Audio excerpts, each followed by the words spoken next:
Hello everyone, Xeno What If here. Here to bring in part 21 of What If Sonic and his friends were in Remnant. Link down description of the fanfiction of this What If. Listen here YouTube. I do not own anything and this is not a scam. Chapter 45, Give Them a Chance. How long had Kiro been on this mysterious floating island? Honestly, he hadn't been counting the days. It all just seemed like a blur with everything that happened recently. His eldest niece had stated as clear as day that she never wanted to see him again and would even assume that he would actually hurt her sister. His youngest niece, who wasn't related by blood but still loved him regardless, looked at him with fear. Even if there were moments where she seemed willing to reach out to him, he could still feel the hesitation in her voice, and it stung. Then there was seeing his sister again, who actually reached out to try and start things over, but he turned her down, out of spite in that she wasn't willing to give herself a chance to make amends with her own daughter. It also didn't help in the fact that Ozpin, his own teacher and father figure, was dead. And even if he would eventually reincarnate, and even if it was within his own lifetime, he would eventually merge with whoever he reincarnated into, and the Ozpin he knew since he was a teenager would be gone forever. As of this point, his family was gone, and he honestly felt never more alone than he did with his semblance. But, by some twisted sense of fate, or maybe even his misfortune screwing with him again somehow, he ended up crossing paths with several of the friends of a certain blue hedgehog that he had mixed feelings over. That and an old blind woman who was a retired huntress, and was offered a chance to stay and recover, on the condition that he'd tell them everything about this new world they ended up stuck in. Seeing how they didn't ask to get transported to Remnant, and not really caring much for secrecy anymore with Ozpin gone, Kiro did just that. He told them all about Salem, Ozpin, the Maidens, the relics, everything. While the old woman, Maria, took quite a bit of time to process it, the aliens from Sonic's world seemed to be able to accept it all with little issue, saying they've dealt with similar situations before. Kiro would have been surprised if he honestly felt like he cared at this point. With everyone he knew and loved gone, either dead, afraid, or wanting nothing to do with him, he felt hollow. Probably why he was currently sitting next to a giant, overweight cat and his pet frog, both with fishing poles in their hands in front of a pond on this floating island, and he didn't really feel anything to it. Mr. Kiro. Said cat got his attention as it looked like he was about to doze off. He blinked and straightened out his back and looked to the big purple cat. Oh, good. You looked like you were falling asleep. You don't wanna sleep while you fish, you could lose the pole.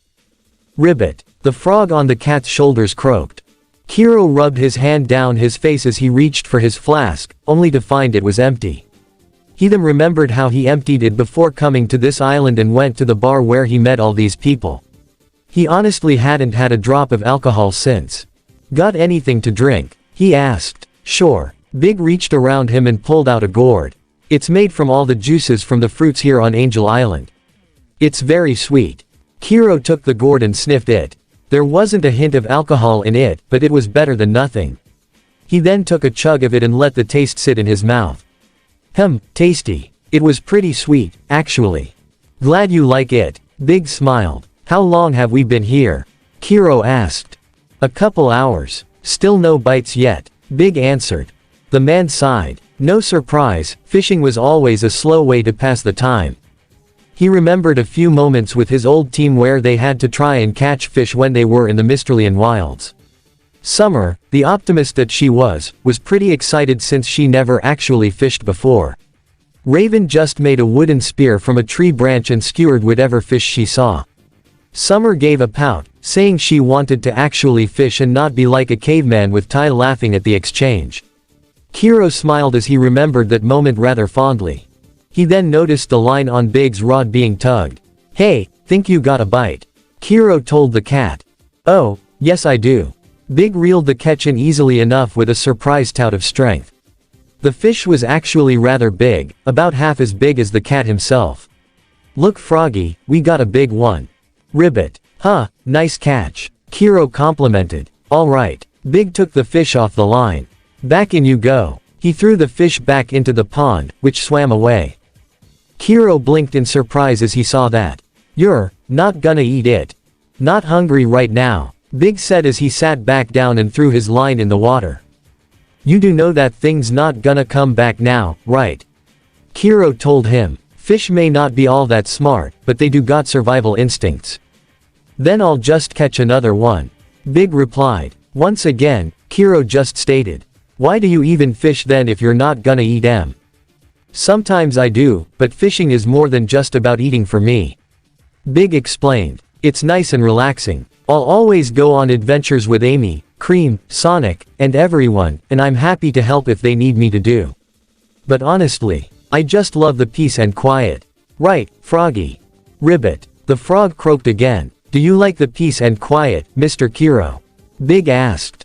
The man shrugged. Sometimes, but I've never really been one to just settle in one place for too long. Why not? Big asked. Can't. Kiro answered. Let's just say, jinxes are more likely to happen if I sit down, doing nothing. Almost to prove his statement, the string on Kiro's rod snapped. One half with the lure fell in the water, while the half from the rod dangled. His eyelids lowered, unsurprised. See, ooh, that's too bad. Big said. But don't worry, fishing rods are easy to make. And even if you don't wanna fish, it's nice just to sit back and not worry about anything. The big cat laid flat on the ground with a content sign as Froggy hopped onto his belly. You could try to relax a bit more yourself, Mr. Kiro. It's not healthy to worry all the time. Take some time to smell the roses, breathe the fresh air, and lay in the warm sun. Even if you feel you can't sit in one place for too long, it wouldn't hurt to spend a few minutes lying down. Kiro, seeing nothing else to do, ended up lying flat on his back alongside Big. He just stared up at the sky, the bright blue sky with the sun hanging over it. The grass he laid on was soft enough that he didn't necessarily mind it. The temperature was also pretty nice, now that he thought of it, not too hot like Vacuo or too cold like Atlas. Honestly, it felt nice. See, isn't this nice? Big said in a relaxed manner. I guess, Kiro admitted. If you prefer doing stuff like this all day, why do you always go on these crazy adventures with the blue guy?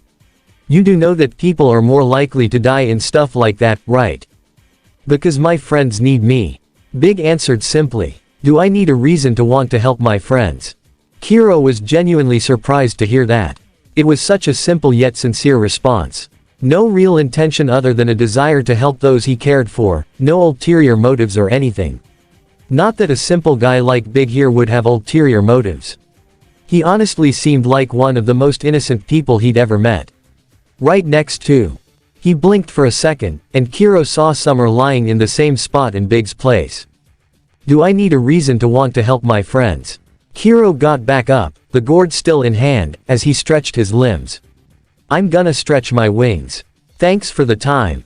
Right then and there, Kiro turned into his bird form and flew off into the sky, while Big just continued to lay with his beloved frog on his belly. He's a pretty sad man, isn't he, Froggy? Big asked his pet. Ribbit. Well, I hope he gets better soon. Big smiled. He's a good guy. Menagerie, Belladonna residence. Gira had called in a meeting with several of the heads of the various villages scattered throughout the small island nation. Currently, his home had about half a dozen faunus in it, as well as several of his personal guards around and inside the house. Corsac and Fennec have since been moved from the basement into the prison in Kuokuana. Gira, it has only been a couple years since you stepped down from leading the White Fang. A middle-aged boar faunus began. Now you wanna get back in the saddle. Pardon me for sounding skeptical. I understand your hesitation. Gira began as he sat around a table with the other village heads. But we are in a crisis that we cannot afford to ignore. Sienna Khan was nearly assassinated in a coup led by Adam Taurus. Though the attempt has been thwarted and Sienna's faction in Mistral is readying for battle. And why do we have to involve ourselves in this upcoming battle? A middle-aged female white fox faunus asked. We have left the rest of Remnant alone for many years and they have done the same for us. I see no reason to involve my family, or anyone else's family in the outside world's affairs. Have all of you not been paying attention to what happened a few weeks ago? Callie questioned as she sat next to her husband. Beacon was attacked by a madman who led an army of machines, an elderly turtle faunus replied. And then, by some miracle, the kingdom of Vale has been cleansed free of the Grim. Many believe it to be a divine act by this golden hero. Yes, nothing like this has ever happened in the history of Remnant. An old monkey Faunus confirmed. As much as we want to ignore this, it is clear that the world as we know it is about to undergo a drastic change. And that will affect us too. Kiro stated. I understand why you all feel that we shouldn't involve ourselves. What would we even do? The boar Faunus from before questioned. I agree that Taurus and his faction are out of control, and if they come to Menagerie, I'll personally lock them up and leave them to rot. But we're not an official kingdom. We have no huntsmen, no military, the world is not going to take us seriously at best, and those in power will see us as a threat at worst. Atlas and Mistral are prime examples of that. But Lionheart, Kiro tried. Lionheart has no real power. A female jaguar Faunus argued. I've seen the news of what's going on in Mistral.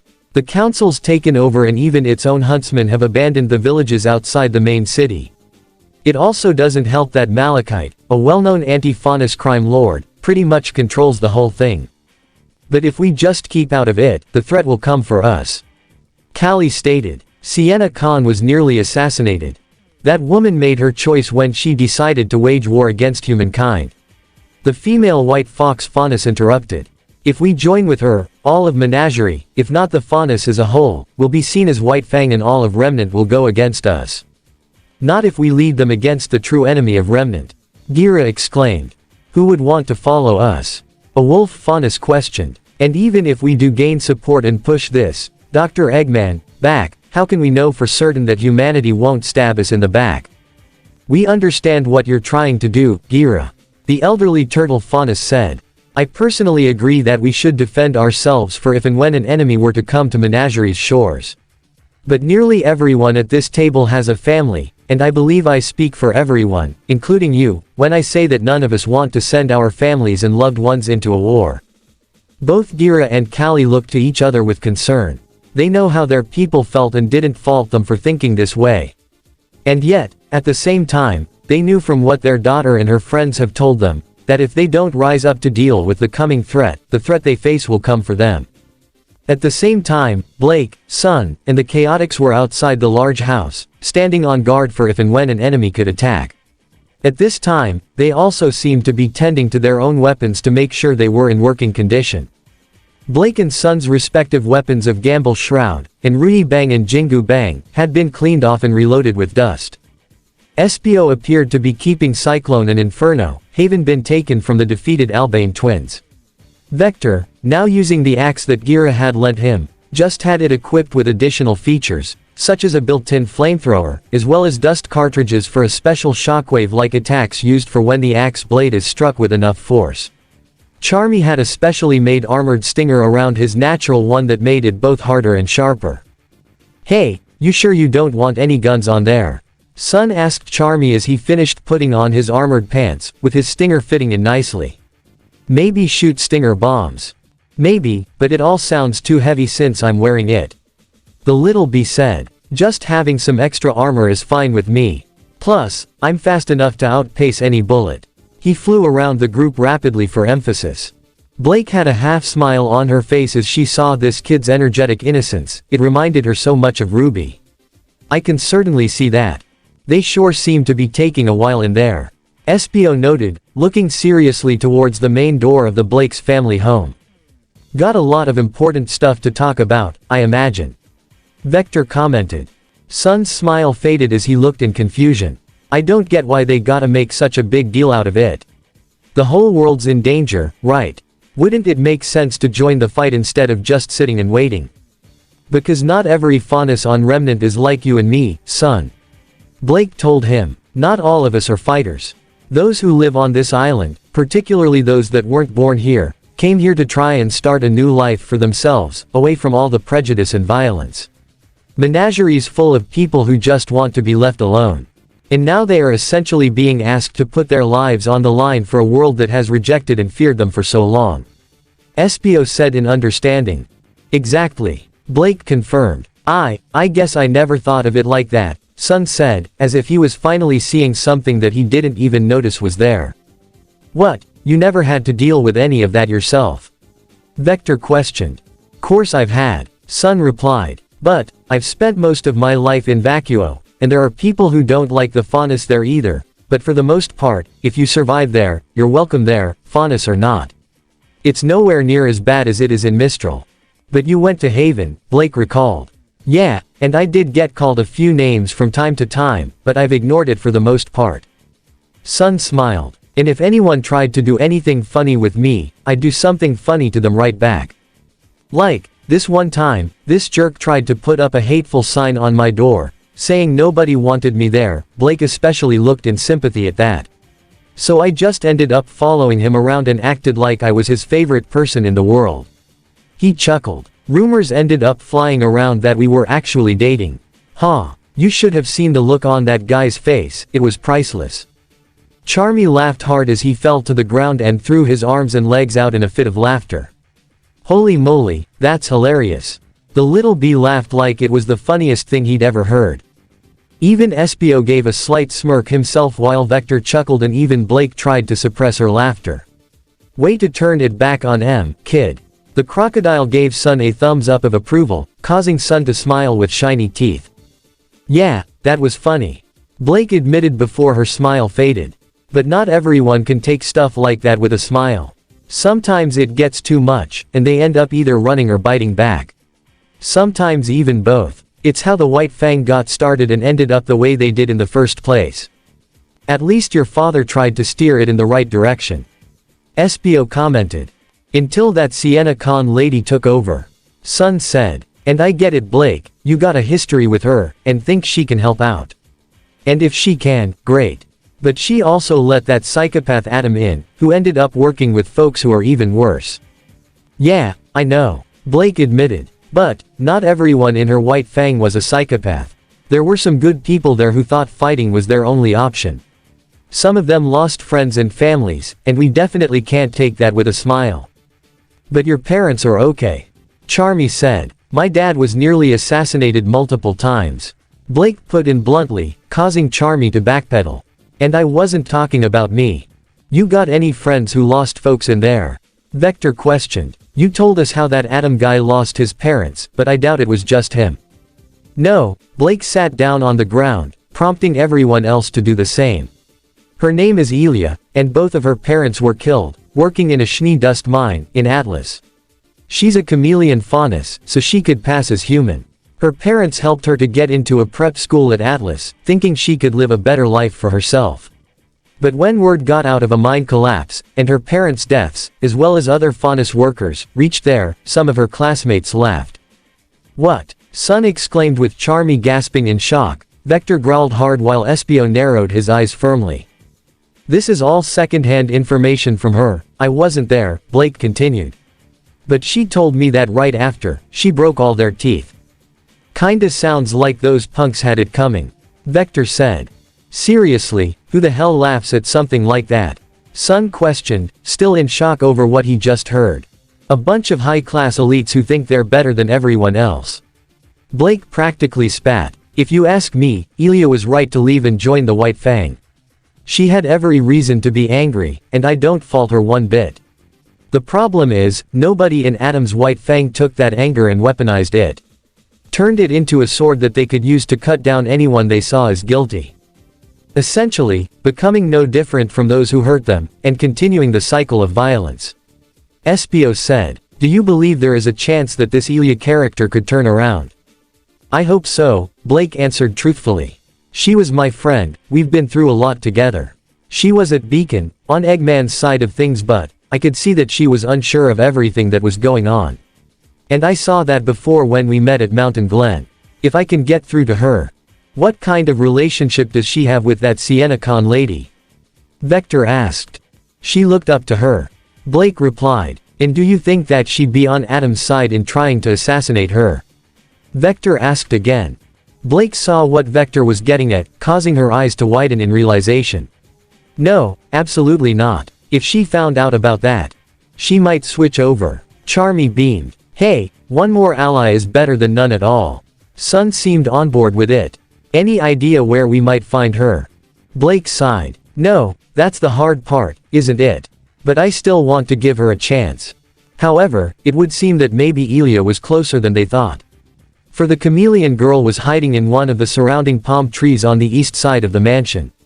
She had only recently arrived in Menagerie and had been keeping her distance from Blake as she spied on her and her family. The first thing she noticed was Blake being aided by more of these alien creatures from another world. She immediately reported that to Adam, who ordered her to keep watch but maintain her distance until he arrived, and she had done just that. She knew Blake well enough to know how far she could see and hear with her enhanced animal-like senses, and remained just outside that range to remain undetected so far, but still close enough to hear anything she and her new allies might say. That included what they just said now. Did Adam attempt to assassinate Sienna Khan? No way. There was no way he'd do anything like that. There had to be some kind of mistake. She knew Blake wouldn't lie about something like that, so, maybe somebody from the other side might have lied to her. Like that Schnee she seemed so chummy with. Why can't Blake realize that they're not the bad guys? Sure, maybe it seemed that way since Adam allied himself with Eggman, but he gave them weapons that could finally let them stand against Atlas and walk all over them for a change. But, why didn't they go to Atlas? Why attack Beacon? That was one of the questions she had asked herself for a while now. Atlas was one thing, they were the most powerful and most dangerous kingdom on Remnant. They could easily overthrow the rest of the world and take it over at any point they decided. But Beacon, what was so special about that school that they attacked it first? Maybe send a message. For all the good that did. In the end, nearly every one of their members in the Vale branch had been whipped out in the battle. And not long after that, she saw it. Or rather, she saw him. The image of a golden hedgehog laying waste to a continent's worth of Grimm was forever etched into her mind. And from what she'd saw since arriving in Menagerie, that was apparently the case for every faunus on this island nation. She saw kids dyeing their hair gold or yellow, pretending to be superheroes, and even people painting golden symbols on the sides of multiple buildings. Honestly, she had never seen so much hope in this place before. But that hope wasn't brought by Adam and the White Fang. Instead, it seemed like all he brought was fear. Fear of an army of machines that would lead a path of conquest that would pave over anyone who stood in their way, just like how she saw Atlas. For a moment, Ilia had her back pressed against the trunk of the palm tree as she dropped her camouflage as she looked at her own hands, her skin turning green as her own spots turned blue. Blake mentioning her parents caused her to think back to their deaths in Atlas years ago. And the more she thought back, the more she wondered what would they think of her now. Her hands began to shake up slightly as she put her hands on her face as she was unable to think straight. However, it was this moment of hesitation that actually exposed her. Espio noticed a faint in color on one of the trees out of the corner of his eye. Swiftly drawing Cyclone, Espio lunged it forward to send a cyclone of wind at that same palm tree, getting all his friends' attention. The cyclone blasted Ilia out of the tree, who was so caught off guard that she was unable to land safely as she fell hard to the ground. Blake gasped the moment she saw her. Ilia, speak of the devil. Vector commented. Acting quickly, Ilia reached into pocket and pulled out a smoke bomb, which she threw to the ground. This created a brief blanket of smoke over the general area, which Espio cleared with another wave of wind from Cyclone. Ilia was gone, but they did see her running off in the direction of the city. We have to go after her. Blake exclaimed. Then go. Vector told her. Espio, Charmy, back her up. You got it. Charmy flipped in the air. Roger. Espio nodded as they joined Blake, who dashed after their spy. Wait, I'm coming too. Sun was about to run after her, only for Vector to grab him by the shoulder. Hold up, kid. You and I are staying here and looking after Gira and the others, just in case that girl didn't come here alone. The crocodile told him. All of Menagerie's leaders in one place. What psycho assassin wouldn't jump at the chance for such an obvious target? Yeah, okay. As much as he wanted to go and help Blake, Sun knew that Vector was right. He couldn't just leave Blake's parents and the rest of these old guys alone. Even if Gira could handle himself in a fight, he wouldn't be prepared for a possible sneak attack at this moment in time. Meanwhile, Adam along with Trifa, Bai, and Gui had already arrived in Menagerie. They had hidden their airship within the mountain closest to Kuana. Currently, the four of them waited inside a cave, with Bai being the most impatient. How long must we wait here? The white snake Faunus questioned. I'm tired of hiding like a rat. By the time we got here, it seemed like the traitor had already begun to rally Menagerie to her side. Gwei countered. If we were spotted, we could have been overwhelmed easily. Adam, why didn't you tell Ilia we had already arrived? Trifa asked their leader. Why have her work alone? The rest of us could get in close without being seen too. Because this is her test. Adam revealed, causing his followers to look in surprise. Test. Bai questioned. I've noticed how she's been acting since Beacon, Adam commented, his teeth gnashing as he clenched his robotic arm. How much more hesitant she's become. She's seen the false heroes work herself, and her drive is weakening. With so many of our brothers and sisters lost, I need to know for sure if I can still trust her. If she can still follow our mission, even in the presence of her old friend. And, if she can't. Gwei looked at him curiously. Adam quickly drew his sword. Then she is a traitor. One to be cut out like an infection before her weakness can spread. Gwei, Bai, and Trifa looked in surprise at that. Ilia had always been one of Adam's most fierce supporters and believed in their mission of the Faunus, rise power wholeheartedly. And yet, he seemed willing to cut her down if she shows signs of defecting. But why consider that? They hadn't seen anything that could make them doubt her otherwise. Then again, they were reminded that Ilia was at Beacon when the so-called Golden Hero made his appearance. Meaning, the possibility of her losing her resolve wasn't unfounded. Their thoughts were brought to an end when Yuma arrived on the scene, flying through the air before landing at the mouth of the cave. Ilia was spotted. He quickly informed, catching Adam's attention. The traitor and 2 of the aliens are pursuing her as we speak. But, it also seems that Gira and several others are discussing how Menagerie can lend aid to our enemies. Anyone else still guarding the mansion? Adam questioned. One alien and an apparent supporter of Belladonna. Yuma reported. Then our time has come. Adam walked outside. Contact all our agents in Menagerie. We'll attack and cut down everyone in that mansion. Finally. Bai licked her lips. Hold on, aren't we jumping the gun, Adam? Gwei questioned. Attacking the chieftain in the middle of Menagerie, surrounded by enemies. We'll make it look like it was the aliens who were responsible. Their leader interrupted. Cause that worked out so well with Sienna, Gwei muttered, only to be silenced as the tip of Wilt was pointed to his face, much to his comrades' surprise. We're out of time, and we cannot let that false hero's message spread here. Adam insisted. We attack, now. Angel Island. Kiro flew in his bird form through a series of floating ruins that hovered over the already floating island. As he flew, he couldn't help but take notice of these interesting-looking ruins, reminding him so much of all the ruins he'd seen in the emerald forest surrounding Beacon. These ruins were mostly white and covered in moss and vegetation, indicating that they were rather old. As he flew, he saw various other animals, noticeably birds and more of those colorful little creatures similar to that pet the Cream Girl had, all of which made themselves at home here. Finding a spot at the base of an old floating temple, Kiro sat down as he turned back into his human form. He'd be lying to say that the view wasn't breathtaking. Despite being floating in the sky like Atlas, this place just had more of a calm and serene vibe to it. There were no Grim or people to fight here, which was certainly a bonus, but he was a little bit curious to know just how these ruins were floating apart from the island. He could only guess that it was that Master Emerald somehow. Looking at it a bit more closely, as well as recalling what he saw as he flew up here, Kiro almost made the comparison to an obstacle course with the way these ruins were structured. Those with speed or aerial semblances could definitely have a good time here, or maybe even find some good training if they were careful of all the gaps between the floating ruins. Man, RWBY would love this place. He said aloud with a slight smile. But at the mention of his youngest niece, his smile faded as he now remembered the falling out between him and his nieces. Though that was more towards Yang, as she was the one who openly said she didn't want to see him again. RWBY hadn't said anything and did seem to try to bridge the growing rift, but he could tell that she was still strongly against his and Ozpin's choices.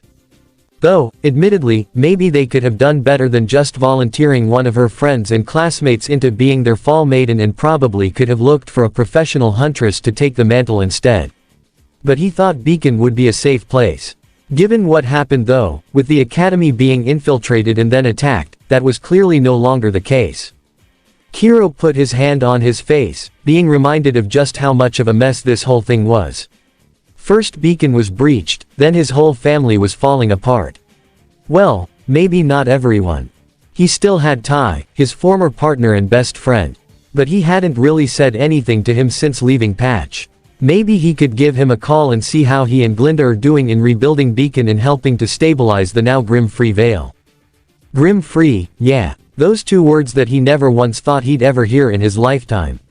He had been dealing with Grim all his life that he never even considered the possibility that they could just disappear like that. And the one to make it happen was not Ozpin, but Sonic.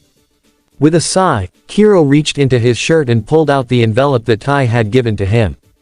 The envelope that had all the letters that Ruby had written to her father since arriving at Beacon, notably those that involved Sonic. And he hadn't opened it once. He hadn't been in the best mood since leaving Vale.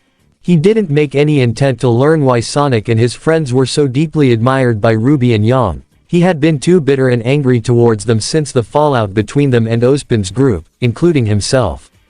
Though he still felt that maybe even if they did screw things up with the Fall Maiden situation, he was right to be angry with how they all snuck around Ozpin's back. Ozpin had kept secrets from them, sure. But that's how it is for him. Throughout his many lifetimes he had been betrayed and abandoned several times by people he trusted, and by the time Kiro himself met him, Ozpin had made it clear that his trust was something that people had to earn. They really should have just trusted his judgment the way Kiro doesn't earn Ozpin's trust. Maybe if they had, things wouldn't be in the mess they were right now. Kiro instinctively took a swig of the drink he had, only to realize mid-drink that he was not drinking any whiskey from his typical flask, but rather the juice from the gourd that Big had given him. Sure, it was tasty, but he could use a drink of alcohol right now. Chow. Kiro's thoughts were interrupted as he looked to his leg to see his pants being pulled on by a Chow creature, who looked distressed to say the least. You need something. Chow. The Chow flew up to him and pointed to one of the floating ruins a short distance away from their current spot. From the look on this creature's face, something bad was happening. Putting away his gourd, Kiro took his bird form and followed the Chow. After a short fight away, the two landed as Kiro turned back to normal, allowing him to see what made the Chow so upset. A series of ruins had collapsed over a doorway, and he heard a series of cries of help from various animals, including other Chow, inside. Your friends are stuck inside?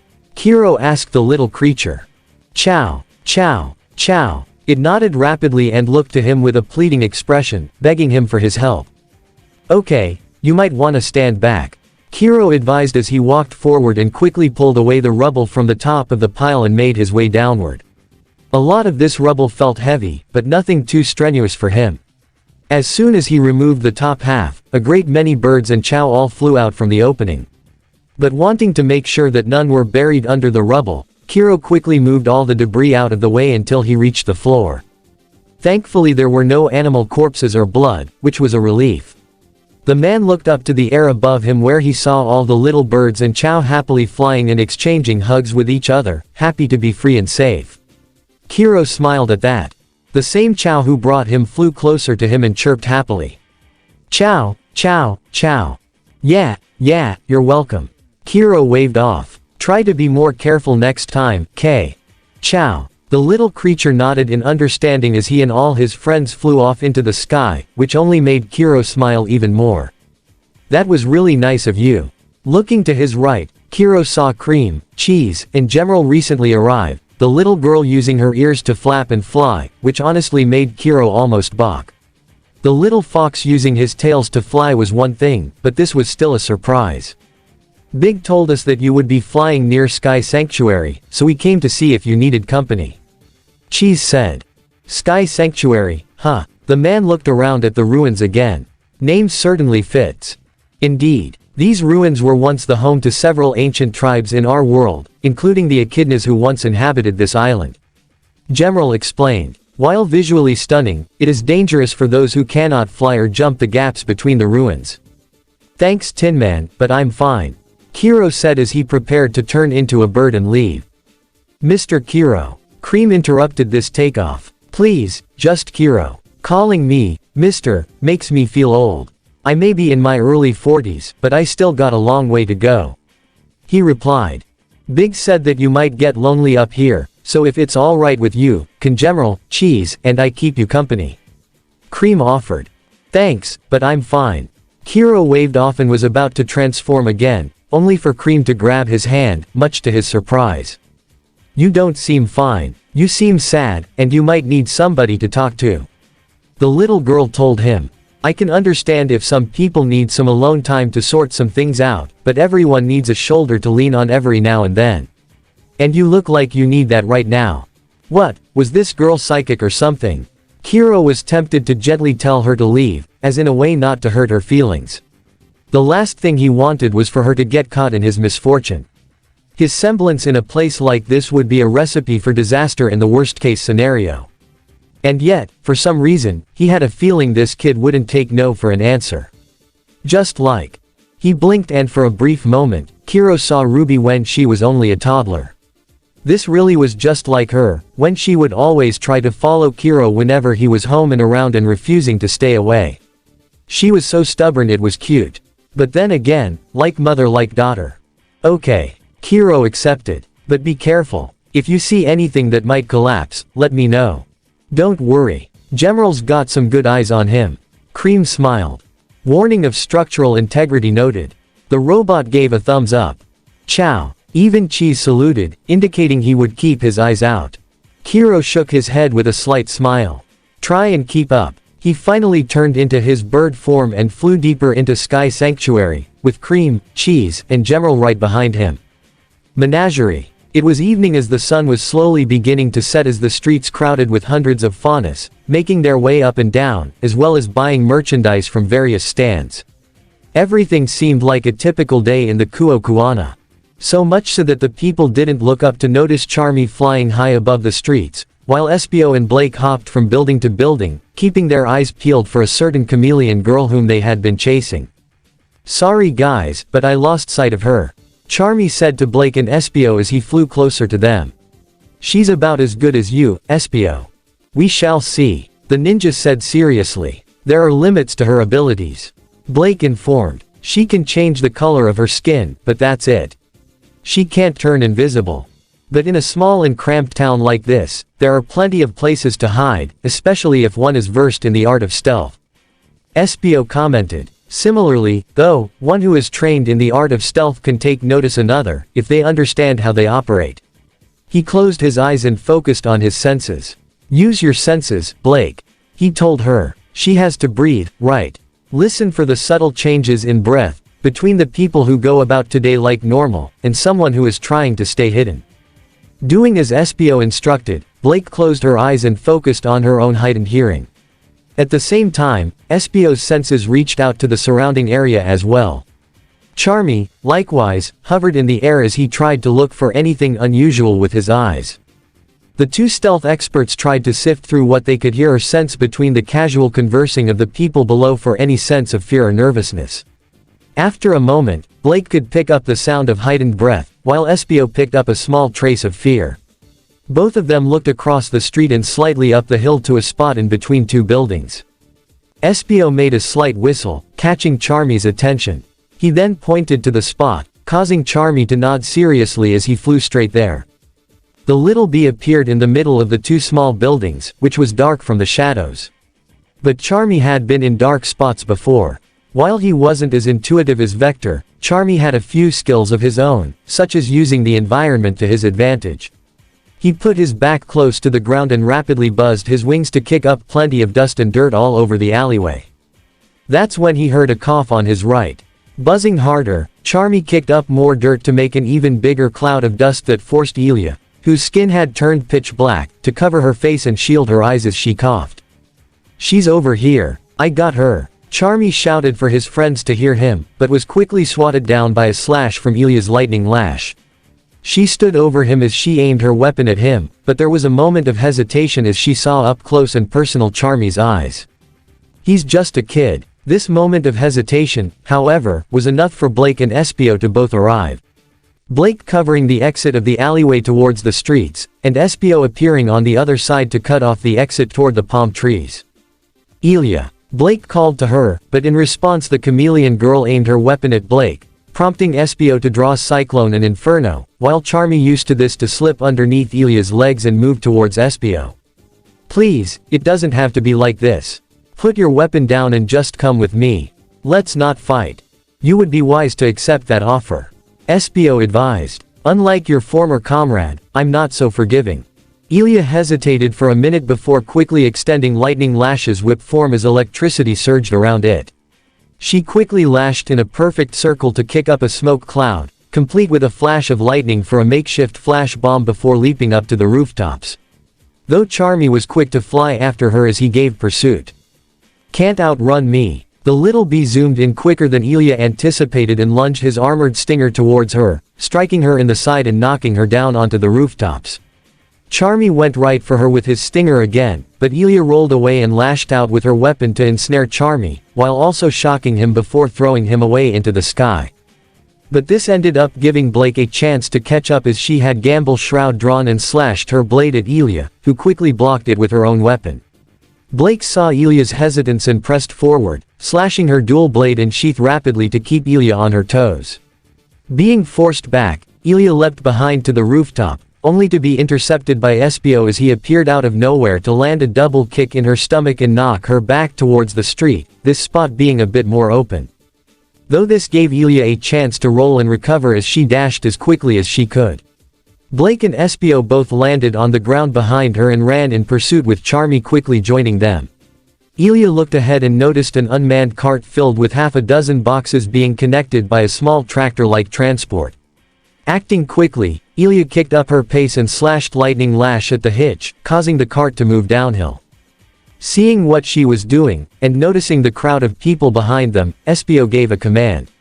Halt it. I'll keep going. He made a ninja sign with his hands, causing him to turn invisible as Blake and Charmy both quickly moved to catch the cart before it could fall.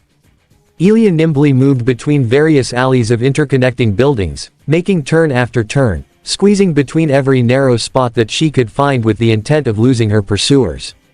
Believing she did indeed lose them after the 12th turn, Ilia took a moment to stop in between two buildings, one that happened to have a broken window leading to an old and empty house. The girl tried to catch her breath, which was unusual for her. Sure, she took a few hits back there, but she'd been through worse fights and chases before. There's no way she'd be out of breath right now. And how were they able to spot her so quickly? She was one of the top stealth experts and infiltrators in the White Fang, personally praised by Sienna. Adam almost considered sending her to Beacon with Cinder and her group but opted against it as Blake was there too and she would probably spot her given their history. That was probably the reason they were able to find her, but that still didn't explain why she was out of breath. Ilia looked at the window and saw her own reflection in the cracked mirror. One look into her shaky eyes, and it caused her to freeze. She saw the indecisiveness in her eyes, the confusion. Everything she overheard before at Blake's house, and everything she saw at Beacon, it was as if all of that was being unloaded onto her like a tidal wave and she was unable to make sense of it all. She put a hand on her face as she tried to calm herself down. Something the matter. Gasping, Ilia turned around but saw nobody there. That is until she narrowed her eyes and saw the obscure camouflage for a certain ninja and was unable to react as she felt something punch her stomach and knock her into the old house behind her. The interior of the building was simple, having 3 stories with several crisscrossing wooden pillars and struts built vertically and horizontally. The only light came from the windows on the walls and the open hole, but due to it being evening, that light was slowly fading. Ilia was able to pick herself back up as she pointed lightning lash forward, her eyes darting in every direction for any sign of her invisible attacker. You didn't think you were the only one who could camouflage, do you? Espio's voice echoed, but Ilia couldn't locate the source. One chameleon to another, you would make a decent shinobi. It's a pity that your talents are being used by Eggman. Who the hell are you to judge me, alien? Ilia questioned in anger as her skin turned red and her spots turned yellow. But as she yelled that, Espio's invisible form appeared in front of her as he landed multiple rapid punches at her front to disorient her before delivering a kick to knock her into a wooden support beam, breaking it as she landed with a thud against the wall. On second thought, maybe you wouldn't make a good shinobi. Espio's voice echoed again. You are far from disciplined. You let your anger take control. And from what I can see, your natural ability responds to that. But I suppose that is to be expected when one is involved in a hate cult. Getting tired of being outclassed in stealth like this, Ilia extended lightning lashes whip form and snapped it at the old wood with electricity cracking, intent on starting a fire to smoke her enemy out. Only for a cyclone of wind to blow it out quickly enough, and before she could even react, the invisible Espio jumped down from a support beam and landed a solid kick on her side coming down, kicking her to the ground as she instinctively fired her weapon to send electric bolts where she thought Espio was, but he swiftly and stealthily dodged all of them. "Show yourself. Come out and fight me," Ilia screamed. Espio then appeared directly in front of her, dropping his camouflage as he wielded Cyclone and Inferno to face her one-on-one. "As you wish." Ilia glared as she thrusted Lightning Lash at him, but he caught it in between the dual daggers before flipping to deliver a kick to her chin. But she recovered to swing her weapon and throw an electric wave at him, but Espio used his leaf swirl to dispense the attack as he landed on the ground. But right as his leaf swirl dispersed, Ilia lunged at him as she violently slashed her weapon's sword form at him, but Espio parried each of the strikes before leaping back, planting his feet on a support beam and swung his daggers to send a crossing X strike of fire and wind at Ilia, who cartwheeled to avoid it as the support beam behind her was obliterated. Espio dashed and appeared in front of her as Ilia lunged her sword at him again, but he crossed Cyclone and Inferno again to catch it, just as Ilia intended. With a pull of her trigger, her blade converted into its whip form to entangle Espio's daggers before pulling back to snap them out of his hands as she threw a punch towards him, but Espio caught it with the palm of his hand and swiftly moved around to appear behind her, before flipping upward to catch his weapons. But right as he did, Ilia fired more bolts from Lightning Lash at him, which Espio blocked with rapid swings of his daggers as he fell down. Not bad," he commented with a slight half-smile as he landed. "Perhaps there's hope for you yet."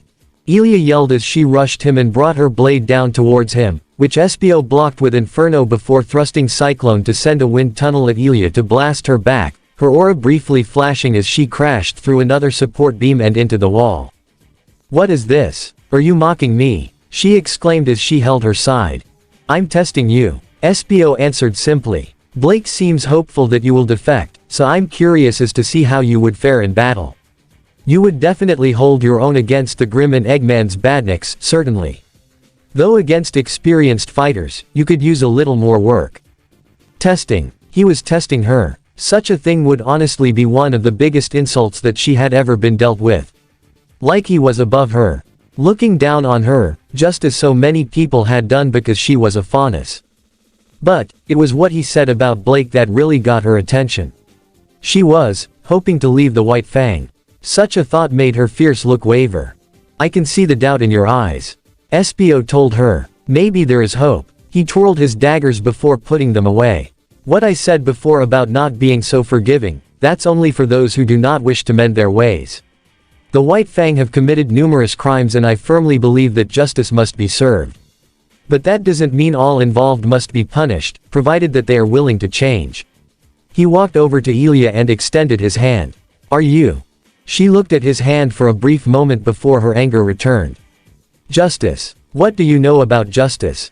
Espio narrowed his eyes at that.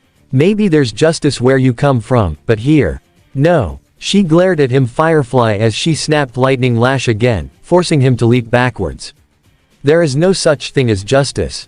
Only vengeance." She fired bolt after bolt at Espio, and he flipped and dodged each and every single one. "I see." His eyes briefly closed before appearing on the ground with Ilia aiming her weapon at him just as Espio clenched the handles of his dual daggers. But just as she fired, Espio dashed forward. Slash. Asterisk. Espio appeared behind Ilia, whose own eyes were so wide that they were almost circular. Cyclone and Inferno were briefly held outward before Espio slowly resheading them, stopping at the hilts for a second, and then snapping them close.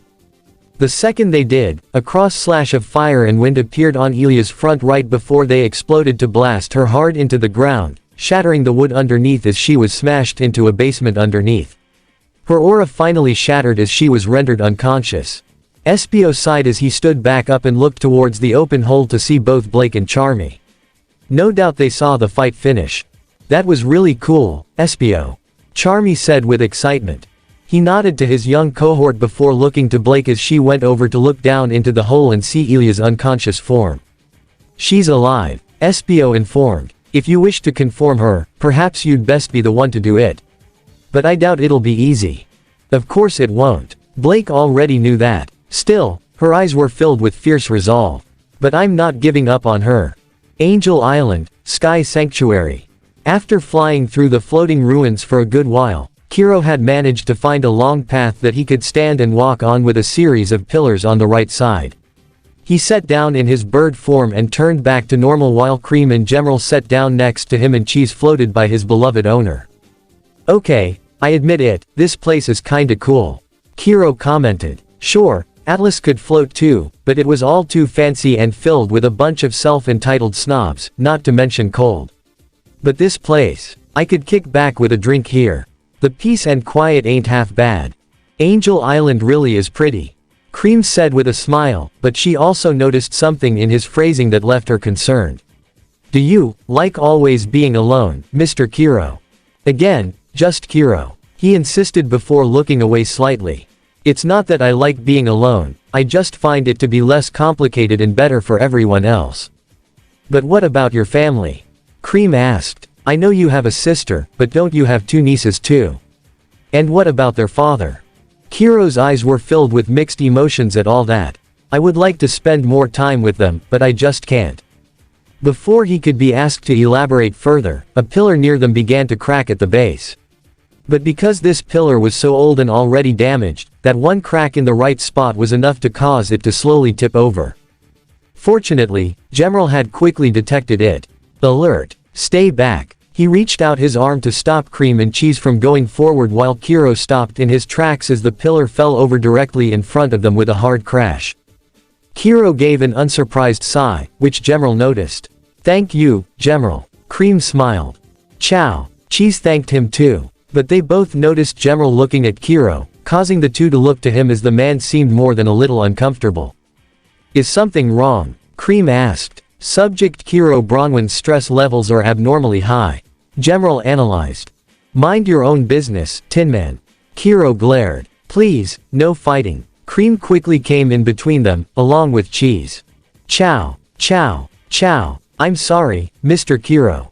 Cream apologized. Gemerald, you should always respect someone's privacy. Ciao. Cheese nodded in agreement. I see. I apologize. Gemerald said towards Kiro. Kiro sighed. Whatever. He gave a teasing grin towards Cream. You're not gonna drop that whole, Mr. Thing, are you? Mother always tells me to be polite with everyone. Cream smiled. Your mom, huh? Kiro climbed over the fallen pillar as the other three flew over it to join him. Does she know you've been zapped to an alien world? Probably not, and I imagine she must be worried, Cream admitted. But I'm sure that whatever bad scheme Eggman and that Salem lady are planning, Mr. Sonic and the others will stop them. And then everything will go back to normal. If he doesn't screw things over for us first, Kiro muttered but mentally kicked himself for saying it aloud in front of the kid who was clearly friends with him. Do you hate Mr. Sonic? Cream looked at him with concern. It's not that I hate him, Kiro tried to explain calmly as they resumed their walk. I just feel he's making too much of a mess. From our understanding, your world has long been plagued by these creatures of Grimm. Gemerald began. But Sonic's recent transformation into Super Sonic and use of chaos control ended up eliminating a continent's worth of these beasts. Is that correct? Yeah, he did. Kiro confirmed. But now those fancy gemstones he used to do all that are scattered across our world, and ripe for Salem to grab. And you can bet that if she gets her hands on that kind power, we're all screwed. That does sound bad, Cream admitted. But I know they'll pull through. Mr. Sonic and all our friends have defeated plenty of dangerous bad guys and monsters in the past, and I know they'll beat this Salem too. You really like this guy, don't ya? Kiro observed. Oh yes, Mr. Sonic is such a good friend. Cream beamed. He's nice, he's fun, he's always looking out for everyone. We've had some many adventures together with all our friends. Wait a sec, Kiro stopped in his tracks, prompting the others to do so as well. You're telling me that the blue guy lets you go on the same kind of adventures he does? Yep, Cream smiled. The same kind of adventures where he fights dangerous psychopath and monsters who would kill you without hesitation. Kiro was really starting to get angry now. Bad enough he's gotta drag his own nieces into the fight against Salem, but apparently he's done that with other kids too. You are assuming that such adventures are too dangerous. General noted. I do agree that many of the foes Sonic have faced are threatening, but Cream is far from helpless herself. Perhaps a demonstration is in order. Watch this, Mr. Kiro. Cream spun herself into a ball and zoomed at the fallen pillar from behind, shattering it in half, much to Kiro's surprise. And if things get too dangerous, I am more than capable of fighting alongside Cream. General added as he flew to one half of the broken pillar, pulled back a fist and completely obliterated it in one shot. In addition, Cream has healing abilities as well. She has staved off even the most life-threatening of injuries. Kiro could only just stare dumbfounded. This little girl just smashed that stone pillar that would have crushed her had it actually landed on her. Not only that, but she had healing powers. He met some people who had similar semblances before, but nobody this young. Cream then flew back to join Kiro with Cheese and General. I can see why you're concerned. My mother can just as concern herself. Cream explained. But I never go alone. For the most part, I'm always with Amy and Big, we were even our own team at one point. But if it gets too dangerous, Amy and Mr. Sonic are always the first to tell me to stay back, and I do as to let them handle it. I don't like fighting all that much myself, but I will help my friends if I need to. Is that why you feel angry with Mr. Sonic? You think he puts people in danger? Kiro listened to everything Cream had said, which caused some of his previous anger to vanish before answering. Salem's dangerous. A lot of really good people are dead because of her. My youngest niece, RWBY, she's got a special gift. One that puts a serious target on her back. He turned around and resumed his walk with the others right beside him. I just feel that he's putting her in a situation that would put her life in danger. Well, did you tell Mr. Sonic that? Cream asked, causing Kiro to stop in his tracks. He looked at her in confusion. I believe you when you say this Salem is dangerous, she's gotta be if she's working with Eggman. Cream said. But if you think RWBY is in danger from her, then why not tell Mr. Sonic this? He's very understanding, I'm sure he would have listened to you. Kiro was at a loss for words at first. I just didn't want RWBY getting dragged into it all. Cream had asked you the question of informing Sonic of Salem, not RWBY. General corrected. If you were concerned about RWBY overhearing, you could have spoken with Sonic privately in an isolated location. That's right, Cream added. Whatever tension is going on between you and Mr. Sonic, maybe it could have been avoided if you simply talked with him. So why didn't you talk with him? Truth is, Kiro honestly didn't consider that. Probably felt that maybe he didn't have to. Ozpin had been watching over Sonic and everyone since they arrived on Remnant, and he trusted Ozpin's judgment above all else. Ozpin didn't bring Sonic in right away, and he brought RWBY into Beacon early because he saw how Salem was beginning to make her move and felt that RWBY would be better protected under his watchful eye. But that also ended up putting Sonic and RWBY in the same place together, leading to them to grow close, which eventually led to everything else. But, maybe, if they did just talk. Did someone tell you not to tell Mr. Sonic? Cream asked. Yeah, sorta. Kiro answered. And, I trust him. I trust him above everyone else. That someone I would assume is this Professor Ozpin. General guessed. Something wrong with that? The man questioned. No, nothing. Cream assured. It's fine to have someone you trust more than anyone, everyone has that. But that doesn't mean you should shut yourself out from everyone else. I think I understand why you feel upset with Mr. Sonic. But, if I'm being honest, I think that might be why I see you two getting along so well. What? Kiro couldn't contain his surprise. You both want to protect the same person, right? That gives you something in common already. Cream smiled. I know you might seem a little rough around the edges, Mr. Kiro. But I can tell that you are a good person. She floated up to him so that she could put her hand on his chest. You got a good heart, about as big as Mr. Sonic's. I really think the two of you could become good friends if you just give it the chance. She said with a wide and innocent smile. Kiro's pupils slowly shrank with his widened eyes as he not only heard Cream's words, but also saw the look on her face. Being compared positively to Sonic and saying they had the potential to be friends was shocking enough, but the way this girl smiled and touched him like this. I don't care about your semblance, Kiro. You're a good person, I know it. I feel it in your heart. He remembered his time as a student at Beacon, where he finally opened up about his misfortune to the rest of his team, excluding his sister who already knew of it but was still accepted by them regardless.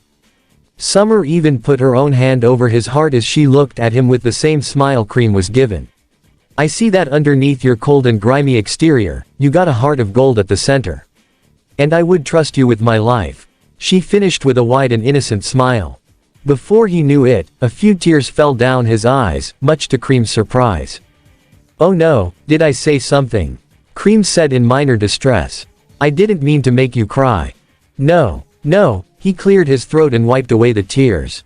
I'm fine, just remembered something. You didn't do anything wrong, don't worry. He tried to push it all down. Why don't we head back to the others? I've had enough sightseeing for today. He turned back into his bird form and flew away from Sky Sanctuary. Cream, Cheese, and Gemerald followed. Though he informed us of the ongoing war against this Salem entity, there is still something that Kiro Bronwyn has not informed us of. Gemerald said. Everyone is entitled to their privacy, and we shouldn't pry. Cream smiled.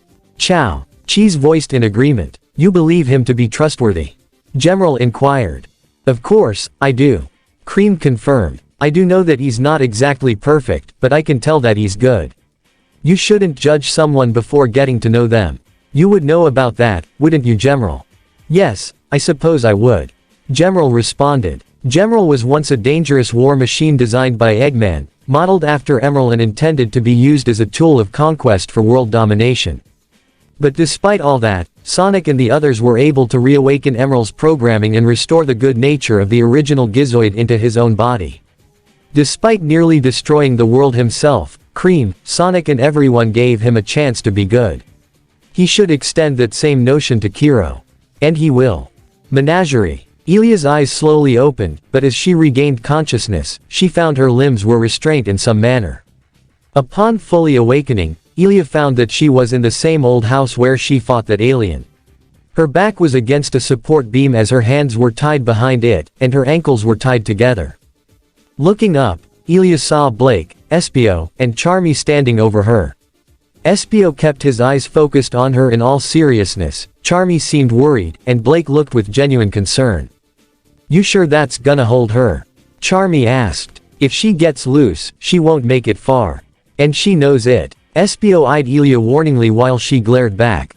Ilia. Blake stepped forward and kneeled to her level, the chameleon girl turning her head away, not even looking her in the eye. How long have you been on Menagerie? Just recently. She refused to answer, but Blake was able to see it in her eyes. No, you've been here for a few days, haven't you? Are you alone? Again, she didn't answer. Is Adam here too? Ilia narrowed her eyes slightly but still looked away. He is, isn't he?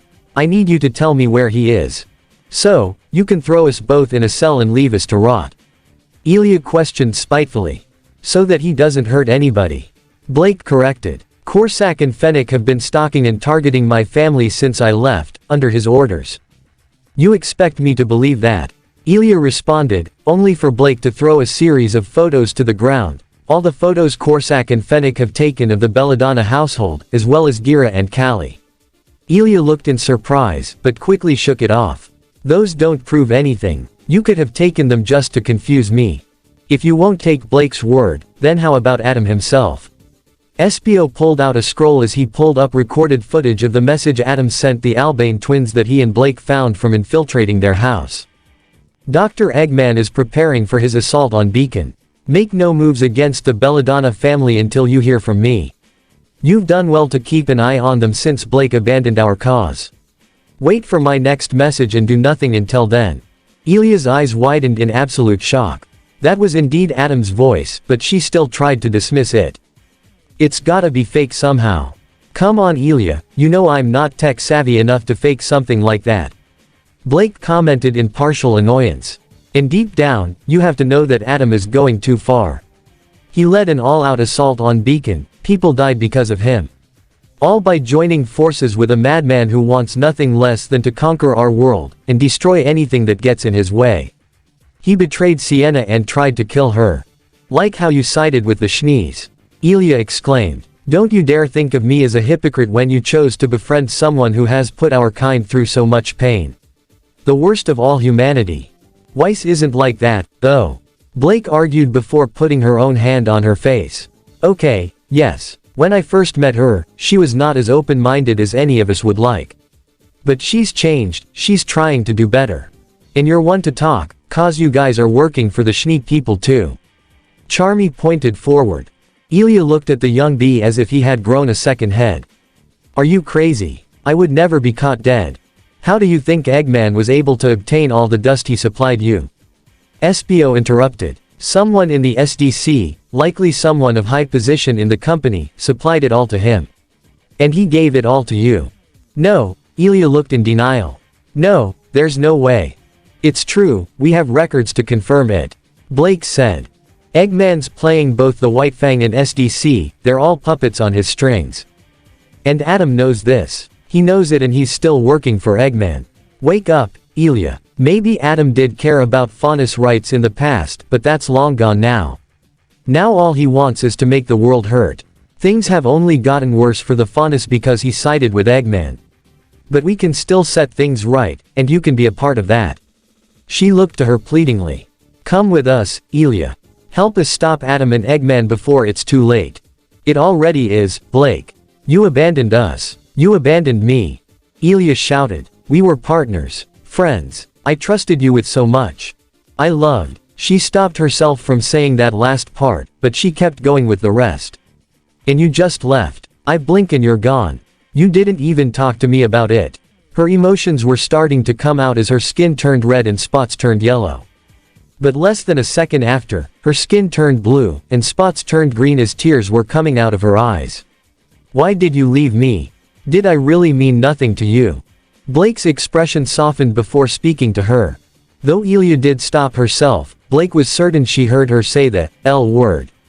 That would be something she'd have to deal with later, but first things first. I left the White Fang because I couldn't stand how things were going anymore. People were dying by our hand. Maybe they started off as accidents, but those accidents only grew up till the point where killing people was the norm. I left my dad and worked with Sienna because I thought that we had to fight against the people who oppressed us. But there's a difference between defending ourselves and killing the defenseless. I had to get out of that. And I don't regret leaving. But I should have tried to convince you to come with me. Ilia looked to Blake with shaky eyes as she continued. You're right, I did leave you. Maybe I was too scared you'd try to tell Adam my plan to leave and try and stop me, with how loyal you were to him. I was scared that you were too far gone too. But you're not. She leaned in close. I can see the conflict in your eyes, Ilia. I've seen that same look every time I've looked in the mirror before leaving, and even after I left, questioning on whether or not we're making the right choice. I need you to tell me right here, right now, do you think it was the right thing to do, attacking Beacon? Trying to destroy a school with so many innocent students inside. Is it really the same as raiding an SDC facility? Ilia tried to look away, but Blake took her by her chin and to keep her shaky eyes focused on her. Answer the question, Ilia. And answer me truthfully. The cat girl exclaimed. Was it the right thing, yes or no? Words were lost on Ilia as she tried desperately to think of any justification for what happened back then. Like maybe their real target was the military station there. Answer me. Blake exclaimed. No. Ilia screamed at the top of her lungs, that one word echoing through the whole house. Charmy was briefly taken aback, while Espio maintained his serious expression. But to Blake, there was a sense of relief to hear that. Ilia felt her eyes widen, realizing what she just said. But now that it was out, she couldn't deny it. Her skin turned blue and green again as she let out a sob. That wasn't, she couldn't say anything as she cried. All her talk about trying to bring justice to her people, and in the end, she knew that she became no different than those who oppressed them. She sided with a dictator, who wasn't even a Faunus, and many people died. Even their own Faunus brothers in the White Fang who participated in the battle, nearly every single one died, save for herself and Adam didn't seem all that bothered by it. If anything, he wanted to keep going. Why? Why side with the same madman who led so many of their brothers and sisters to their deaths? Why? She felt a hand on her shoulder, causing her to look up to Blake, who smiled as she untied her wrists and then her ankles, much to Ilia's own surprise. I knew you weren't a lost cause, Blake said with relief. I'm sorry that I left you, Ilia, but it's not too late. We can't go back to the way things were, but that doesn't mean it's the end of it. If anything, it's a new beginning. A fresh start. She held out her hand. We have a real chance to make things better, for all of Remnant, human and faunus. And I want you by my side. My team gave me a chance, and yes, I gave Weiss Schnee a chance too, but because of that, I see so many things I never thought possible. For the first time in a long time, I feel hopeful again. I want to extend that to you too. I want to give you that same chance. Why? Ilia sniffled. Why me? After what happened? Because I care about you. And I'm not giving up on my friend. Not again. Blake answered, her smile still present. Ilia looked with circular eyes. She'd never seen a smile like that on Blake's face before. She may have seen smiles of sympathy and encouragement, but nothing quite like this. And her yes, it looked for a minute like they were sparkling, filled with hope. When she looked in those eyes, she felt her heat pounding. She stood up slowly and looked to Blake's hand. But as she slowly reached for it, the scroll Espio had lit up, surprising the group. He swiftly answered it. We got trouble. Vector's voice rang so loud that he didn't have to put it on speaker for everyone to hear it. But he did so anyways. A bunch of White Fang goons just showed up and are attacking the house. Vector alerted. Son, the guards and I are holding them off, but we need backup. The group ran back outside and onto the main street to see smoke coming from the direction of Blake's home, much to her own shock and even Ilia's. We're on our way. Espio hung up. Hey, did you do anything? Charmy asked, looking to Ilia. No, I didn't, the chameleon girl answered shakily. I believe her. Blake said. We're going to go help. Ilia, you can help us if you want, or you find a place to hide. I'm not going to force you to fight if you don't want, but I'm not going to let my family get hurt. I'll come with you, Ilia said as she tried to get serious. I need to see, for myself. All right, Blake nodded. Are you sure? Espio asked the cat girl. I'm sure, she confirmed. Then let's go. With that, the group of 5 made their way back to the Belladonna residence as fast as they could. Angel Island, Master Emerald Shrine. Shade and Maria sat at the steps of the altar where the enormous gemstone that kept Angel Island afloat resided. And the two seemed to be at the tail end of a rather lengthy story the older woman had told. I got her in the end, but it cost me sight. And so much more, Maria said sadly as her mechanical eyes blinked. I see, Shade said seriously. I'm sorry about your eyes. It was my fault, Maria admitted. I was too cocky. I thought I could see everything with my semblance, like eyes on the back of my head. But you still can't dodge an attack if you can't see it coming. Speaking as a warrior, Shade had to admit that Maria's semblance of preflexes would certainly be useful. But any ability or weapon can also be a liability if one relies on it too much. Such a thing could be said for her former leader, who relied too much on his own powers and that of the Chaos Emeralds, which ended up costing him dearly. See what coming? They heard Cream ask as she, General, and Cheese arrived at the shrine with Kiro, the man briefly in his bird form before turning back to normal. Maria was telling me of the incident that cost her eyes. Shade explained. She was ambushed by a group of dangerous mercenaries, their leader being the one to blind her, but not before she struck the final killing blow. That's terrible, Cream said in sadness. Well, at least she got the bad guys though. Kiro commented. But why would there be bad guys after you, Mrs. Maria? Cream asked. Well, at the time, I thought they were a bunch of battle-crazy thugs who thought they could get a shot at the Grim Reaper. Maria said. But after learning of a certain grim witch hunting people like me, I think that's probably the real reason.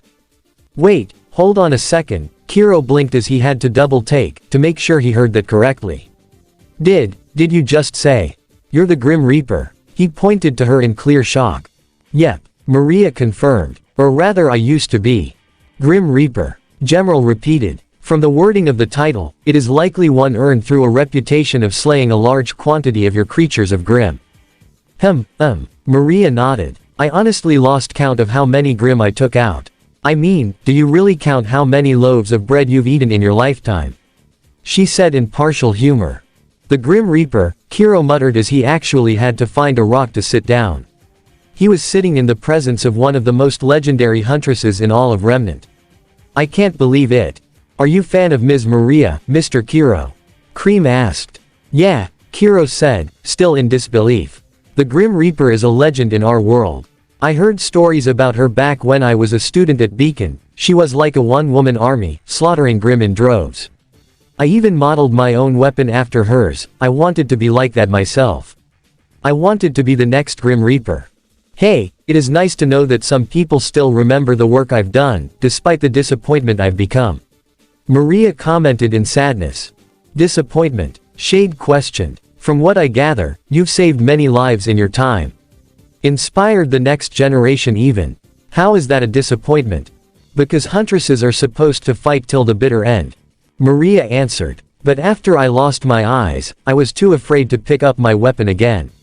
Even after I got my replacements, she tapped her mechanical eyes for emphasis. I was afraid that others, whom now I know to be connected to Salem, would learn I was alive and come to finish what they started. So, I disappeared and let the title of the Grim Reaper fade away. The legend they all saw me as.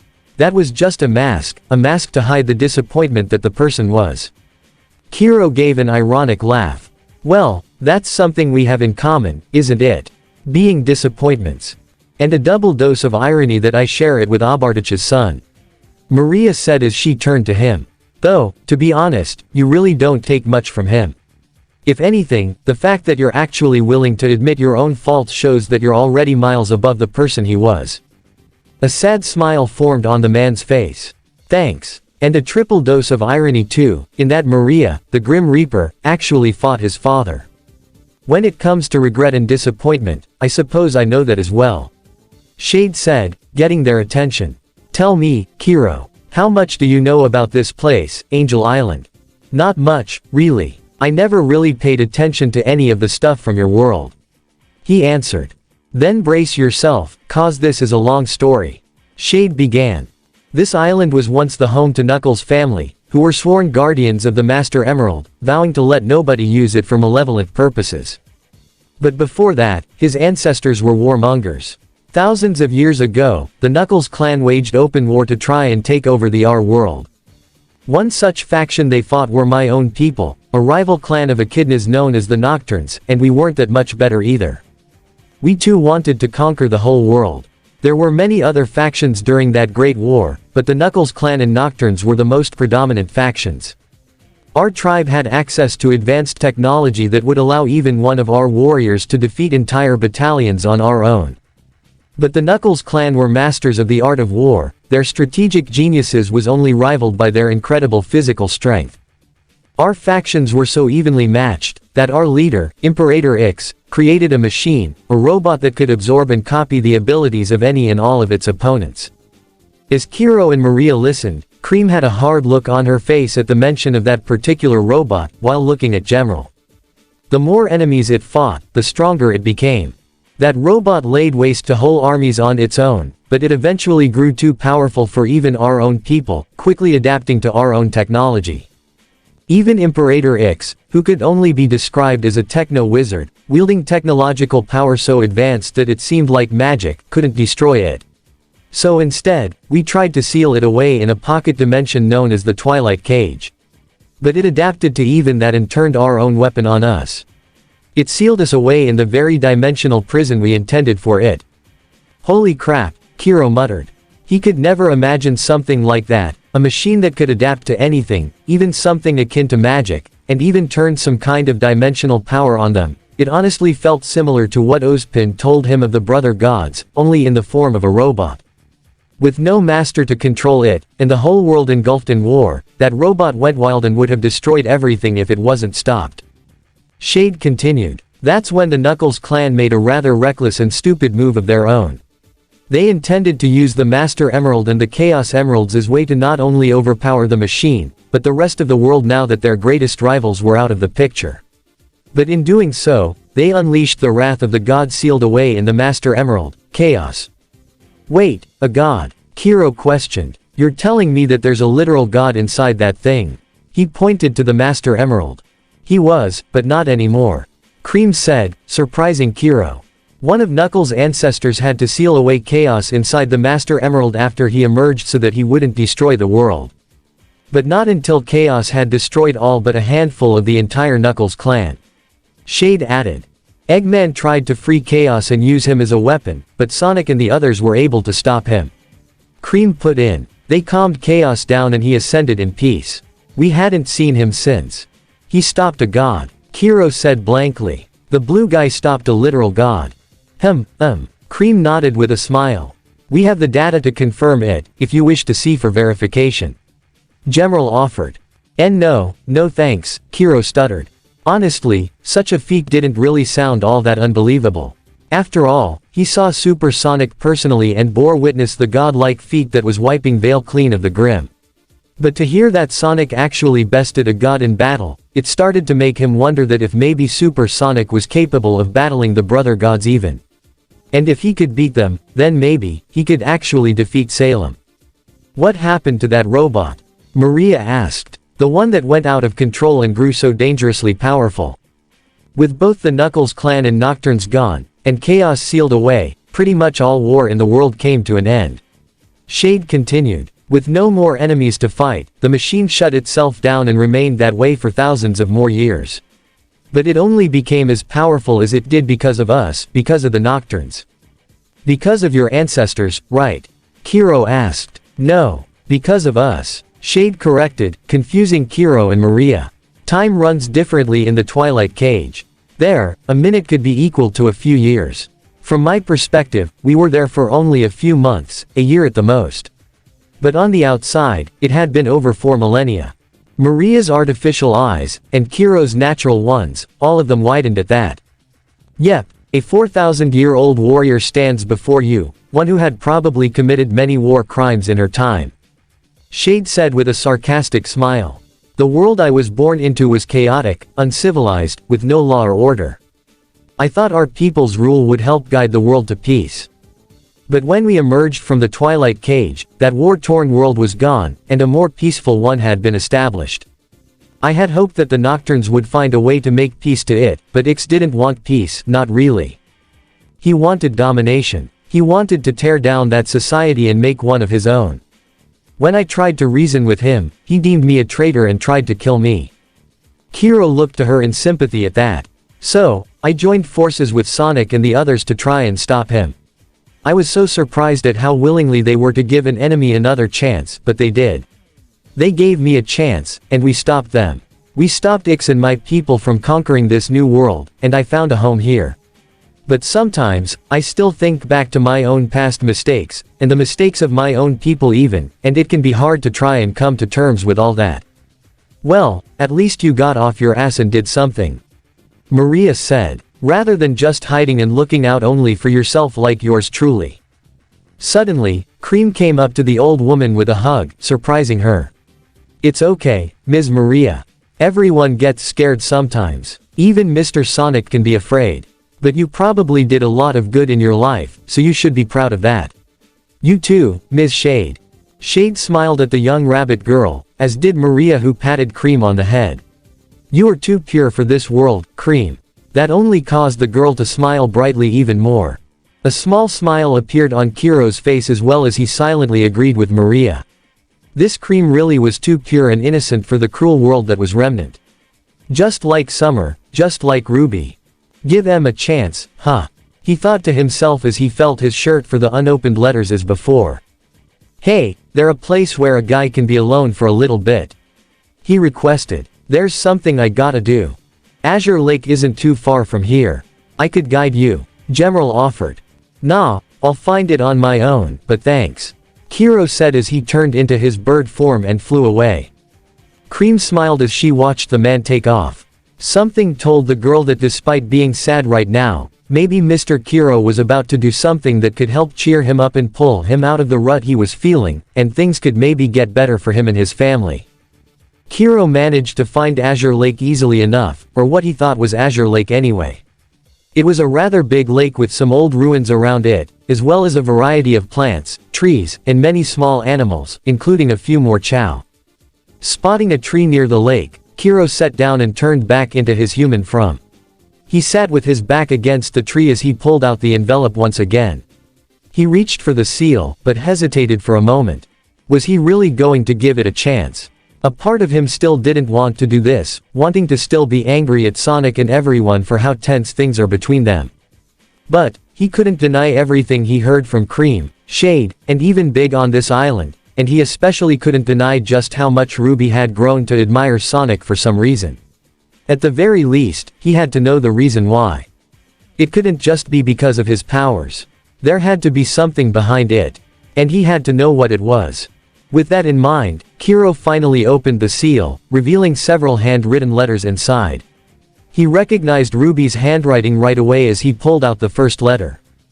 "Hey Dad, guess what? I passed the entrance exam. Not only that, Yang and I got put on a team together. Can you believe it? And you know what's even more crazy? For some reason, Ozpin made me the leader." Me. I was kinda expecting it to be Yang, but this was still a huge surprise. But you know what's an even bigger surprise than that? That blue hedgehog alien I told you about, Sonic, the one that helped me fight off those dust robbers in Vale before I met Ozpin. He showed up again. Not only that, he had several more alien friends with him. And before you go and think that I'm imagining this again, you can call Yang and she can tell you. She even made her own friend with a guy named Knuckles who might be even stronger than her. There's also a cute little fox guy with 2 tails. 2 tails. And they even let him fly like a helicopter. Is that cool or what? Exclamation mark. There's also a pink hedgehog with a hammer named Amy, and she's got the same last name as me. Rose. Amy Rose. Isn't that crazy? It's like I got an alien sister, now. Kiro couldn't help but chuckle as he could honestly hear RWBY's voice echo in his head as he read all this. But Sonic, whoa boy, he's fast. Like, really fast. So fast that he can break the sound barrier, even. Seriously. It's why he's named Sonic in the first place. He and his friends took down a Goliath even. That thing was huge and Sonic blew right though it like it was nothing. He's so cool. And the way he just smirks as he takes them down, he's honestly just like Uncle Kiro. That took Kiro by surprise. RWBY compared Sonic to him. And in a very positive light it would seem. With his interest now piqued, Kiro pulled out the next letter. "Our first real day at Beacon was way rougher than I thought it was gonna be. Weiss volunteered a mock fight against a Grimm in class, but it didn't work out the way either of us wanted to. She didn't listen to anything I said, which was pretty hard. And then we got into a fight after class, even said that Professor Ozpin made a mistake in making me the leader of the team, and I almost thought she was right. She said she trained and that she deserved better, and I saw her fight in the Emerald Forest during the entrance exam, so she definitely knew how to fight." Kiro looked with sympathy as he read this. Yeah, if Weiss was anything like her sister, then he could see things being difficult for them. But then I ran into Sonic, and we had a bit of a talk. Turns out, he's the leader of his group too. He told me that being a leader is more than just telling somebody what to do, it's learning everyone's strengths and finding ways to compromise and listen with them, and it's gotta go both ways. He really seems to know what he's talking about too. So, Weiss and I talked for a bit later that night, and even a bit on the day after. Maybe she was a bit harsh with what she said before, but she actually said that I could become a great leader and promised to be the best teammate she could be. Maybe we got off to a rough start before, but I think we're on better terms now. P.S. She said she wanted bunk beds as a kid, which is totally cute, by the way. Oh, yeah, we got bunk beds in our dorms. Kiro chuckled as he could practically hear RWBY giggling as she wrote that last part. This also brought him back to his own time at Beacon, where Summer actually helped to make bunk beds for the whole team. He thought it was a bad idea, mostly because of his semblance, but Summer absolutely insisted. Though, he also noticed how there was more writing on the back of the letter.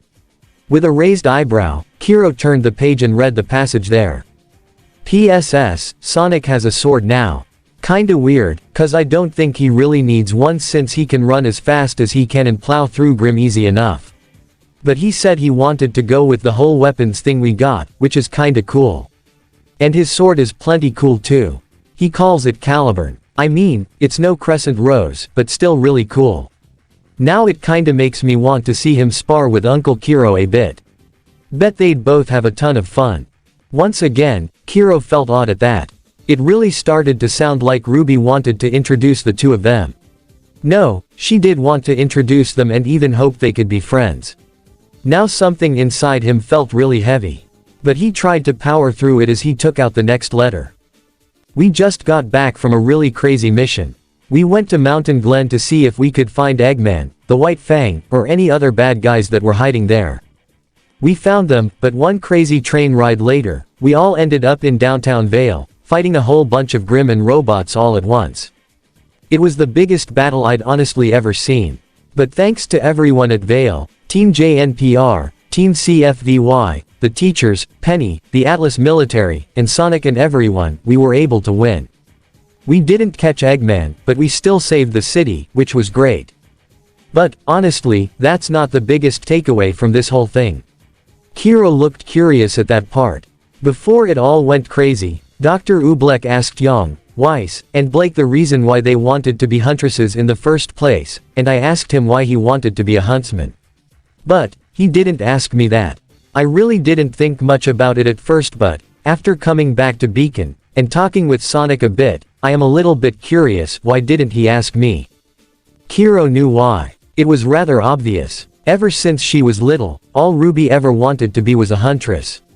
She wanted to go out in the world and protect people from the monstrous Grimm, and there was no underlying reason behind it.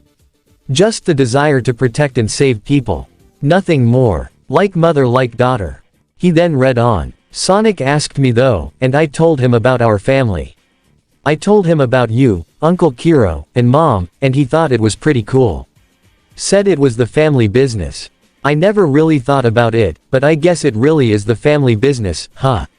Well, I'm proud to have come from a family of awesome huntsmen. Kiro once again thought that heavy feeling in his chest as he continued to read. I then asked Sonic why he does what he does. There are no Grimm where he's from, which is pretty wild to think about, but he says he's fought all kinds of dangerous monsters and bad guys. Why does he do it? Why does he go out there and fight? He said it's what he does. Just keep moving, doing good, saving folks, and living as free as the wind. Living by his way, his own way. Those were his exact words, and it sounded so cool. He lives the way he wants and doesn't let anything slow him down. But what he said afterwards was, just awesome. He told me he wants everyone else to experience that same kind of freedom, where they are free to live and make whatever choices they want. And when someone like Eggman shows up to try and take their choices away, he steps in and helps defend them. He doesn't just fight to defend the people, he defends their right to choose, their right to be free. He's more than just a hero, he's a freedom fighter. That is honestly the most amazing thing I'd ever heard. And I feel the same way. Weiss says she's come from a rather hard life in Atlas, her dad sounds like a real jerk, and people look down on her because her family name doesn't have the best reputation. And Blake, let's just say she has a past she's not very proud of. But they're both choosing to be huntresses, heroes, and as their leader, teammate, and friend, I'll support them all the way, their right to choose to be whoever they want to be and not what others see them as. I've probably written dozens of times how Sonic reminds me so much of Uncle Kiro, but honestly, now that I think about it, he actually feels like the kind of person Mom was. Kiro almost felt his heart stop as he read that. He had to turn the paper over to read the rest of the letter, but he did it thoughtlessly as he still was processing what he just read, and what he would read next. I really want to introduce all of you. Not just Sonic, but all his friends and my friends too. I really think you and Uncle Kiro would love them. Do you think Mom would like them too? I'd like to think she would. I just hope I'm making her and everyone else in our family proud. Drops of water fell on the paper, but these were not raindrops, they were drops of tears, tears that Kiro couldn't stop, even as he put his hand on his face. He really didn't understand at first why RWBY admired Sonic so much, but now he did.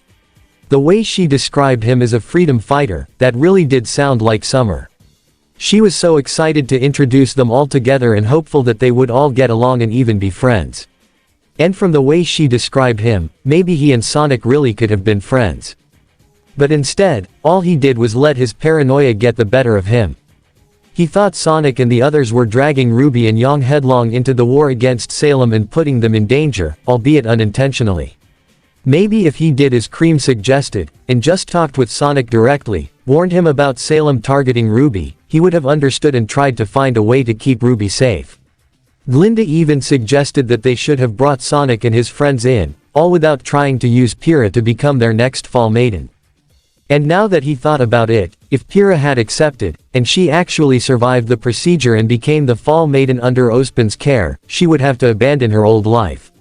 Her friends and families, she'd have to cut her ties with them and disappear. Just like Summer, they would have put Pyrrha's friends, teammates, and family through the same sort of thing that he and his family went through when Summer disappeared or when Raven left. Not only that, but he was also hostile towards them all. Sure, Shadow did attack Ozpin and the others, himself included, in the vault under Beacon. But probably because Ozpin had been so hesitant to tell them. He still trusted Ozpin and saw him as the father figure he needed in his life. But maybe his choice to withhold all this information wasn't the best one, and Kiro never questioned it. Perhaps he should have. If he had, then maybe things wouldn't have unfolded the way they did, and he wouldn't have had such a horrible falling out with Yang, where his eldest niece genuinely believes that he doesn't love her. He screwed up. Right here, right in this moment, Kiro finally understood just how much he screwed up. He really had taken his nieces for granted. He only listened to Ozpin and didn't consider just how they felt about all this. Not only did he not give Sonic a chance, he didn't even give Ruby a chance to really explain and show him why she had grown to admire Sonic so much. "I'm sorry," Kiro muttered as he sobbed alone, his body shaking with all the emotions he let himself feel.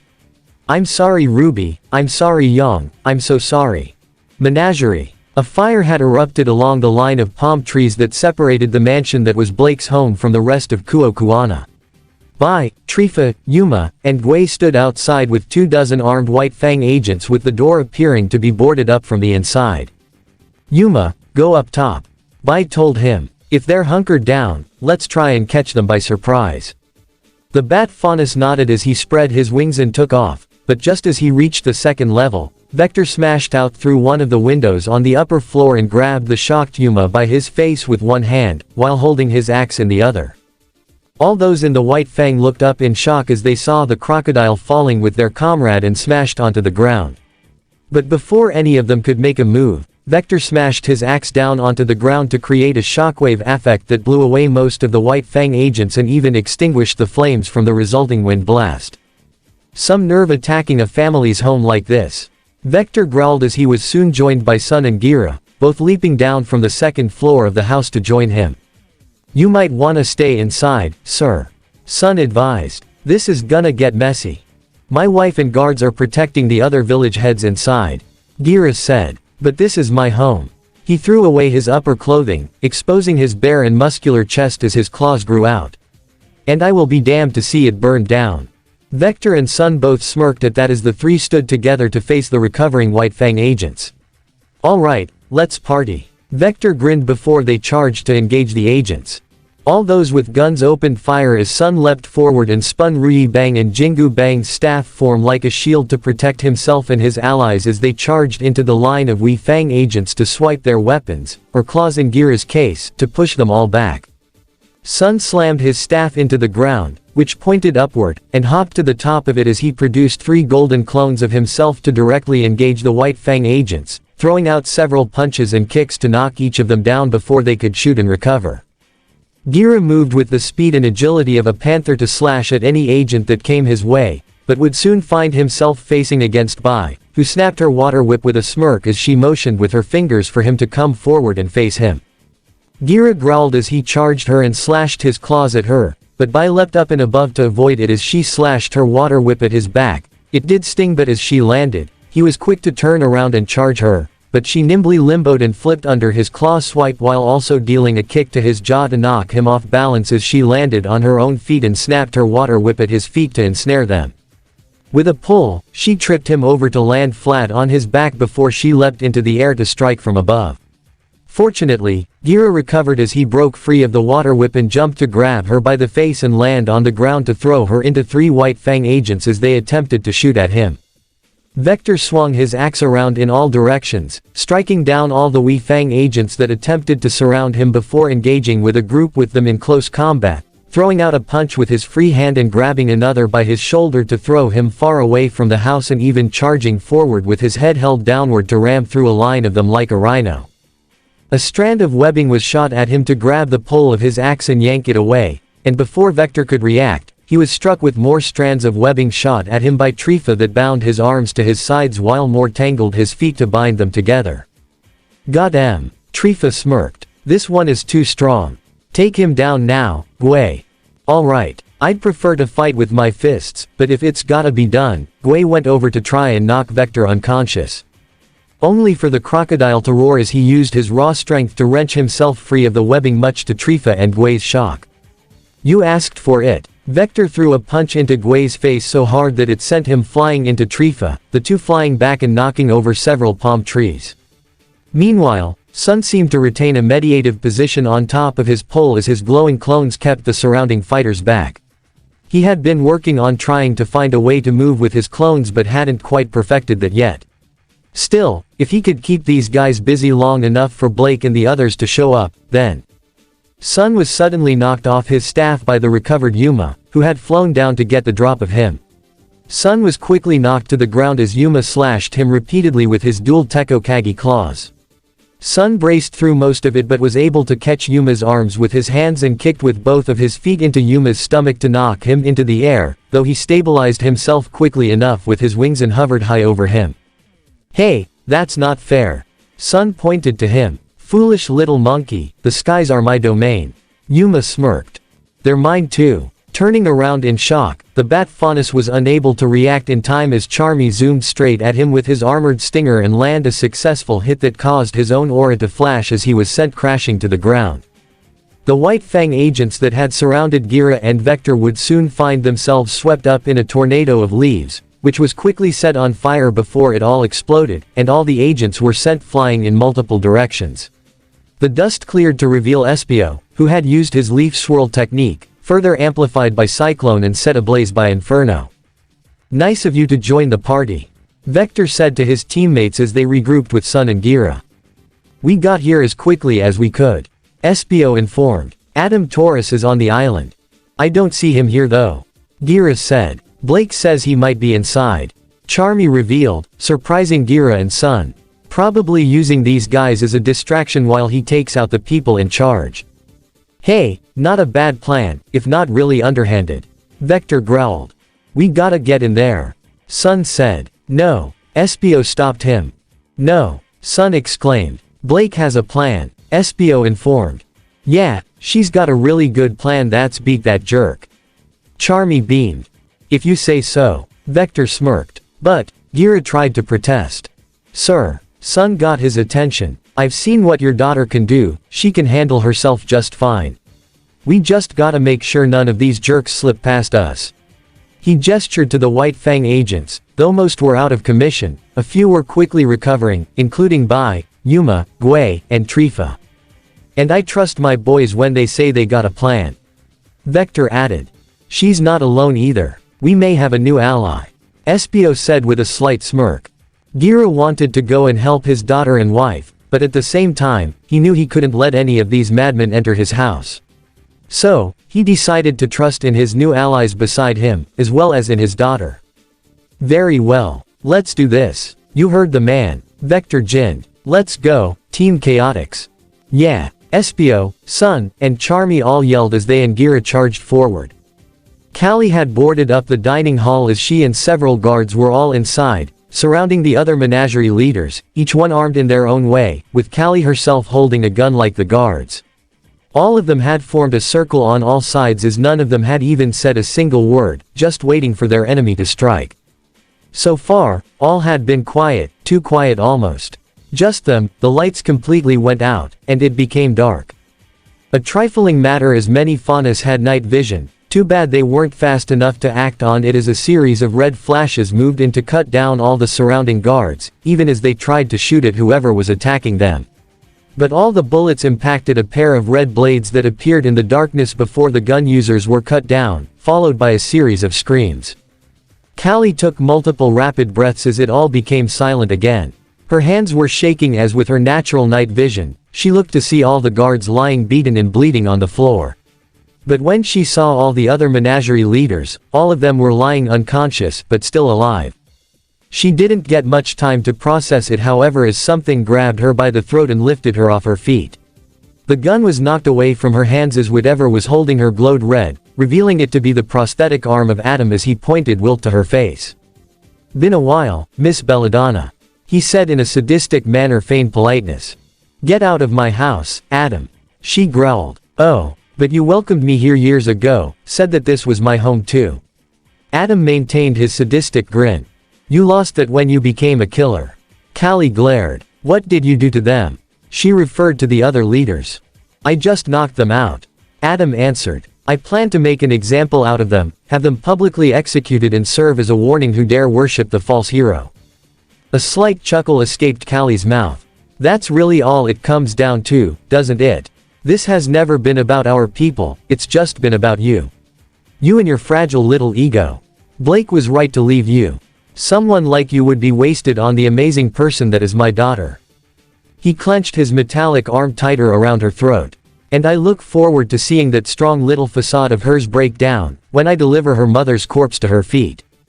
Before he could make his move, a black blur struck him in the side, forcing him to let go of Callie as he was sent rolling out of the dining hall, through the door, and into the main living quarters.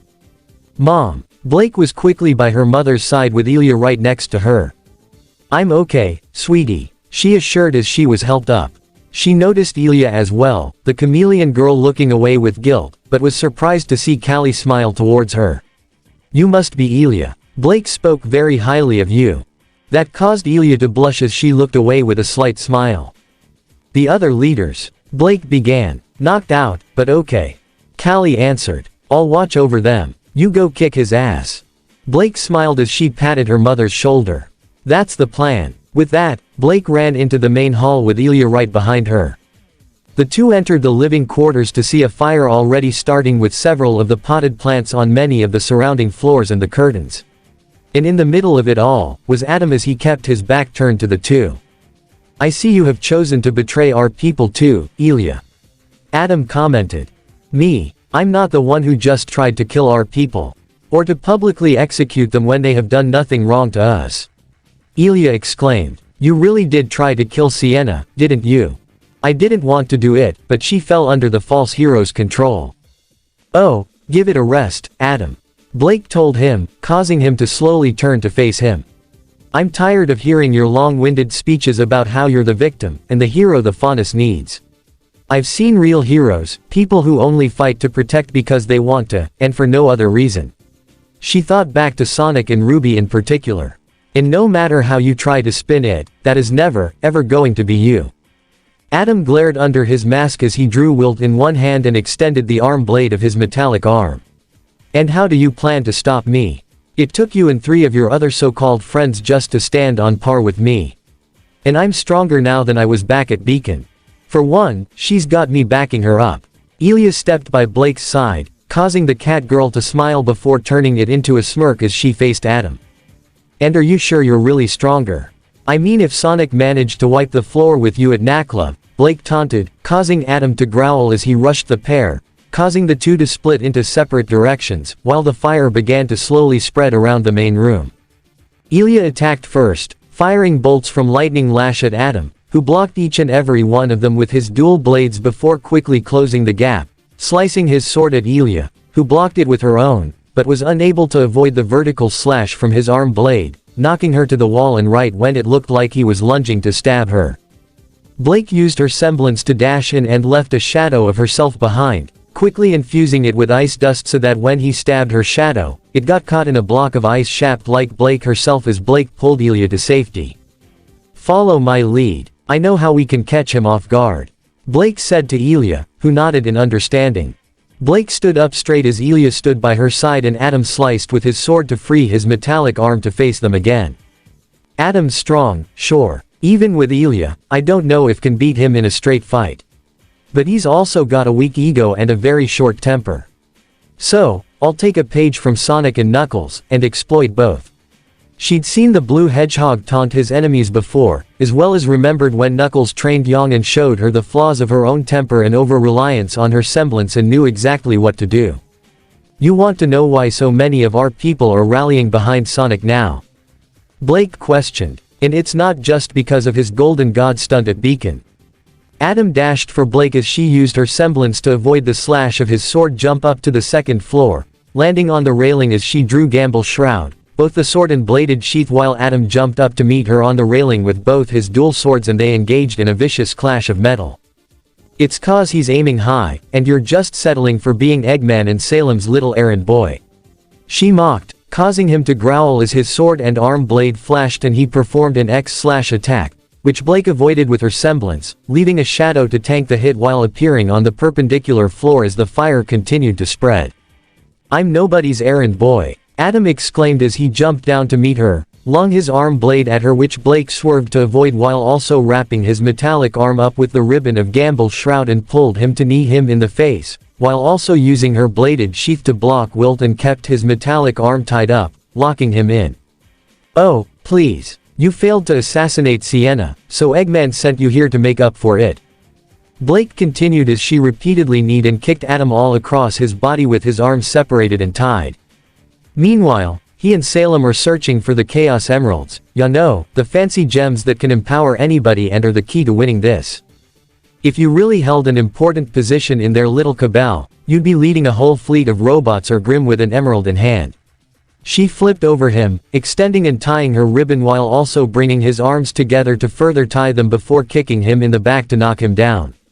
"Instead, you're sent to the one island that has no kingdom or academy to overthrow, all to mop up a mess that you made." She continued to taunt. "Tell me that doesn't sound like an errand boy." Ilia leapt up to the second floor herself and looked at the situation. "Adam's way too sloppy right now, I see what she's doing. He's always been angry with her since she left, and when you're angry or unfocused," she recalled her own recent fight with Espio and how he was quick to take advantage of her own indecisiveness.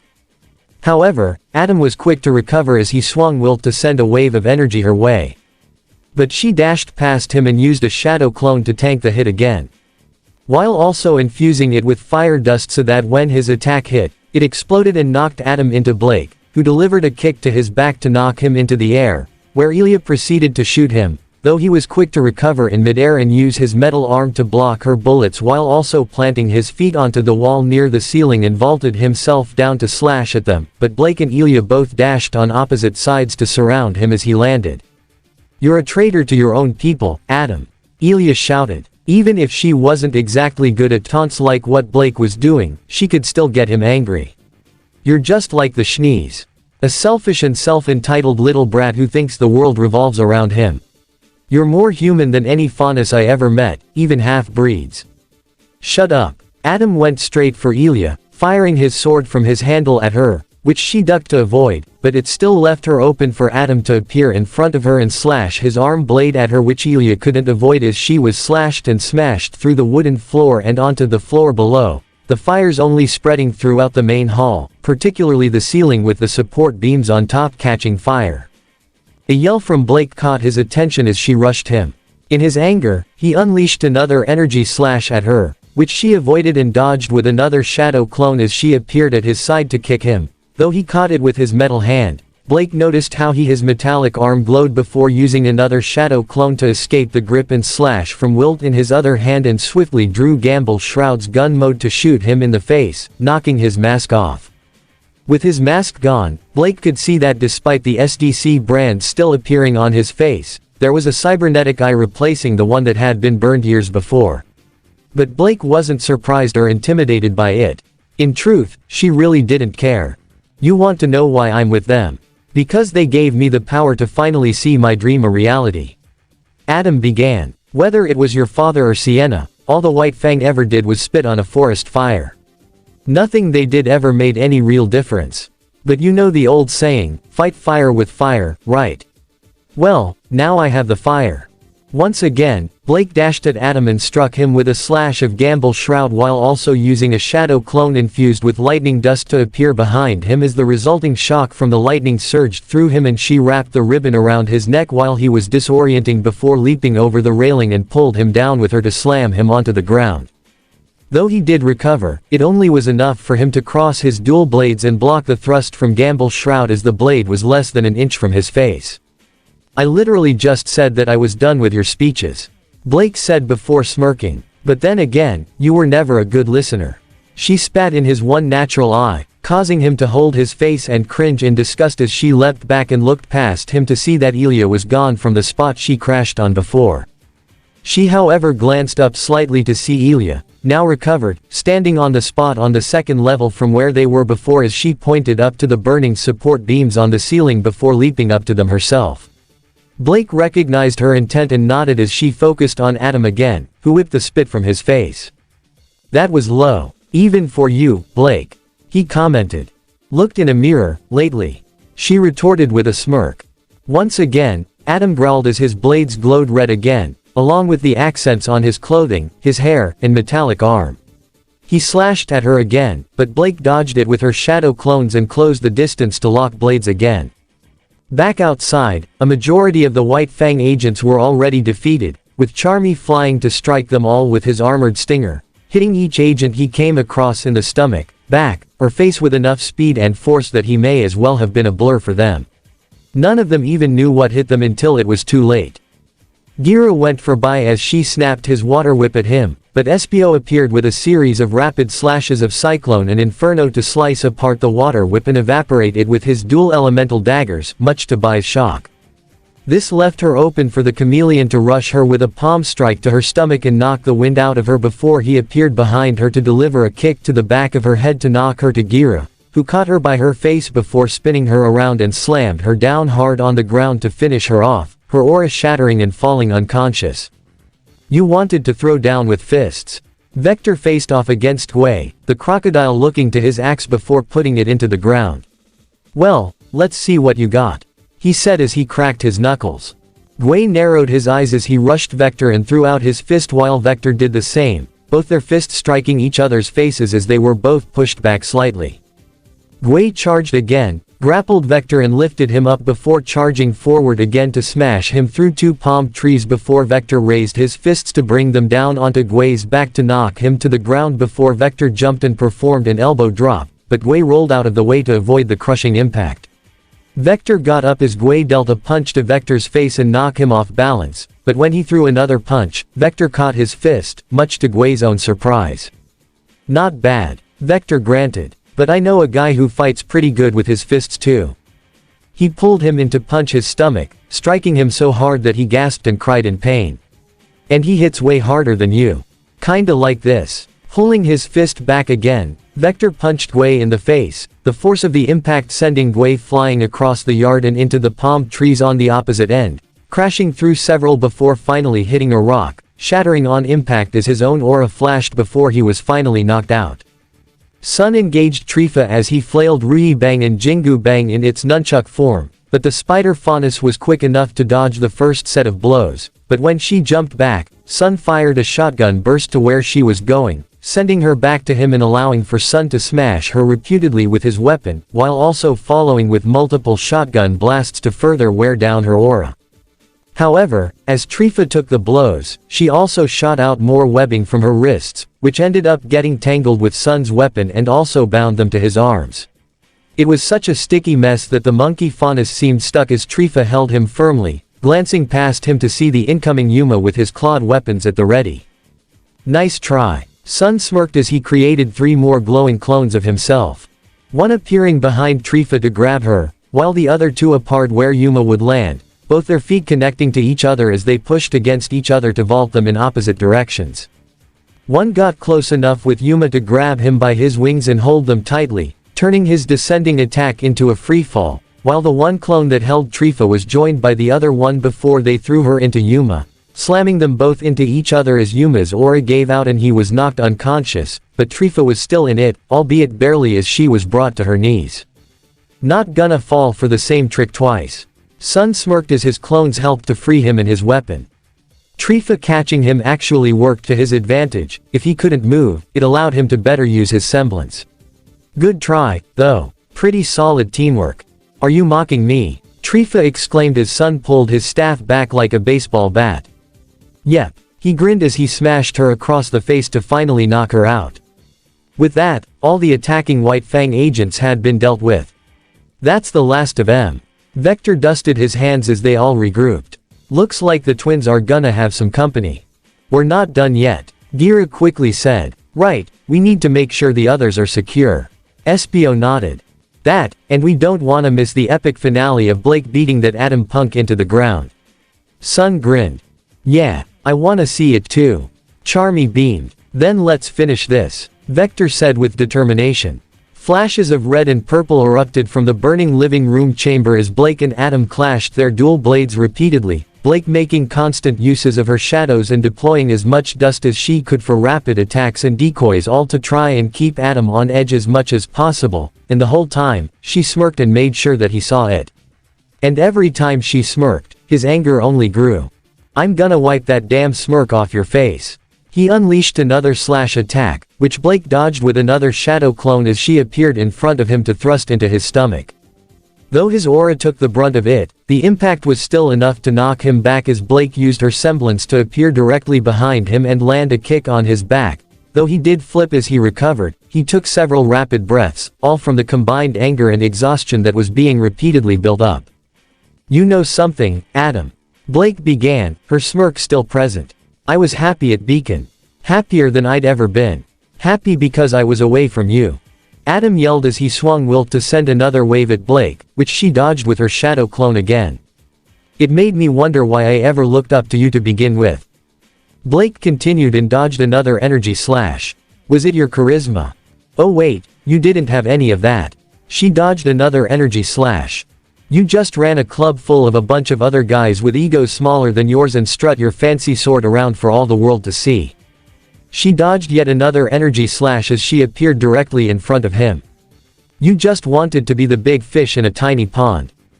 That's why you were so eager to jump ship with Eggman, 'cause all his toys make you feel like the big man.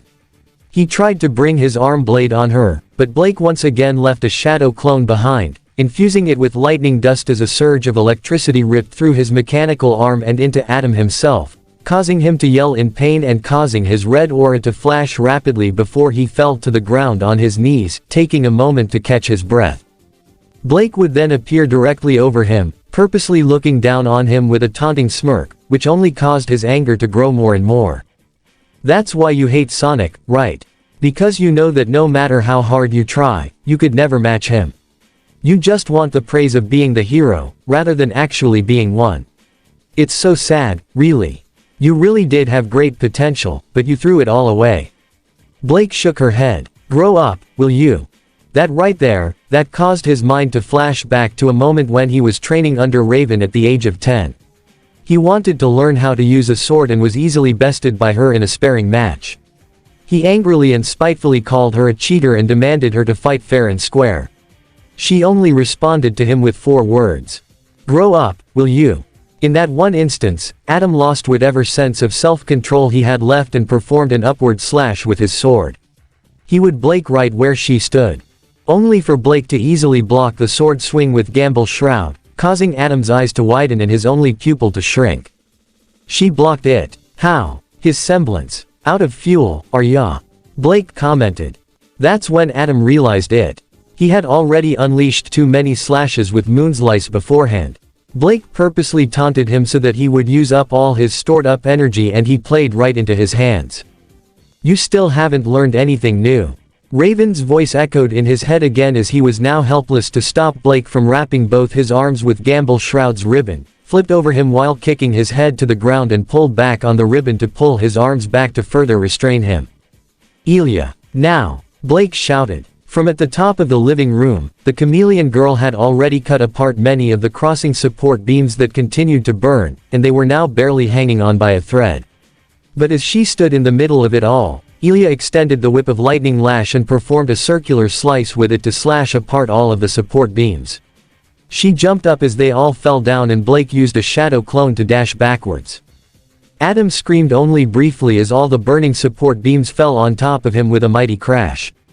Blake only stared at the pile of burning rubble as Ilia jumped down to regroup beside her. "Thanks, that couldn't have been easy," she told her. Ilia shook her head. "You were right though, thanks for opening my eyes." "I'm sorry," she looked to her with a teary expression as her skin turned blue and spots turned green again. Blake only smiled as she pulled Ilia into a brief hug, causing Ilia to blush before she hugged her back with a relieved and emotional smile. They both looked to the doorway behind them to see Sun, the Chaotix, and Jira just arriving, which only caused Ilia to blush even harder. "Hate to interrupt, but your house is still burning," Sun commented. "I'm on it." Espio quickly moved to use Cyclone with his leaf swirl to begin extinguishing the flames. "There are some ice and water dust crystals in the hallway, we keep them for emergencies," Gira added. "Leave it to me." Charmy flew back to gather said crystals. Gira. Callie appeared from the other side of the living room, dashing from the dining hall and running over to her husband for a relieved hug, which he was all too eager to return. Everyone present couldn't help but smile. However, some of the rubble of the broken support beams in the center of the room shifted as a metallic hand reached out to pull out the person it was attached to. With a pain-inducing grunt, Adam wrenched himself free of the debris, all while laying flat on the ground. His aura had already shattered, and yet he still remained conscious, probably from all the pain of the burns and splinters that were all over his body. "Huh, stubborn little punk," Vector commented. Blake looked serious as she walked over and stood over him again. He looked up to her with as much hate as he could muster. "Go ahead, finish me, you know you want to. Because if you don't, I will come back, and I will. For the third time, I don't want to hear any more of your speeches," Blake said in annoyance. "You heard me, right?" she asked Ilia. "Yep, loud and clear," she confirmed. "I'm just as tired of your speeches as I'm tired of you, Adam," Blake told him. "I'm done with you. You were never my brother, or even my friend, and that's all on you. Go find a hole to rot away somewhere. As for me, I'm going to live my life, and I'm going to live it my way." She kicked him across the jaw to finally knock him out. "Felt good?" Vector asked with a smirk. "You have no idea," Blake smiled. "Surprised you took him down on your own," Vector commented. "I mean, from what I've heard, he gave you and most of your team a really hard time before." "Back then, I wasn't emotionally ready," Blake said. "But I still had some help this time." She looked to Ilia again with a smile, causing the girl to shuffle her feet nervously. "Still wasn't easy though, but in the words of a certain echidna, fight smarter, not harder. Words to live by," Vector congratulated as he patted her on the back. About an hour later, after the fire at the Belladonna household was extinguished, more menagerie guards had arrived to apprehend all the White Fang agents, including Adam, who was being carried away on a stretcher, and they would all be taken away to the prison where Corsac and Fennec were currently being held. A crowd had been gathered to witness the whole thing as well. Blake, her family, Sun, and the Chaotix, along with Ilia, were all outside tending to whatever wounds they may have had and getting some much-needed rest. "Excuse me, Gira." Looking toward the house, everyone saw the menagerie leaders all step out, the boar faunus from before being at the lead. "First, we just wanted to say thank you for helping us." "Don't thank me. Thank my daughter, and her friends." Gira gestured to Blake, the Chaotix, and Sun. "Thank you, all," the boar faunus said as they all bowed their heads in gratitude. "Ah, it was nothing." Sun waved off bashfully. "Yeah, when the Chaotix take a job, we never leave it undone." Vector gave a thumbs up. "We're all just glad that everything turned out okay." Charmy smiled. "And that justice was served." Espio nodded seriously. "Speaking of, we've all discussed it and we would agree to join you," the boar faunus said, surprising them all. But none were more surprised than Blake herself as she stood up. "You mean, yes, we will rally all the support we can throughout the whole of Menagerie to join you in the coming conflict against Dr. Eggman and those allied with him," the boar faunus said, speaking for the other faunus leaders of the island nation. Blake couldn't believe it. Were her people really planning to unite together in the coming war? Were they really going to help her and all her friends? Before she knew it, Vector hoisted her up on her shoulders. "Now that's some good news right there," the crocodile said with enthusiasm. Let's hear it for Blake Belladonna everyone. With that, pretty much everyone who gathered at the house all clapped their hands and cheered in celebration. This included Sun, her mother, her father, Charmy, and Espio as well. Blake looked at all of this, at all her people, many of whom were content to live an uneventful life in menagerie and away from the world's conflicts, filled with such spirit and hope. And she brought it all herself. Tears of joy were already streaming down her eyes as she raised her fists high into the air with the widest smile she could manage. She'd only wish that RWBY, Young, Sonic, Weiss, Knuckles, Amy, and Tails would all be here too. Our little girl, all grown up, Callie cried as Gira held his wife close, but he was sobbing even more than her. There.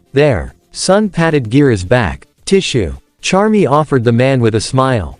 Espio shook his head with a humorous smile, but when he turned, he noticed how Ilia wasn't celebrating. If anything, she looked ashamed. The girl sunk back into the shadows of the surrounding palm trees and was prepared to leave, only to stop as she felt someone's gaze from behind. Turning around, Ilia saw Espio staring at her. No words were spoken between them, almost like they were silently communicating with their eyes. Espio could tell that Ilia felt she didn't deserve to celebrate with these people, probably felt ashamed for her past actions. But the fact she felt guilt and remorse alone was proof enough that she was willing to change, never mind her recent actions in fighting Adam. So, with a smile, Espio offered his hand to her. Ilia looked in surprise. Was he really willing to offer her a chance to join them? To make amends and, maybe start again? She saw the smile and look in his eyes, showing that he was very serious about this chance.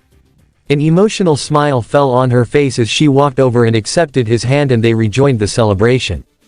A celebration that was currently being witnessed via a warp window within the icy base on the other side of the world. Said base being currently occupied by a certain platypus with an intrigued smile. How touching, Starline said with a calculated and malevolent look in his eyes. Chapter 46, Different Shades of Pride.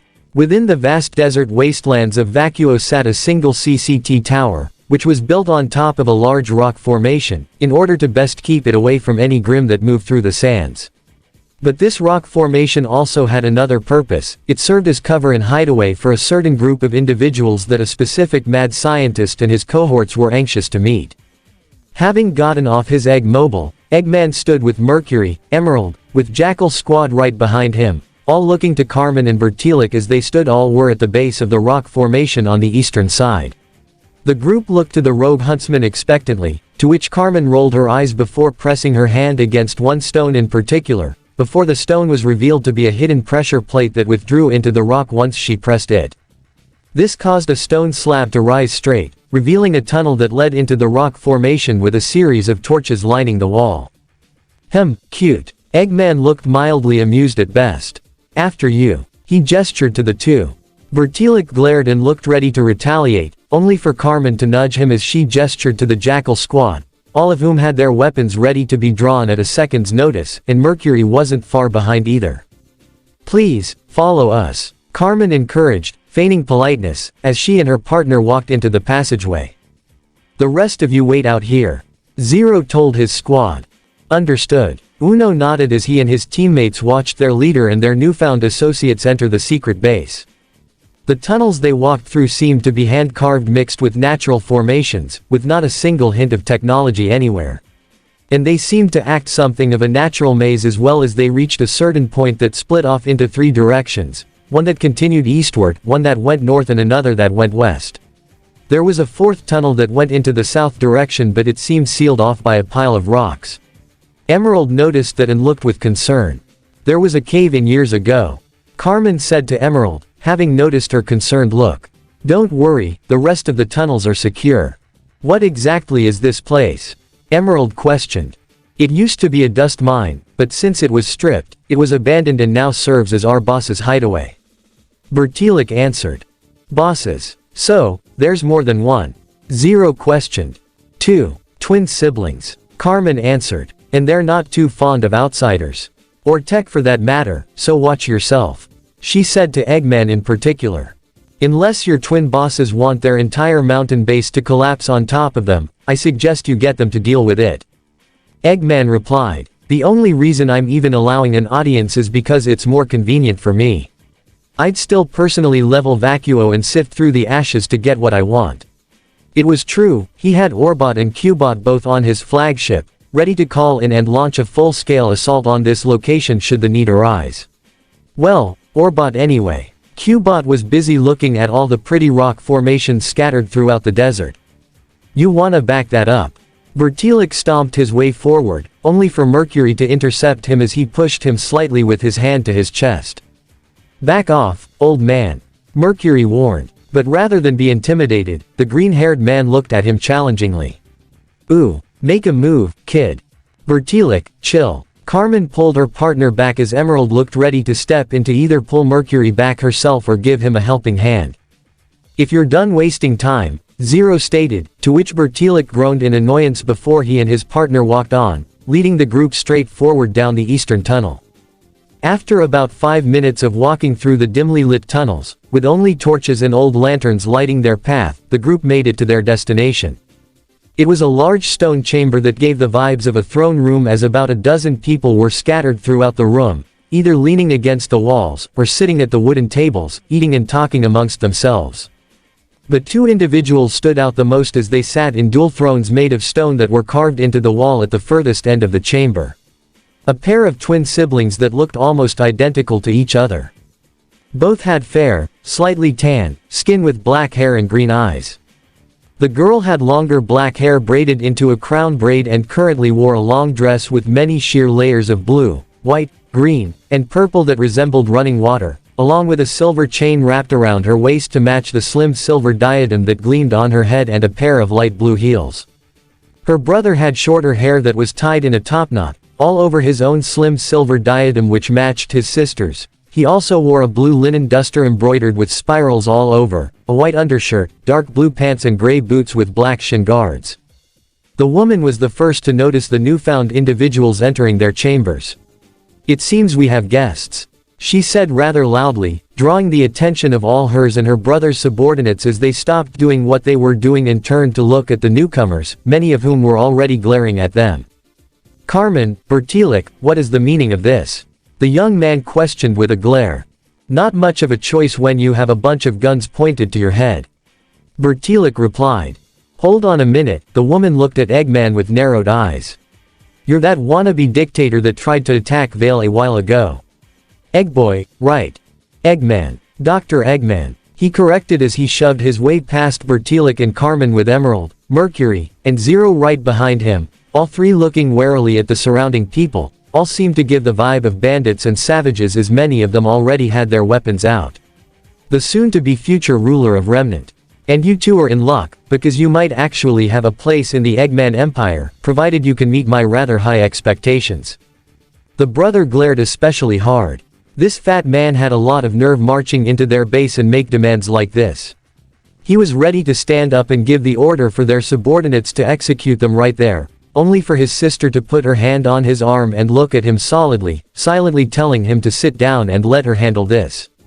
He reluctantly relaxed as she spoke. Perhaps we could at least benefit from hearing each other out. Why don't we start with introductions? We already know who you are. My name is Jillian Asturias, and this is my brother, Jax. We are the crown, and the rightful rulers of Vacuo. Shade Academy, Theodore's office. After returning to the city of Vacuo from their mission to the Egg Pyramid, Team Dark chose to inform Theodore of what and who they encountered, while Team JNPR went to explore more of the city and meet Star Sanzong, the current summer maiden, and Whisper tagged along, more to follow at a distance to be accurate.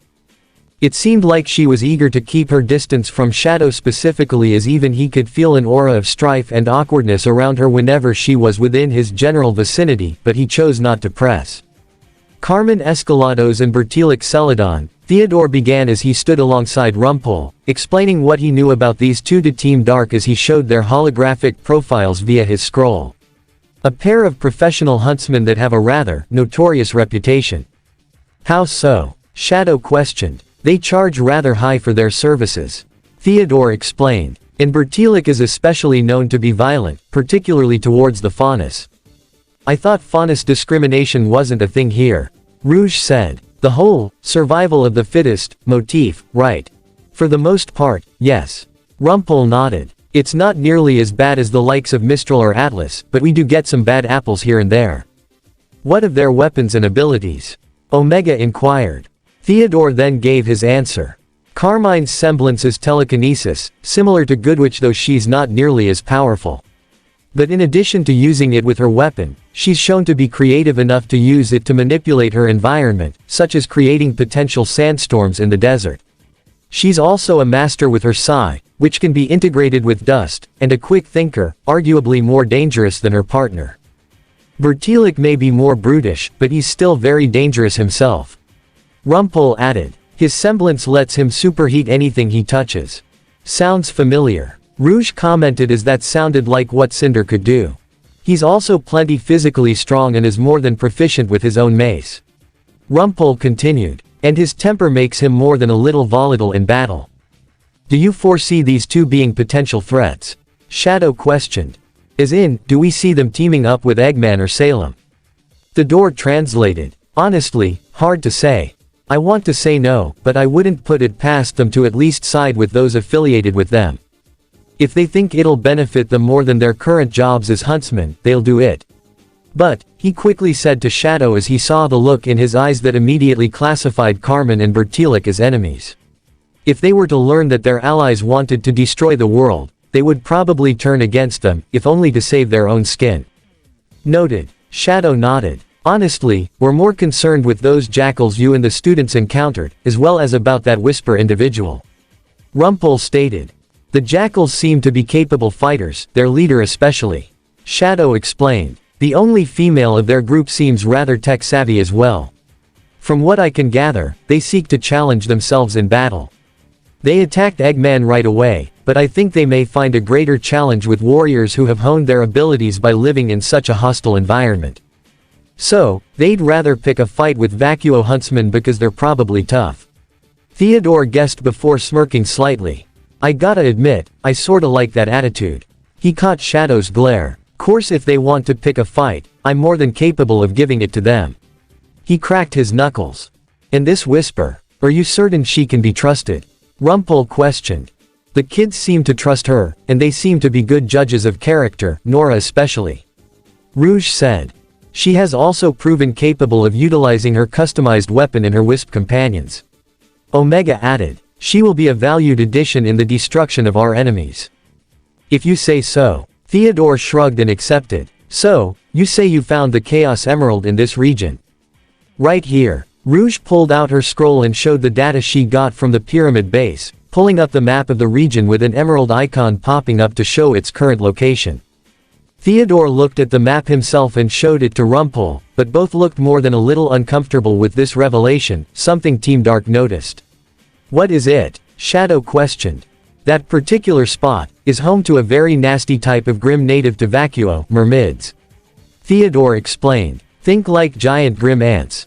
Ants? Rouge questioned. I have studied the many variations of grim that occupy this planet.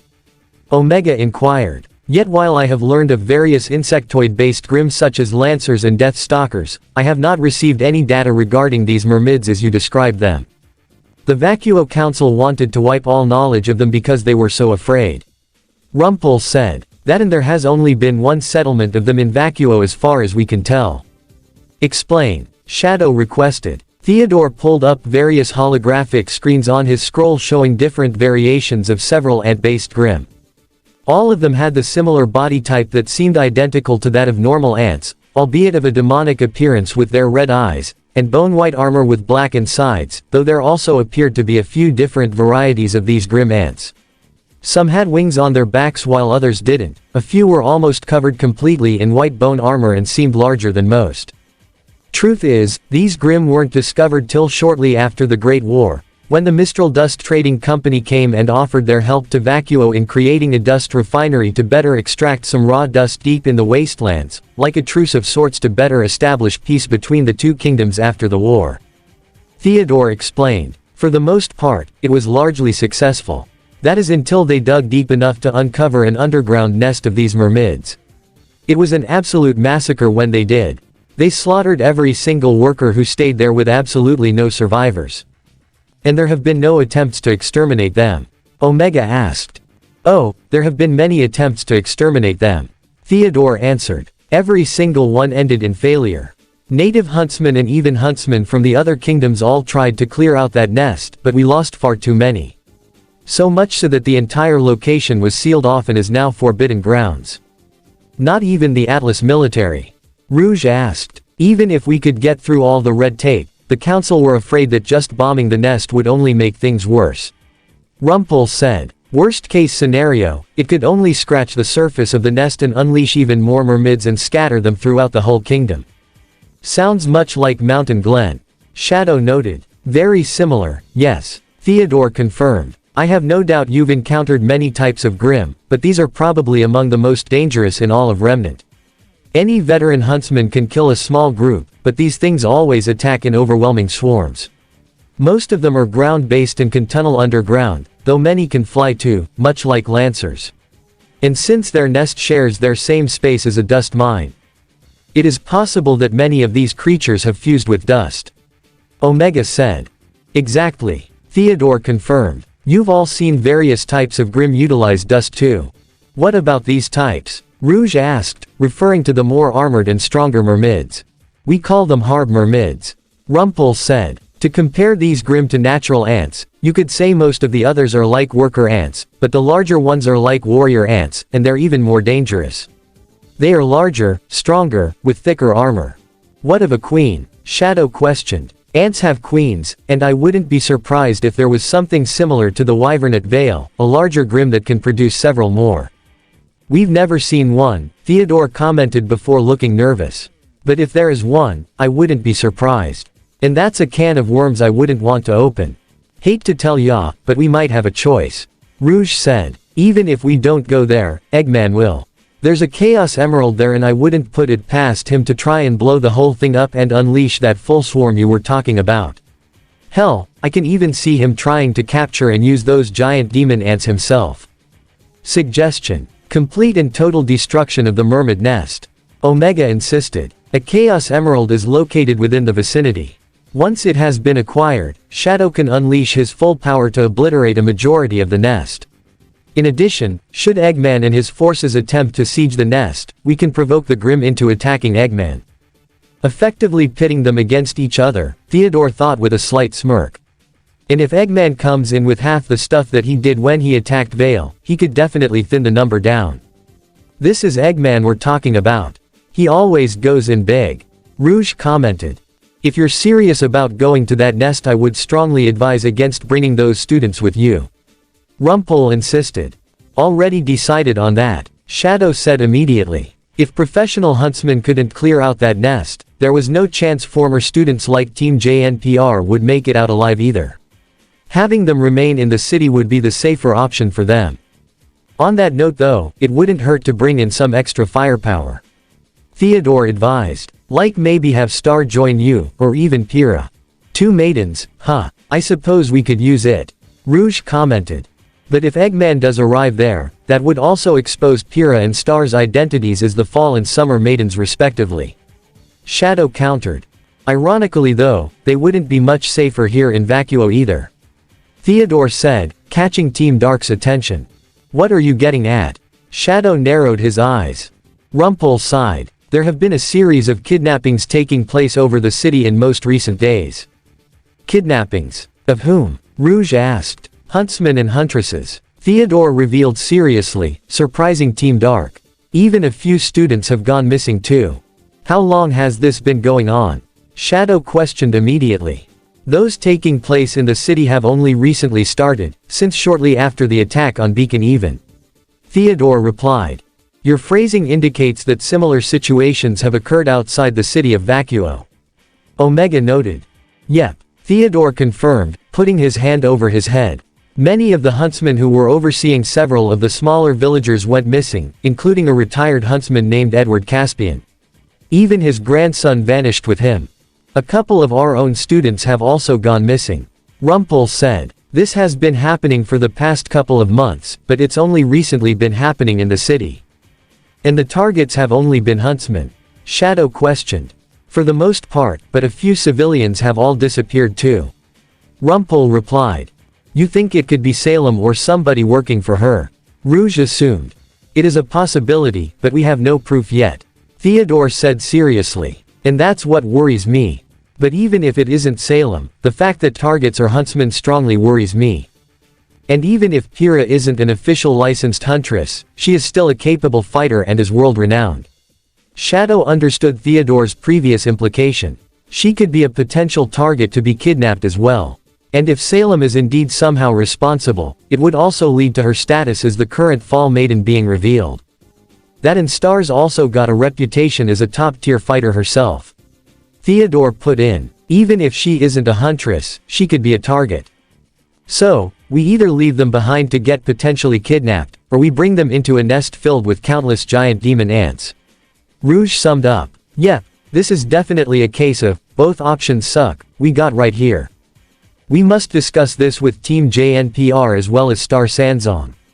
Omega said. If they cannot join us on this expedition, perhaps they can prove useful in aiding Rouge and investigating this situation as well. Oh, and miss out a chance to go diving headfirst into a domain of demons. Rouge herself replied with a sarcastic tone and a teasing smile. I am aware you are being sarcastic, but while you are a capable fighter, your greatest talent lies in espionage, which is better suited for investigating the matter of these abductions. Omega told her. We'll meet with them and let them know what is going on. Shadow said. Be sure to let us know what your plan is. We can offer our own to help you with the investigation on our end while you look for this Chaos Emerald. Rumpole told them. Shadow nodded before he led his team out of the office, leaving the headmaster of Shade and his right-hand woman alone to discuss their future steps. Meanwhile, John continued to lead his team throughout the streets of Vacuo, looking at the map on his scroll. But as he did, he turned his head and the scroll in several different directions, having had to make a few stops just to make sure they were going the right way. Okay, so we gotta make a left turn at the, wait, I think we missed it. Was it the alleyway or the street? John muttered to himself. John, if you are having trouble, perhaps it wouldn't hurt to ask for help. Kiro requested. I'm fine, I got it. John replied. I think we make a right, down here. He pointed down a road between two buildings. You think? Ren questioned. Hey, some of these buildings look brand new. And it's not my fault this place doesn't have paved roads. John stated, turning back to his team. What did you expect with a literal desert city? Nora asked before wiping the sweat from her forehead. Still not used to this heat, kinda makes me wish Team RWBY was here. Mostly so we can see Ice Queen Weiss constantly complain how hot it is. She snarked. Kira had a slight smile herself. Perhaps we should have asked Team CFVY for assistance. It wouldn't hurt to call them again. Okay, fine. I admit, maybe I could use some help here. John confessed as he handed his scroll to Kira, who took a second to look at the map herself. But as fun as it would be to have Coco and the others with us, we haven't included them in yet. And we're going to see Star for, ya know. He wanted to be careful not to use any specific words or phrases, just in case he was worried about someone overhearing. It kind of feels weird, though. Nora said in a manner of internal reflection. We got on Ozpin's case about hiding important information from us, but we're almost doing the same thing here. His reasoning to keep Salem's existence a secret makes sense, given the potential ensuing panic. Ren noted. And yet, he still didn't tell Sonic, Shadow, or the others, even though they could have helped. John said with disapproval and quickly caught a questionable look from Kira. I get it, he was in a crazy situation, and I can understand where he comes from. But, Kira, you gotta admit it feels more like the guy made things more difficult for himself than they needed to be. A valid criticism, Kira admitted. I have my own misgivings towards Ozpin personally, especially after what he asked of me, even if he was put in a terrible and sympathetic position. But I would rather we not get back into all that right now. What happened, happened. There's no way around it. So let us focus on the task at hand and move forward.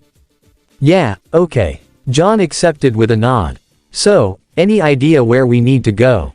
'Cause I hope I didn't get us lost. Kira smiled as she looked at his scroll. Actually, John, you were on the right path. Really? John asked in pleasant surprise. Yes. Though our turn is a bit further down at the road, or rather the larger gap between the buildings is opposed to the alleyways. Kira said as she handed John his scroll back. From there, it's a straight shot to Star's dojo.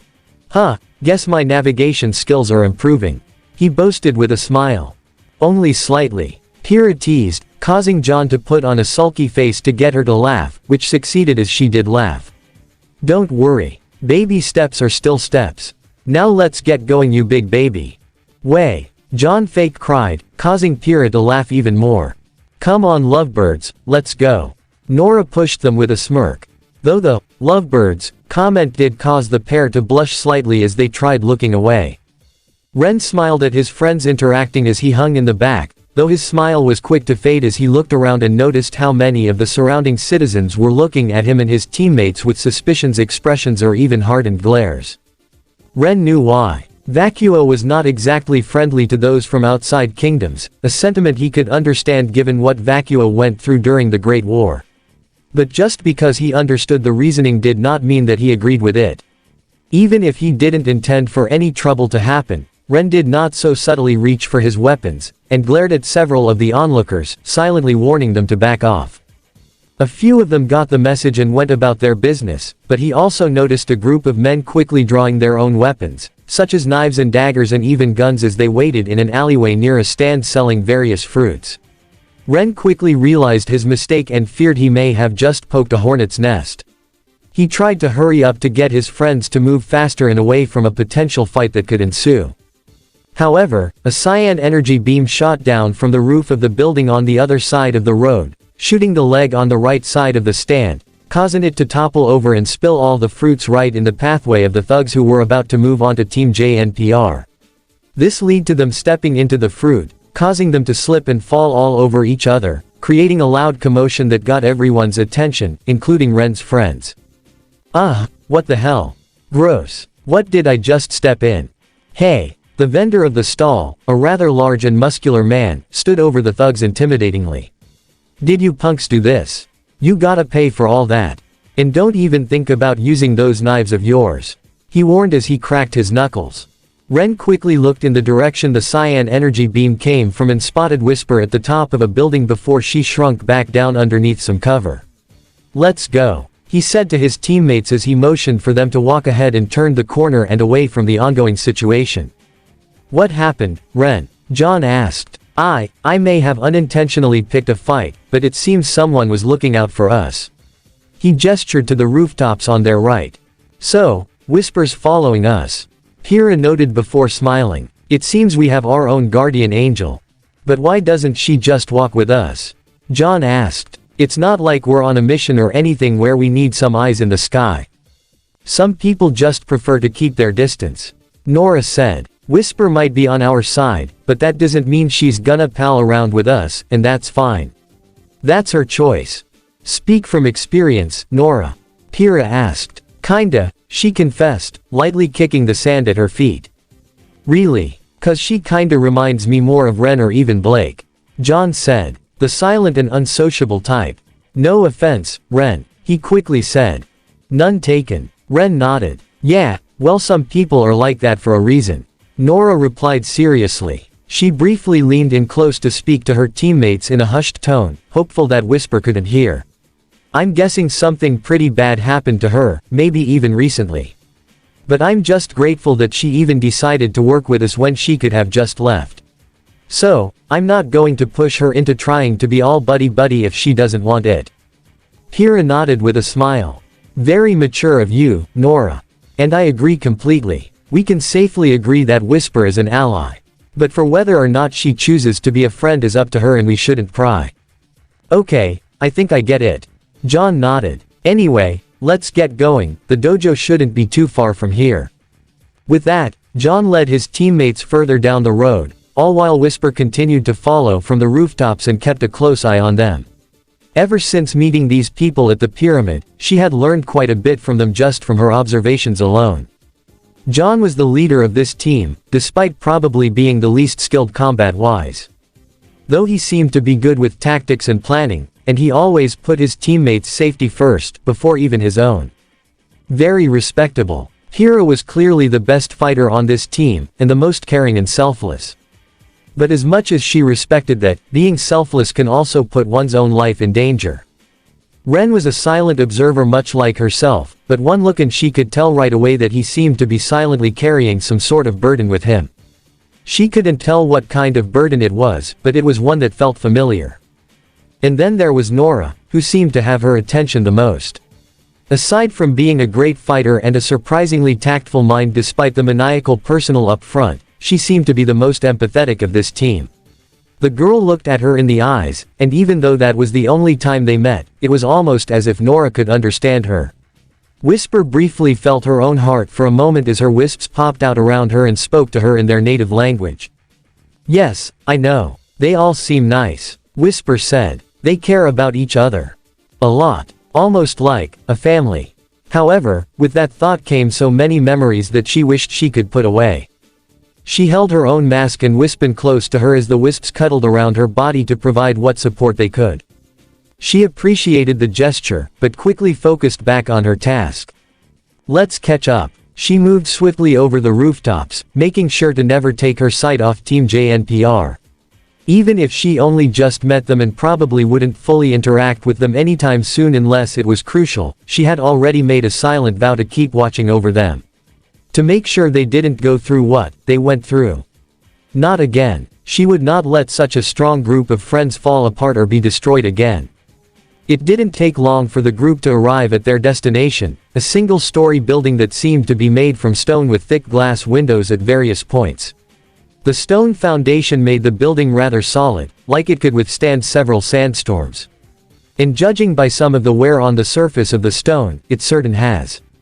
Team JNPR exchanged looks with each other before walking inside, all while Whisper continued to hang outside, sitting at the top of an adjacent building as she observed the surrounding area. The interior of the dojo looked surprisingly well furnished with a smooth tile floor and rubber mats along the ground. The walls were made from smoothed stone and along the walls were various tools and weapons, notably staffs and wooden swords, and even several dummies. And sitting in the middle of the dojo in a meditative position, with metal rotating practice dummies at each corner, was the current owner of the dojo, Star Sanzong. She appeared to be a human woman in her mid-late 20s with tan skin, and orange auburn hair that was tied back with spikes at the back pointing up with a few bangs over her face. She also had lean yet muscular frame on her arms as well as a fully developed six-pack abs. Her current attire was a white sleeveless tank top which was short at the bottom to reveal her abs, a blue ribbon tied over her right arm with a 5-point stellar knot, black fingerless gloves, black martial arts pants with no shoes and a golden belt tied around her waist. Her eyes were currently closed as she seemed to be meditating. "Nice abs," Nora commented with a slight grin. "Hey Miss Sanzong." John tried to get her attention, but the woman held up her left finger while her eyes remained closed. "I'll be with you in a minute." She slowly stood up from her spot as her eyes continued to remain closed before she quickly performed a chop with her right hand at the training dummy on her right in front of her, which caused it to spin around as she performed a kick to her rear left with her left leg to spin that dummy around as well. While her eyes were still closed, Star performed multiple rapid chops and kicks to block and parry the spinning dummies before ducking to avoid 2 strikes from above and threw out her hands to the lower portions of the remaining 2 dummies, spinning them as well. From there, Star jumped and struck out her feet to dodge and parry the lower strikes, while simultaneously using her arms and hands to block and parry the upper strikes before switching it up as she jumped into the air, flipped, and landed on her hands to use her feet and legs to block the upper strikes while also rapidly moving her arms to lower strikes. All while Team JNPR could only look with widened eyes. "Wow, how is she?" John stuttered. "She's quite flexible and very quick," Ren noted, looking more than a little impressed himself. "And her eyes are closed no less. I don't think I've even seen her take a hit once," Nora stated. "She's awesome," she exclaimed with a wide grin.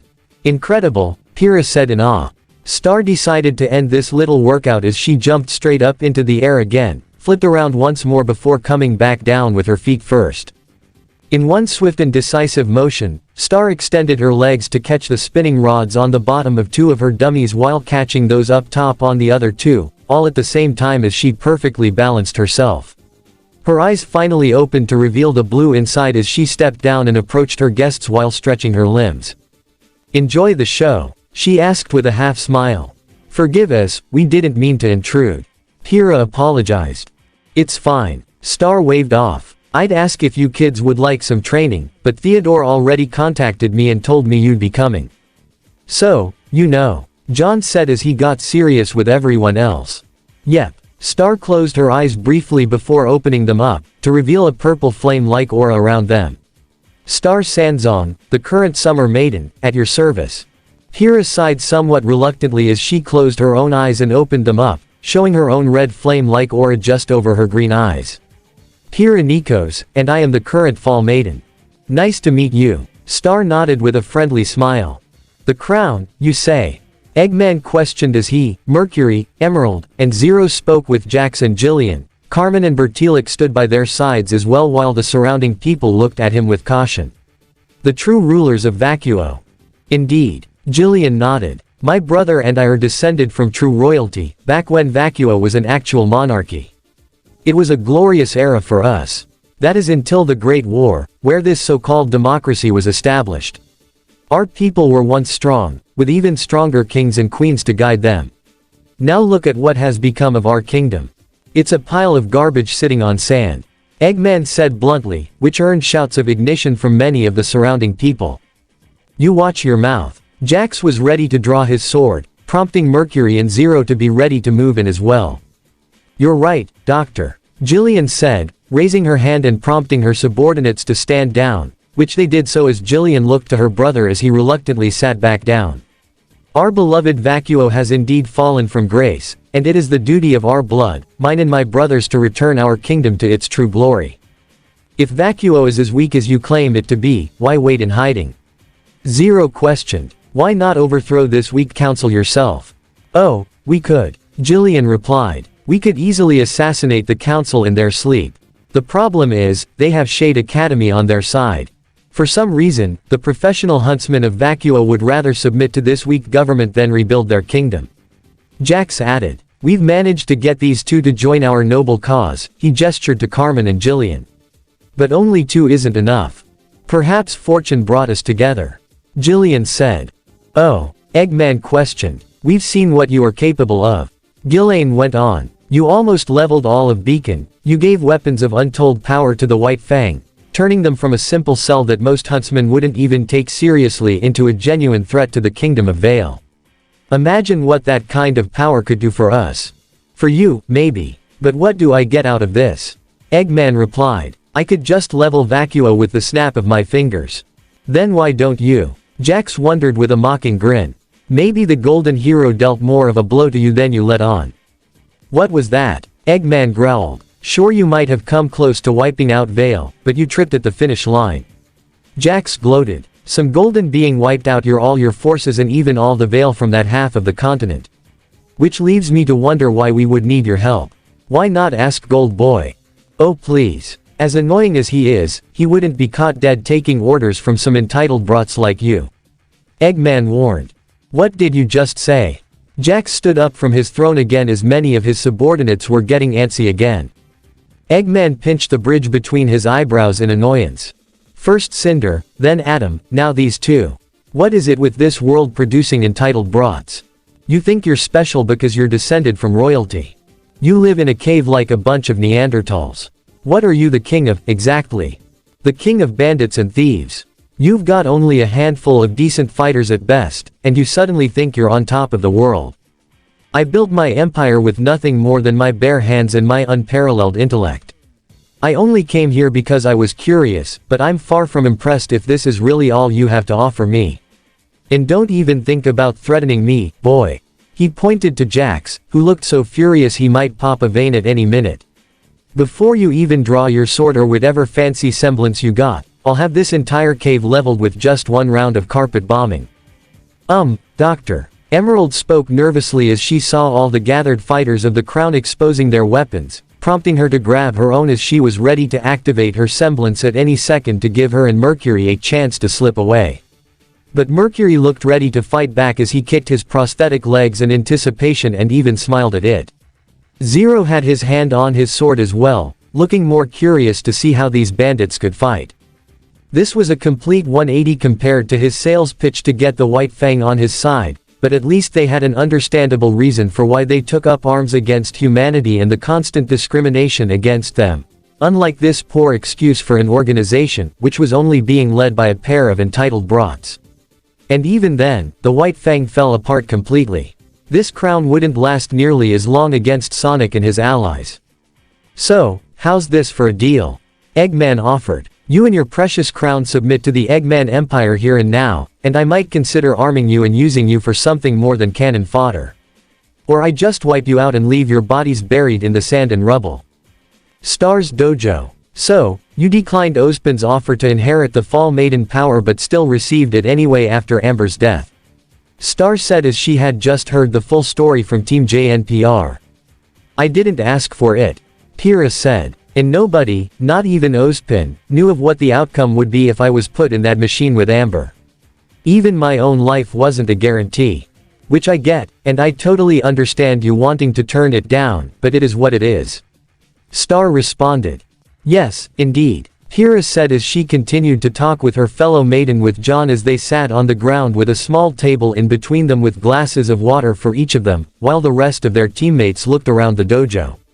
I came here with the hope that you would help me in getting a proper handle of my powers. If we're going to take the fight to Salem and Eggman, I need to know everything I can. Sure, I can help you. Star accepted casually. Really? Just like that? John asked in surprise. Just like that. Star nodded. I run a dojo so I know a thing or two about teaching people how to fight, this shouldn't be too much different. And I'm a little excited to meet a fellow maiden myself. Wait. You've never met another maiden? Kira asked as she and John looked in surprise. No. Ozpin and the others insisted that contact with each other be kept absolutely minimal, for our own safety. Star said. So, how do you learn to use your magic? John asked.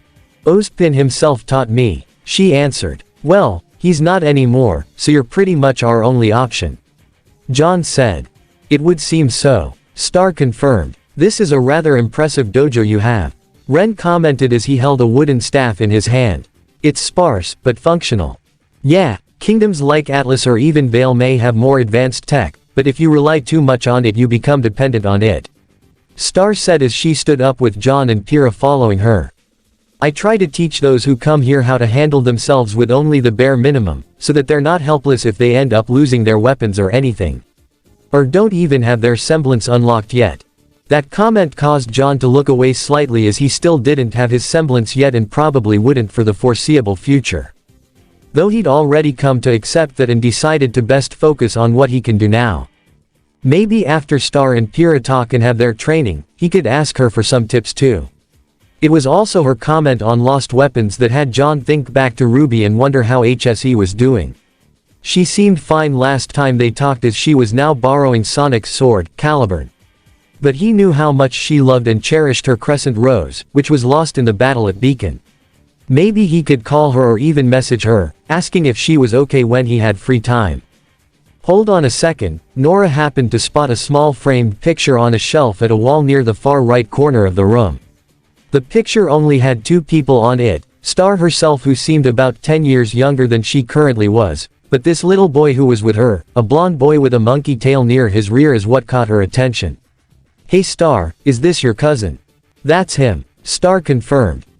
By any chance, is his name Sun Wukong?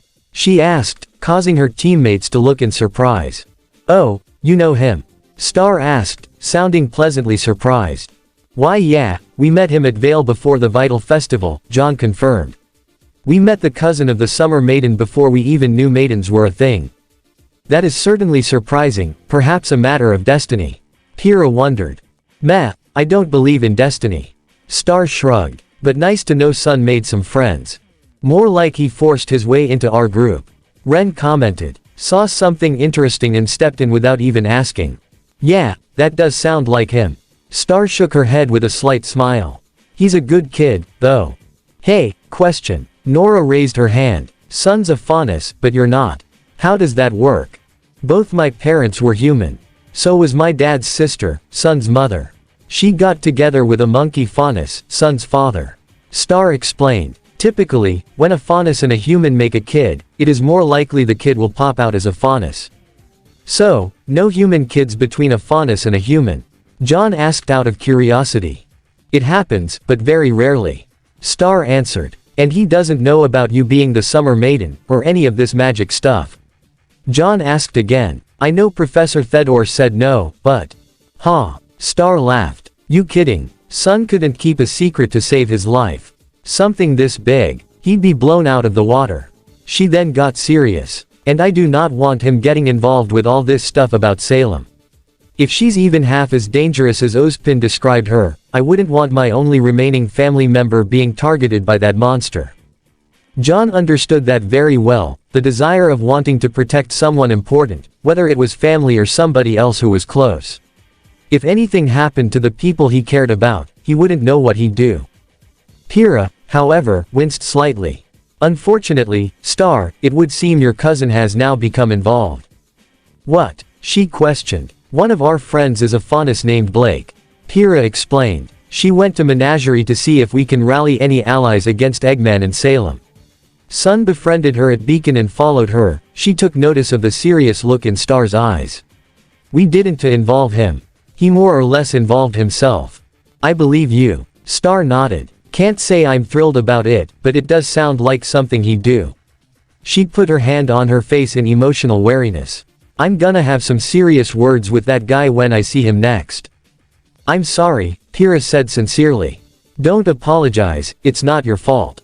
She sighed again before focusing on the task at hand. Well, like I said, it is what it is and there's no changing it. Best to focus on what we can do now. You came here to learn how to use your powers and I'm going to teach you. Pyrrha smiled as she bowed in gratitude. Thank you, Star. John, Nora, and Ren hung by the side wall as Pyrrha and Star sat across from each other in the middle of the dojo. So, tell me everything you know of Maiden magic. The current Summer Maiden began. It is a form of elemental magic. Pyrrha began. It's not connected to your aura like a semblance, but it does provide a great deal of support to help protect you. It does more than just support. Star said. Have you actually used your power before? Only a few times, and they've all been small instances. Pyrrha answered. I'm trying to do my best to keep my own identity hidden for the time being. Smart. But there may come a time where we have to step out of the shadows, so you need to know what exactly you have at your disposal. Star began as she opened her palm to produce a fireball, all while her eyes glowed purple again. Like you said, it's strictly elemental magic, so we can't just snap our fingers and teleport all the bad guys away or anything like that. But you aren't just limited to a handful of elements, like how the Winter Maiden can use more than just ice or snow like her name suggests, rather you can use all of them. She twirled her hand around the fireball to turn it into a sphere of lightning before twirling it again to turn it into one of wind, then a large water ball, which she froze into ice.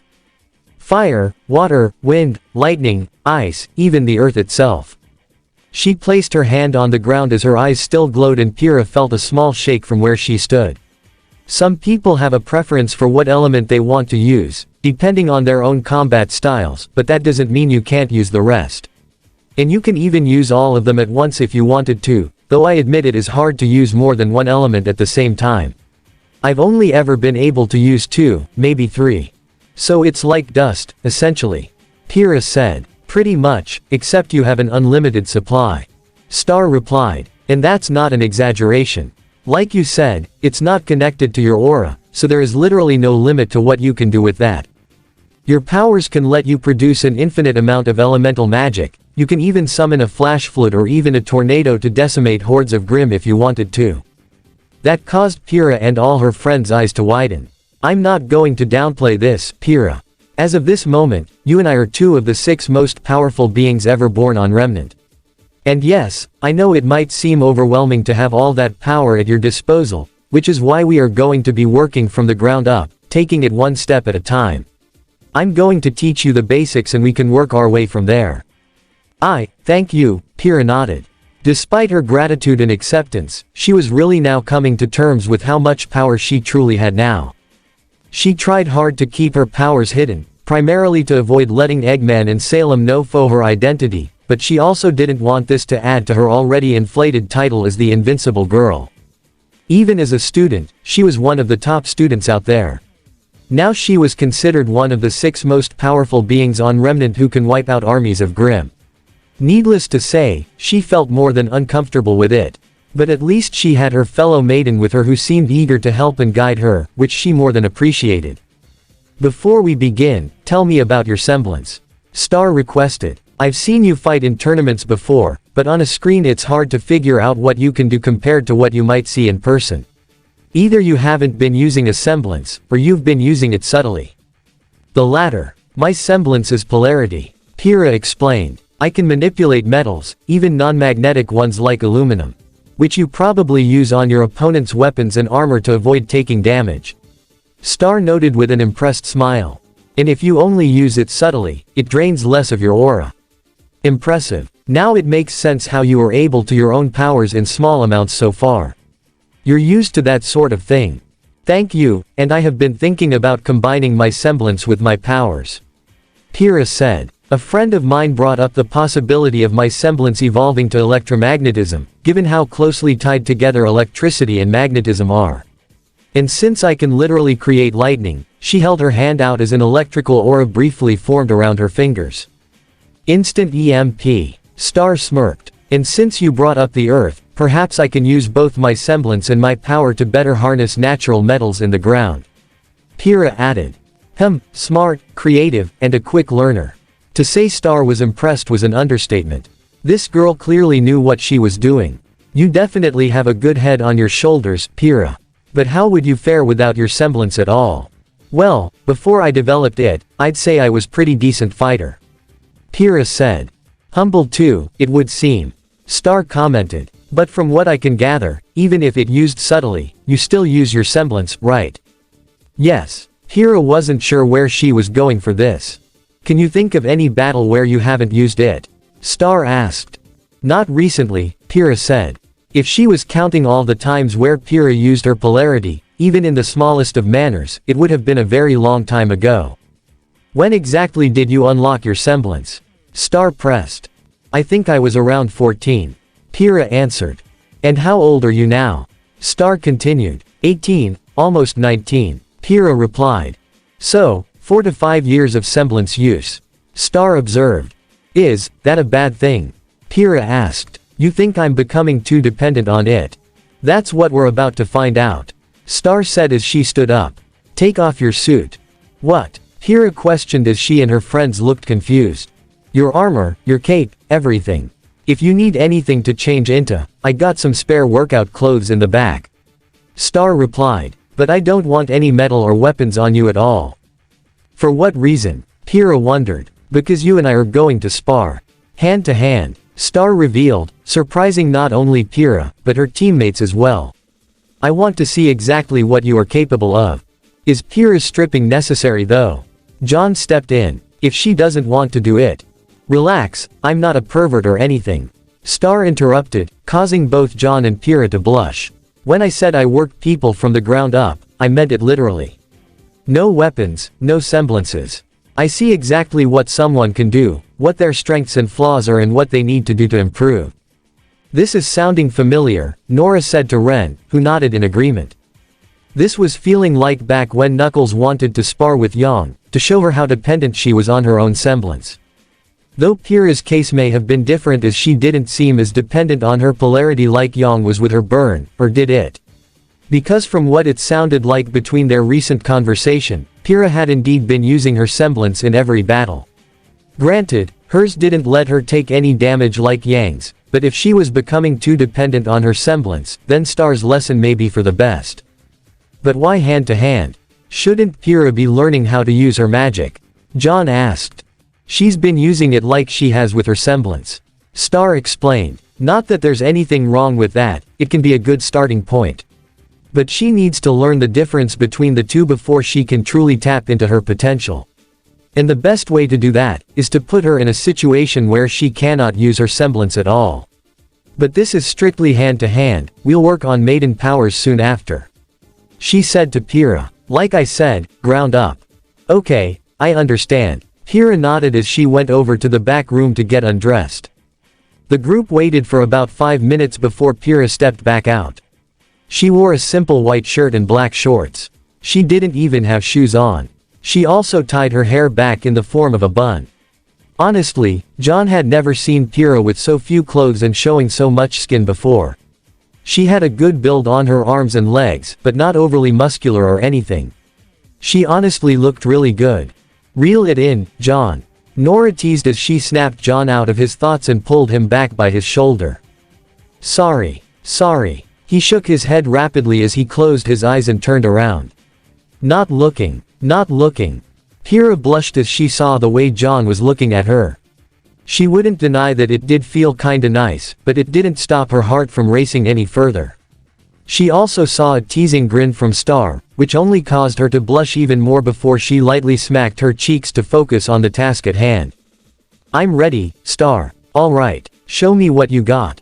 She began. Oh, here's a little bonus task, try and figure out what my semblance is as we spar. If you can't, no worries. Testing my observation skills too, it would seem. Kira noted. I'm going to assume you don't have a flashy semblance then. Maybe I don't, or maybe I do and I just use it subtly like you do. Star shrugged mysteriously. Now enough talk. She took a martial arts stance that resembled Huquan. Let's go. Kira made the first move, throwing a punch at Star, who was quick to chop her hand away before striking at Kira's stomach, though the younger girl stepped back to avoid the worst of the blow before throwing her foot out with a spinning kick, but Star caught the kick between her arm and side and spun around on the ball of her left foot to throw Kira across the ground, causing her to roll before impacting the wall. John, Ren, and Nora all looked in surprise at how quickly their strongest and most skilled teammate was knocked down. They already weren't used to seeing her fight hand to hand, but it was beyond words to see even Kira taken down so easily. Kira herself blinked in surprise before getting serious as she got back to her feet while Star looked at her expectantly, prompting Kira to come in and throw several punches, which Star all blocked before unleashing several rapid jabs into her face to disorient her before dropping down to sweep her feet and trip up Kira, causing her to fall flat on her back. She saw Star jump up and come back down with her feet extended, but was thankfully able to roll out of the way and jump back to her feet as Star landed before coming back at her again and performed a snap kick to Star's face. Though Star was able to catch Kira by her foot, Kira used this to touch the ground with just her hands and give herself support while also throwing her free foot up to land a successful hit on Star's jaw, causing her to let go of Kira. But this only lasted a couple of seconds as Star quickly recovered and lunged her fingers into Kira's heel, causing a surge of pain to travel up her leg and fall to the ground. Kira attempted to recover as she saw Star coming right at her, forcing Kira to duck and avoid the sweeping kick that Star unleashed. Kira then tried to punch at Star's knees, but Star spread her legs out and caused Kira to slip into the gap before Star closed her legs and trapped Kira with her arms pinned to her sides by her opponent's legs. Star then jumped up and flipped, while still holding Kira, and landed on her hands to continue to hold Kira before bringing her down to smash her face first into the ground. Star then let go as she got back on her feet to see Kira attempting to recover and throw out another punch. But Star caught her fist and threw a chop at Kira's side while it was exposed before thrusting her fingers towards Kira's throat, and while Kira was able to catch it, Star adapted fairly quickly as she pulled Kira in to slam her face into hers and disorient her before delivering a double punch into Kira's stomach with enough force that it sent her flying and crashing into the wall. Ren, Nora, and especially John could only look with jaws dropped. It was clear that Kira was losing this sparring match, but it was still hard to believe. They'd seen Kira take on whole teams before, large packs of Grimm and robots, and win nearly every one-on-one battle she was in. There have been a few battles where she struggled at first, but she was quick to adapt to all of them. But that was not the case here. If anything, it seemed Star was faster at adapting to anything Kira threw at her. But Kira on the other hand, while she was certainly surprised at how quickly she was being taken down, it honestly felt good. For the first time in a long time, Kira had faced something she never had before, a challenge. She was fighting someone one-on-one and losing. For so long, she stood at the top of a pedestal that nobody had ever dared to try and reach, some even doubting they ever could.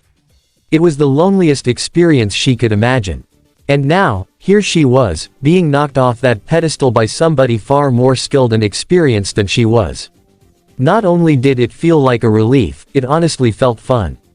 For so long feared the only ones who could seriously knock her down were professional huntsmen, or even her alien friends.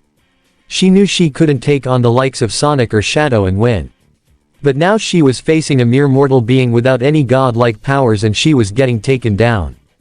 With a smile, Kiro wiped her face and stood back up as she took another combat stance and faced her opponent. "I'm still standing." Star smiled herself as she took a similar stance. "Not for long. Because I can guarantee that if you do not dodge this next blow, you will go down." "Is that so? Show me," Kira challenged. John, Ren, and Nora looked with anticipation as neither opponent dared to make a move yet. But oddly though, Star shifted her stance, to where she had her arms held upward like bird wings and she lifted her left foot, perfectly balancing herself on her right. Kira looked for any potential opening to strike, her right leg being the most obvious, but it was clearly being used as bait. Star could jump and deliver a strike while she was open. But if she struck from above, her raised foot could strike her from underneath.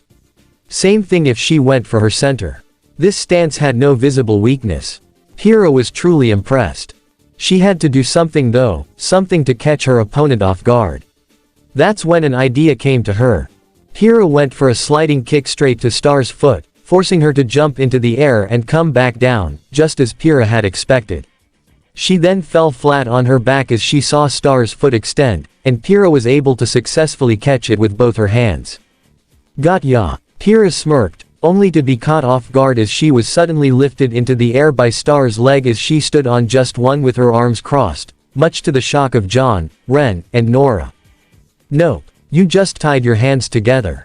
Star grinned, much to Kira's surprise before Star pulled her foot in to pull Kira in close before grabbing her by her right shoulder with one hand and threw a punch into her face with the other.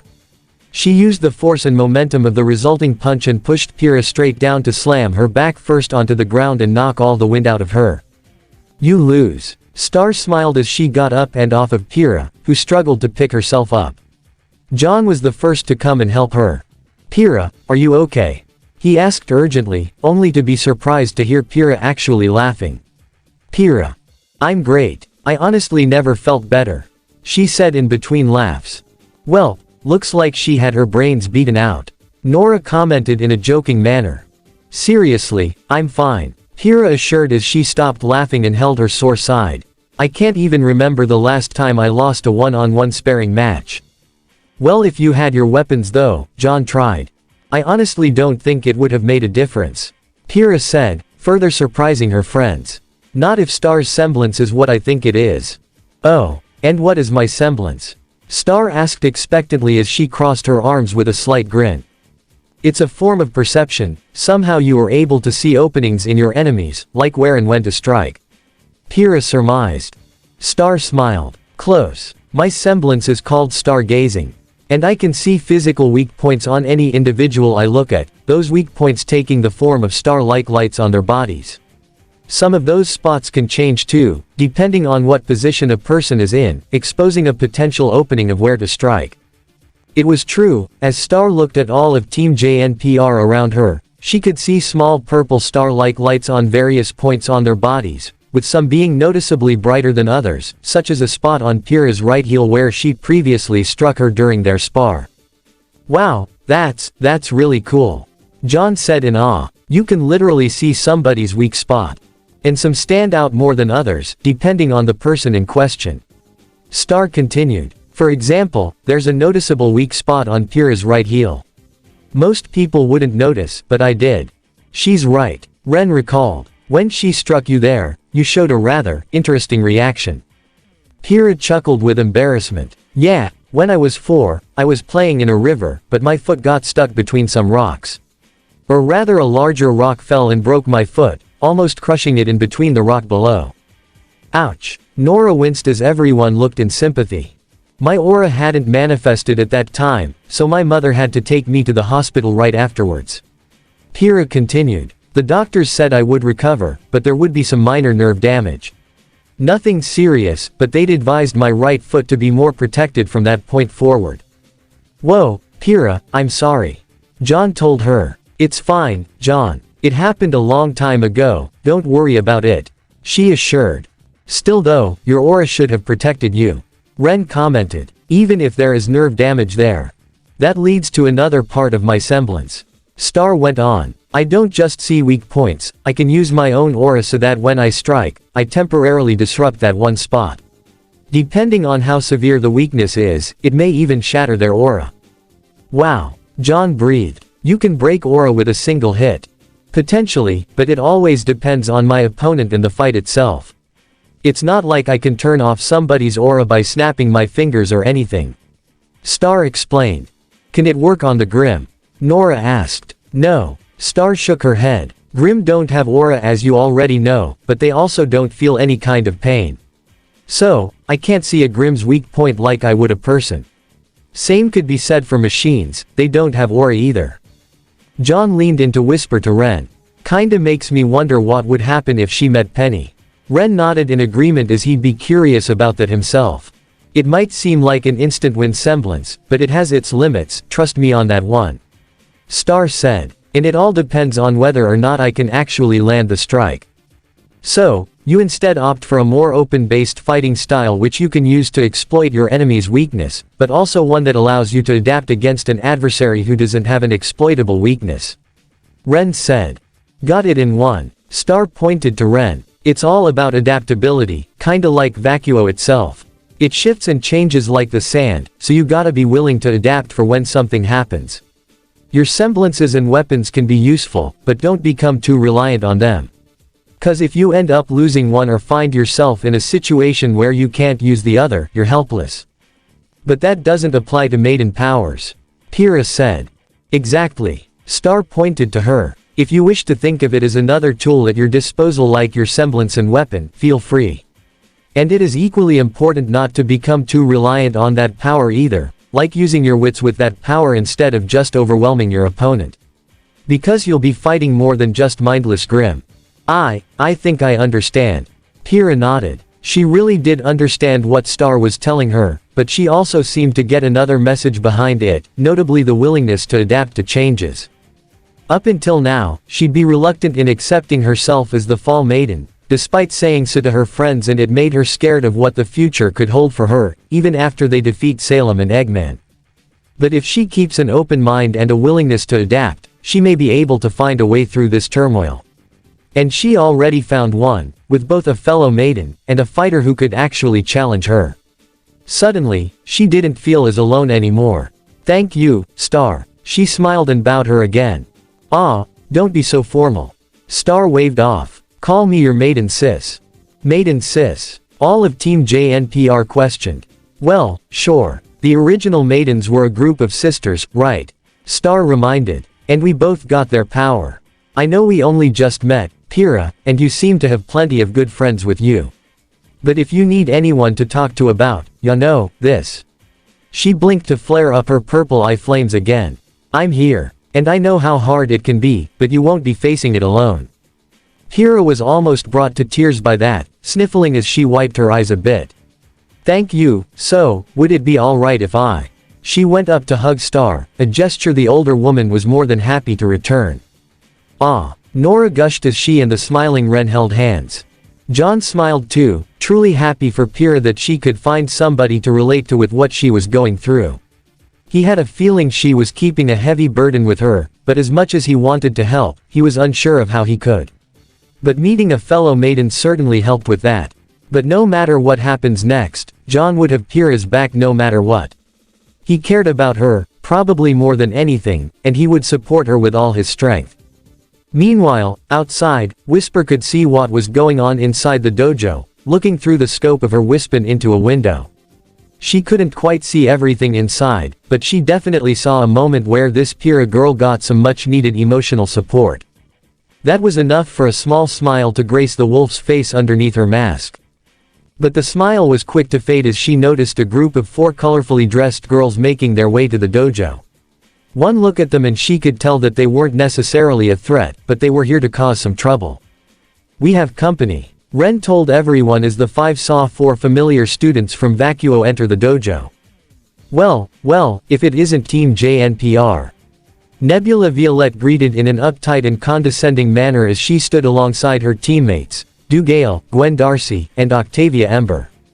NDGO. John remembered them from the Vital Festival. That's right, they're from Vacuo. Nora recalled. Hey, good to see you guys again. Is it? Gwen questioned with a raised eyebrow. Excuse me, Kira questioned. What are you even doing here? Vacuo's our turf, not yours. Octavia said. Shouldn't you softies be in Vale, where it's all nice and cozy, and grim-free, now? We already got one outsider team from that same kingdom of yours, we don't need any more. We can handle Vacuo ourselves. Du added.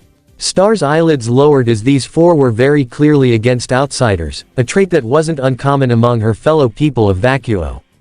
Nora glared and looked ready to retort, but Ren put a hand on her shoulder to keep her from acting out. We have a job to do here, nothing you need to worry about. Oh, and what job is that? Nebula questioned. I'm afraid we can't tell you. Ren replied.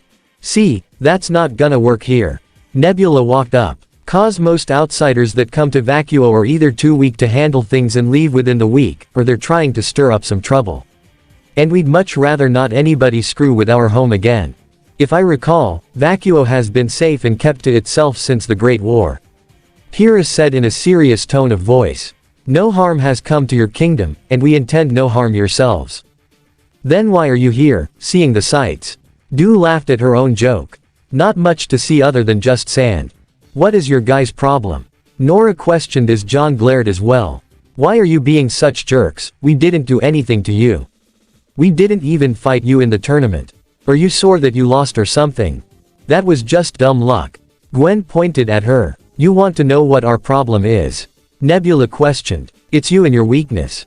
Weakness? John questioned. Even before Vale got all grim-free, it's been one of the cushiest and safest kingdoms in Remnant. Nebula began. You got your fancy mountains to protect you from all the dangerous grim, and the worst you've ever had to deal with are just some petty crooks. You can walk around in the dead of night and get home all safe and sound. Sure, it might sound nice, but it also breeds weakness. People from Vacuo. They face hardships every day, and it's made us stronger. Vacuo is the strongest kingdom in Remnant, plain and simple. And before you bring up Atlas, all they got are their fancy toys. Take them away, and they're just a bunch of helpless snobs who wouldn't last a day out here. Since your kingdom is so weak, it's easy to see why it almost fell the way it did. If it weren't for that golden hero, Vale would be a pile of rubble by now. She walked up to John's face. So why don't you go back to Vale and not bring any more weakness to our home, okay pretty boy? John felt his fists clenched as he wanted to punch Nebula right then and there, but he thought of something better. He chuckled, which caused Team NDGO to look at him in confusion, same for his own teammates and Star. You call us weak? At least we didn't turn tail and run when things got bad, unlike you guys. John taunted. What? Nebula growled as her team glared. When word got out that Beacon was about to be attacked, most of the teams who were competing in the tournament joined up with us to help fend it off. John said. Except for you guys. You were among the few teams to get out of Dodge. You say Vacuo's tough, but when a serious fight comes your way, you ran. We fought through blood, sweat, and tears, some people even lost their friends, but we still fought to the bitter end, and would have kept fighting regardless. But you, no, you're cowards who, if I'm being honest, bring shame to Vacuo. A taunting smirk appeared on his face as he saw NDGO glaring hard at him, with Octavia in particular looking ready to punch him. I can't help but feel sorry for Professor Theodore, and in that he has some weak and useless students in his school. Shut up. Octavia punched him across the face, which almost knocked John down, but he stood his ground even though he was pushed back. But in direct response, Nora punched Octavia in her face to knock her down to the ground. Immediately, Nebula, Gwen, and Du had their weapons drawn as Nora and Ren prepared to do the same, with even Kiro looking ready to fight bare-handed beside her teammates. That's enough. Star got in between the two teams before a brawl could break out. This is my dojo and I won't tolerate any unwarranted violence here. If you got a problem with that, I'll take you on right here and now. She warned, mostly looking at Team NDGO as Octavia recovered.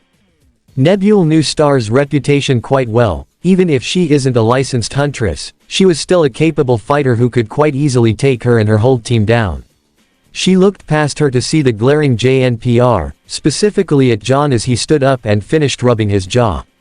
An eager grin appeared on her face as a rather sinister idea came to her. Actually Star, I have an idea. She began. A one-on-one sparring match between our teams. One from NDGO and the other from JNPR. What's the catch? Star questioned expectantly with a raised eyebrow. No catch, just a way to prove which of us is strongest. Nebula said.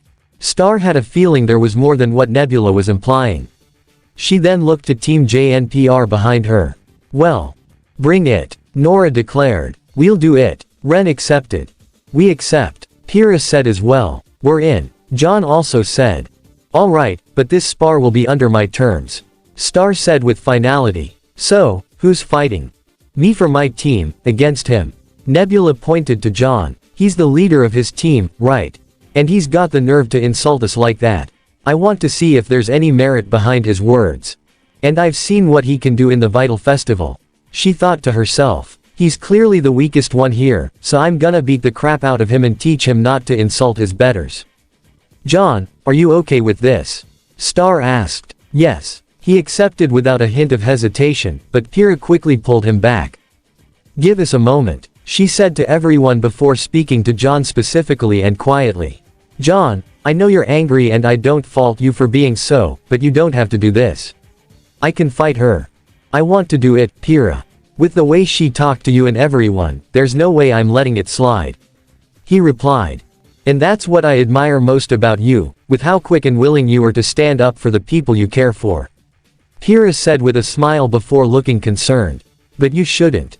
Pyrrha, I can handle this. John told her. I know I'm not the best fighter compared to you or the others, but I'm not helpless. I never said you were. She replied. I can do this. Trust me. John insisted. Pyrrha had a feeling that he wasn't going to back down from this, and while she was aware of how much John has improved as a fighter, he couldn't help but feel worried as she was certain Nebula might try something dirty.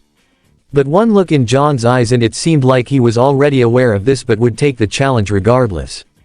And she'd be lying to say that she didn't like that look in his eyes. Alright, she stepped aside and allowed him to step forward.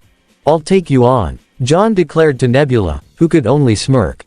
Back in the Crown's base, tensions were at an all-time high as every single member present looked ready to jump Eggman, but Mercury and Zero were more than ready to fight back with Emerald having her own weapons out in semblance to activate at any time. Eggman was calm and collected while he stared down Jax, who looked so angry that he would be chipping away at all his teeth. More than anything, Jax wanted Eggman dead. His corpse strung up outside the base for all to see. An example to be set to all those who defied him. How dare he waltz into his kingdom and insult him like this? All it'll take is the press of a button. A trigger appeared from Eggman's cuffs with his finger less than an inch over the button. Just one push, and your little cave is a mountain of smoking rubble. I'll die before I take any more insults from you, fat man. Jax drew his sword and pointed forward, ready to command his forces to go for the kill. That's enough. Jillian stood up and spoke with a commanding voice, one that resonated throughout the entire chamber as all eyes set on her. You are servants of the crown, the true monarchy of Vacuo. Act like it, she spoke to her subordinates. Stand down, now. B. But Gil, one of the members began. I said stand down, she ordered. Sister. Jax protested, but she only put a hand on his shoulder and pulled him in for a whisper. Let me handle this. She then sat her brother back down and glared at all her subordinates, prompting them all to stand down and put their weapons away. Zero, Mercury, and Emerald lowered their guard as well. Jillian then looked to Eggman and spoke in a calm and understanding tone. I apologize for my brother. He is very committed to our righteous cause. Save the flowery words and banter. Eggman waved off. As far as I can tell, this whole thing is a waste of time. But I'm going to give you one chance to prove to me otherwise, so spit it out. What can you offer me that would benefit the Eggman Empire? Vacuo, itself. Jillian began, causing Eggman to raise an eyebrow. We have an ongoing operation that would topple Shade Academy from the inside. Within a year or two, we would have dismantled this so-called democracy and re-established the monarchy of our glorious kingdom. But, if this golden hero is real and decides to come to Vacuo, it's safe to say we wouldn't stand a chance, especially if the rest of Remnant gets him on their side. But, you know the golden hero, don't you, Doctor? She pointed to Eggman. If we are to survive, we need you. If you lend us your aid, we can use what we have to tear Vacuo apart from the inside and even offer you some veteran huntsmen who would be loyal to you and you alone. We can make sure of that. And for starters, we'll begin by lending you Carmen and Bertilik. What? The green-haired man questioned as he and his partner looked in shock. They'll be nice additions to your army, I can promise you that. Gil said deviously, looking to Carmen specifically with a knowing expression, one that the red-haired woman could read easily enough as she smirked. Sure thing, Gil. Won't be a problem. Carmen nodded. So, what do you say, Doctor? Would you be gracious enough to give the crown a chance? To have us earn your trust? Jillian proposed to Eggman. The doctor read the woman in front of him, her sweet words and cute attempts at manipulation were easy to pick up on. He'd see Cinder and Salem utilize the same tactics. With that in mind, he shrugged in acceptance. Fine, but if you pull anything, or prove to be dead weight, you'll just be dead. He warned. Thank you, for this chance, Doctor. Jillian bowed. Carmen, Bertilik, please escort our newfound partner back outside. And be sure to inform him of the details to our plan. No problem. Carmen replied as she and her partner escorted Eggman and his group out of the chamber and back into the stone hallways. Once their guests were gone, two members of the Crown walked up to meet Jillian and Jax. One was a lanky man with a brown jumpsuit and combat boots with light gray and light blue eyes, hair and pig-like ears, indicating he was a faunus. The other was a human woman with spiky pink hair and bright green eyes who wore a loose black robe over a white tunic. Jillian, you can't be serious about allying with him. Jax exclaimed. I gotta go with your brother, Gil. The pink-haired woman agreed. He's far too dangerous and more prone to destroy Vacuo if what he tried to do to Vale is any indication. I know, that's what I'm counting on. Jillian said, surprising those around her. We'll use the good doctor to cause some pain and show the people how weak the current Vacuo really is. We also know that some of those aliens who were in Vale are in Vacuo now. So we'll let them wear each other down while we slowly turn more of Vacuo's huntsmen to our side. And when they are at their weakest, we'll strike. I get it. The pig faunus understood. We'll be saviors. Exactly, Argento. Jillian confirmed. And that's why we'll have Carmen and Bertilik with Eggman, to better keep an eye on him and to put him down when the time is right. Why not try and brainwash him? The pink-haired girl asked. Because we don't know anything about those around him, yet. Or the full extent of his capabilities, Rosa. Jillian said. Better to get to know your enemy first than diving headlong into a fight where we don't know for sure if we can win. I still think we should have cut him down where he stood. Jax growled. Take it easy, Jax. Jillian eased. You'll have your chance. Just be patient. Jax growled to his sister, but he also knew to trust her judgment. When they, Rosa, and Argento were students and teammates at Shade, Jillian was put on their team for a reason. She was the mind of the crown, after all. But he was the crown's might and ambition, and he will see to it that he gets the throne he's been owed since birth. And if this Eggman or any of these aliens get in his way, he won't hesitate to cut them down. Fine. Jax accepted with great reluctance. Good. Jillian smiled evilly. Try to get in contact with our mole inside Shade, let's see what's going on with the aliens. You got it, Gil. Rosa nodded. Meanwhile, Eggman and his group were led back outside where the rest of the Jackal squad waited patiently. Once they saw their leader and allies, Uno was the first to step up to speak to their leader. Well, we have allies. Zero confirmed before leaning in for a whisper. But one of their leaders is a trigger-happy spoiled brat, and the other is a master manipulator, both are likely to stab us in the back when they get the chance. So, expect a potential betrayal soon. Understood. Uno nodded. Seems like we'll be spending some more time together. Carmen smiled as she put a seemingly friendly arm around Emerald, making the girl more than a little uncomfortable. Emerald, was it? That's a pretty name. A pretty name for a pretty girl. What do you say when we get to Vacuo, we do a bit of shopping and get to know each other better? Girl to girl. No thanks. Emerald pushed her away as she stepped closer to Mercury, who wordlessly glared at Carmen and her partner, silently warning them to back off. Bertilik glared back, but Carmen shrugged, seemingly accepting it. I want that girl, she whispered to her partner. Her semblance would be very useful to us and Gil. What about the boy? Bertilik asked. He doesn't seem to have a semblance, it all seems to come from this prosthetic legs, but he's a decent fighter. We'll have to see about him. Carmen replied. Our bosses hate tech, Gil especially. So they might just kick him to the curb, but we'll see. Emerald and Mercury moved closer to Eggman, who was near his Eggmobile before the latter spoke. You do know those guys are planning to stab us in the back, right? Oh, definitely. Eggman confirmed. That punk in there is about as spoiled and trigger-happy as Cinder. He commented, earning a glare and growl from Emerald, which Eggman ignored. That lady though, she's the real brains of this whole thing and probably more dangerous. I'm surprised we don't just level this whole place like you said you would. Mercury commented. They said they had something planned in Vacuo and we don't know what that is. Wouldn't it make more sense to find out what that plan is, so they don't get in the way? Emerald suggested. Ah, so you do have a brain in there. Guess you're more than Cinder's little puppy after all. Eggman said condescendingly, causing Emerald to glare at him again. What she said, but also because they'll probably make decent cannon fodder for Shadow and his crew. Play our cards right, and he'll wipe out this pitiful organization himself. And while they're busy fighting each other, we'll level Vacuo, find the Chaos Emeralds here and be done with it. Mercury smirked at that. The way that Jax acted, ready to lash out at even the smallest infractions, reminded him too much of his own father, and that alone was enough to earn his hatred. But if these guys can prove useful, then he may be able to tolerate them. But if Jax or his cronies try to stab him in the back, he won't hesitate to crush their skulls underneath his heels. Meanwhile, within the city of Vacuo, Team Dark had met up with Team CFVY, alongside Cardin, and had informed them of what they had learned from Theodore, including the location of the Chaos Emerald as well as the recent kidnappings of huntsmen and huntresses. Currently, they were comparing notes in an alleyway as to not have their conversation eavesdropped on.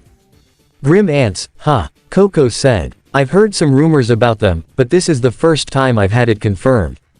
Why hide away a species of Grim like that? Cardin asked. Probably because they didn't want to cause a mass panic and draw those types of Grim here. Velvet answered. She's right. Even normal ants can be dangerous in numbers.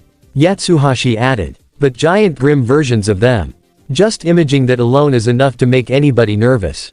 Cardin was already picturing it, giant Grim in the form of ants swarming through cities like Vale and Vacuo.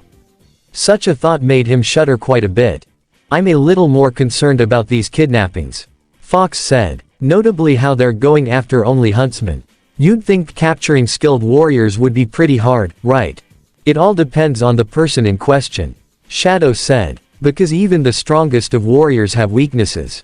Right, but I was going more with the thought that if somebody's got the stones to abduct huntsmen and huntresses, they gotta have some serious power backing them up. Fox put in. Also a valid concern, which is why you will be working with Rouge and Team JNPR to investigate this matter while Omega and I search for the emerald in the Mermaid Nest. Shadow said.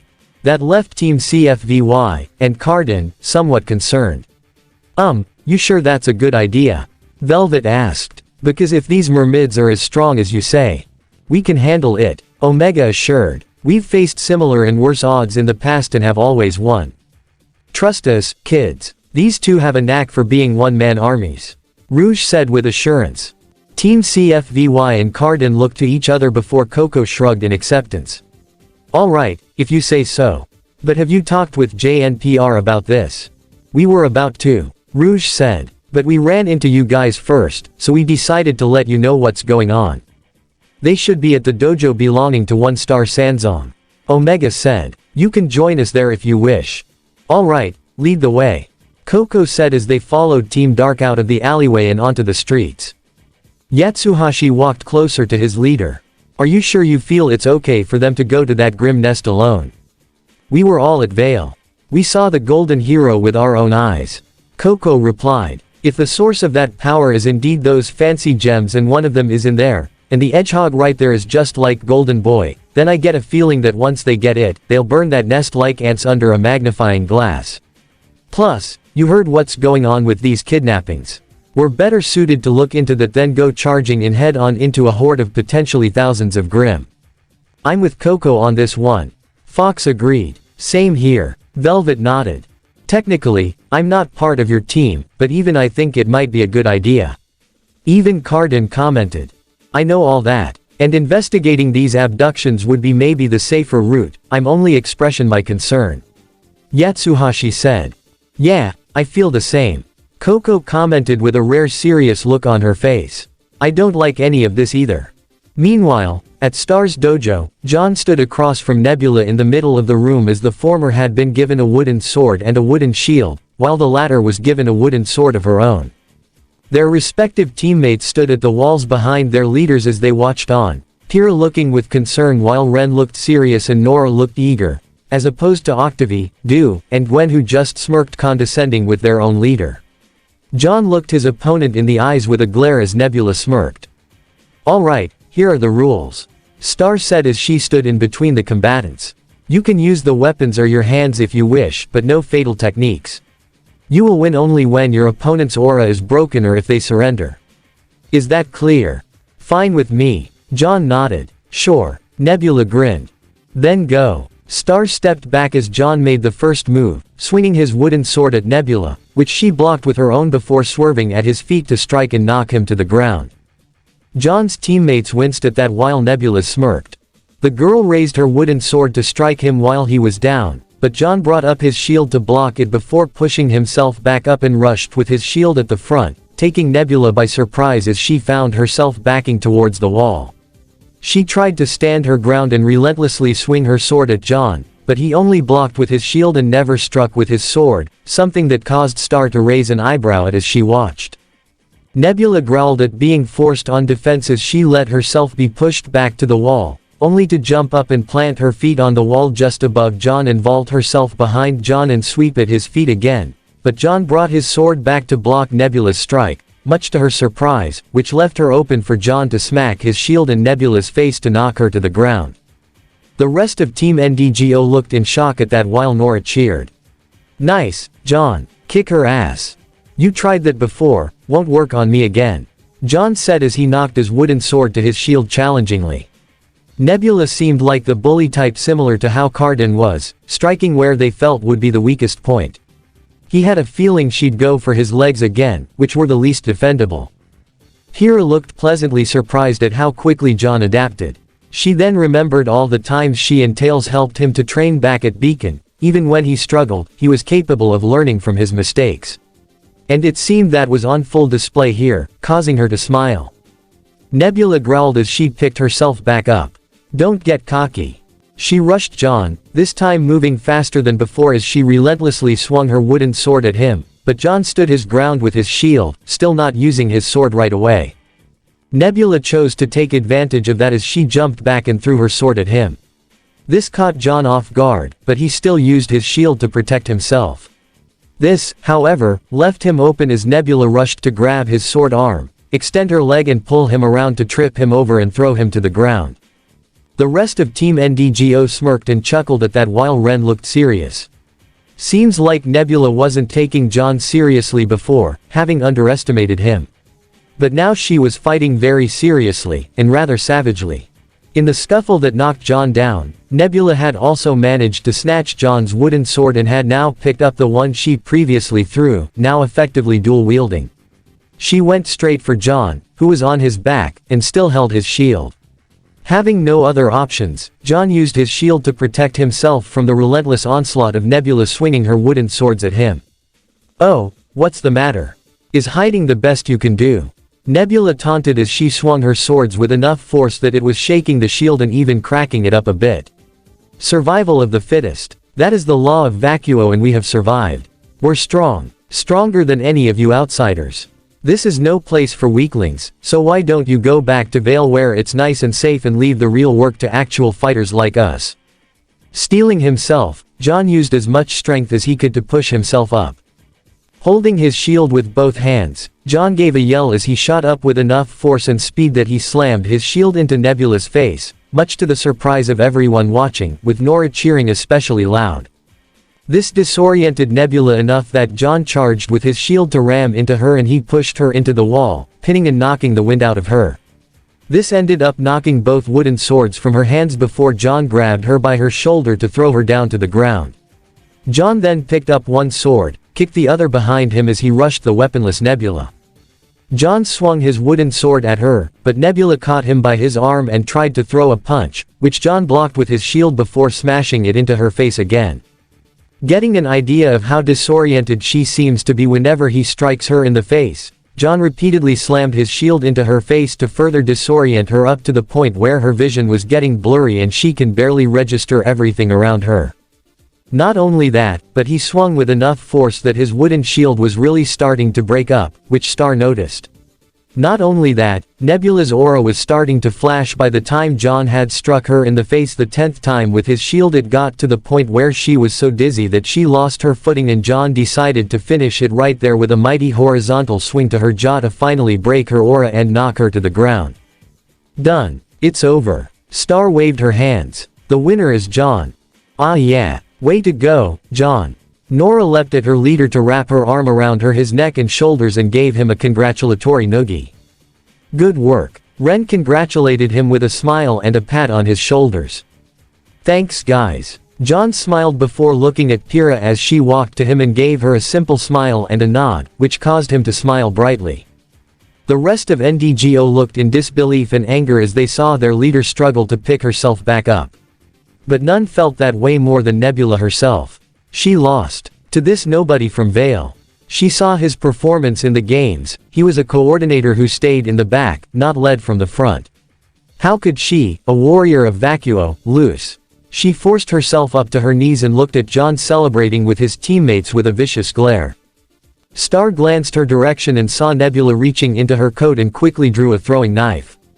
Just when she was about to throw it at John and before Star could intervene, a flash of light appeared in front of her as something grabbed her arm firmly. Everyone blinked in surprise to see Shadow, having just teleported inside, looking down with a glare at the shocked Nebula.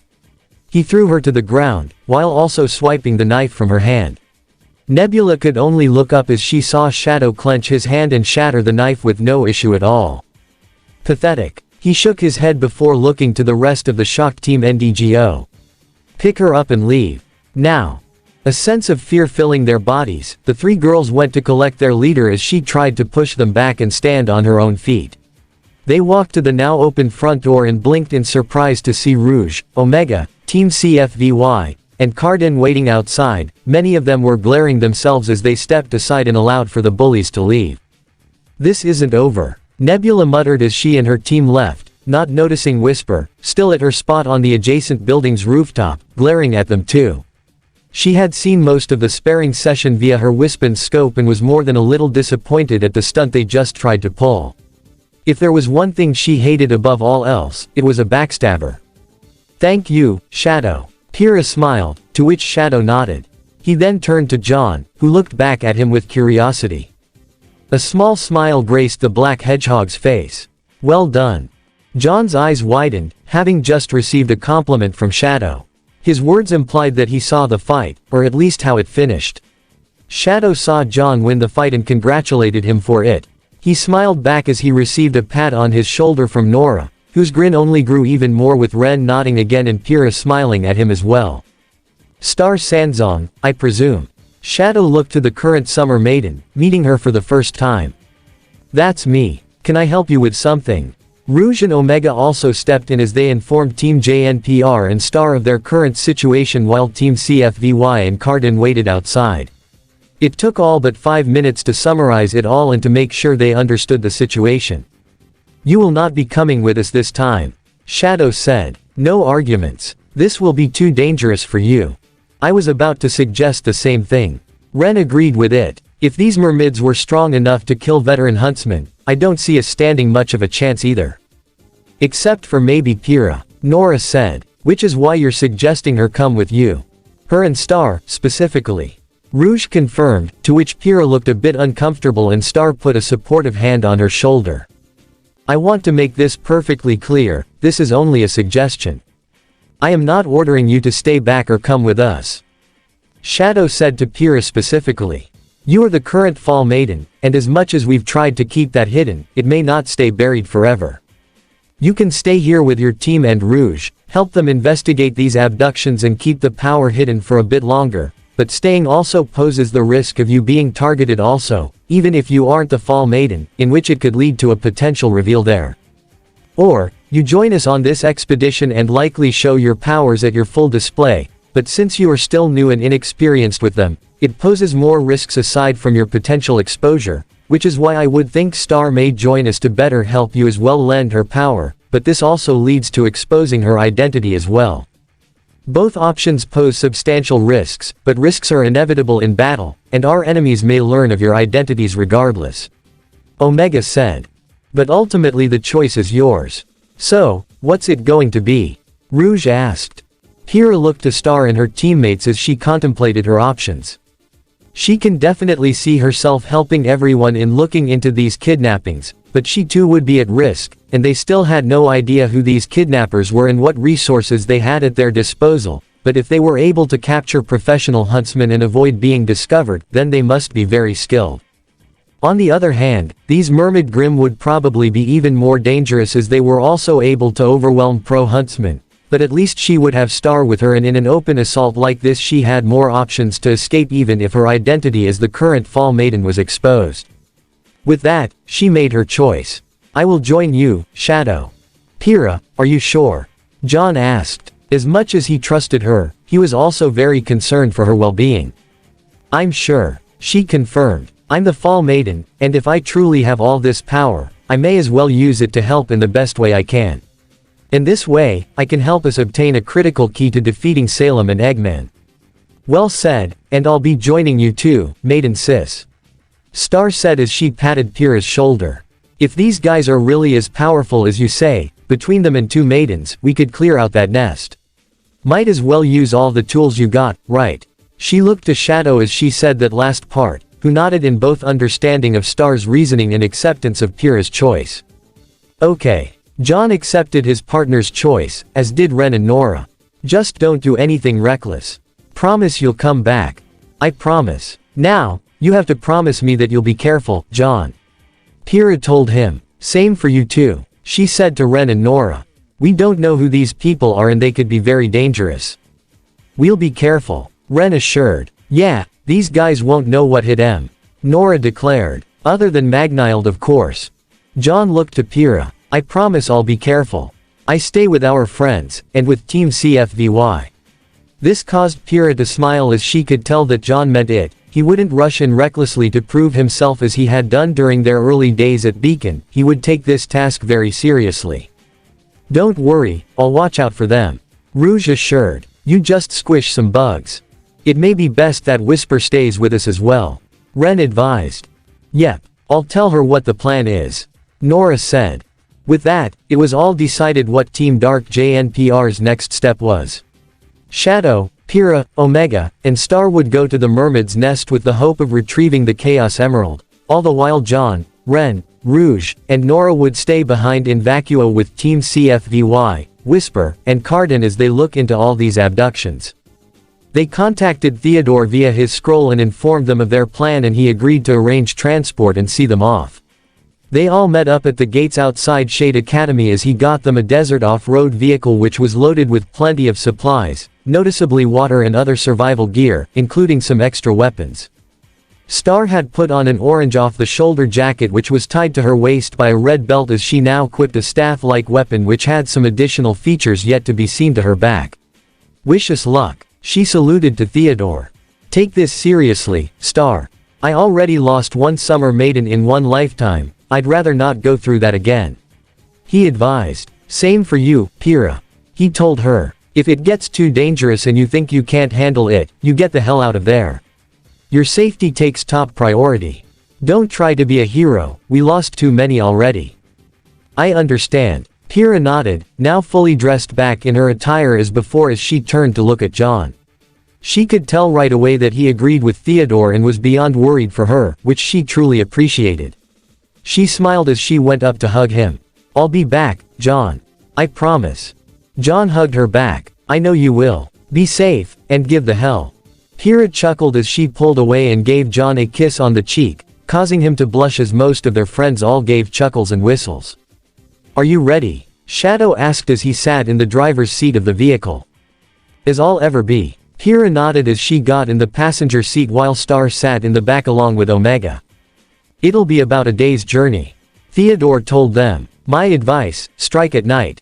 Mermaids are more active during the day and it's better to fight when it's cool. Trust me. Acknowledged. Omega replied as Shadow turned the vehicle on. He looked to Rouge and John one last time as he gave a nod to them and drove the vehicle away from the academy, with all their friends waving and wishing them luck. Shadow even caught a glance of Whisper as she hung in the shadows underneath the gate and gave a nod of her own. The whole thing was witnessed from the very top of the academy building, just outside of Theodore's office, by Xanthi Rumpole via a pair of binoculars. She then took out her scroll and made a call to a certain contact.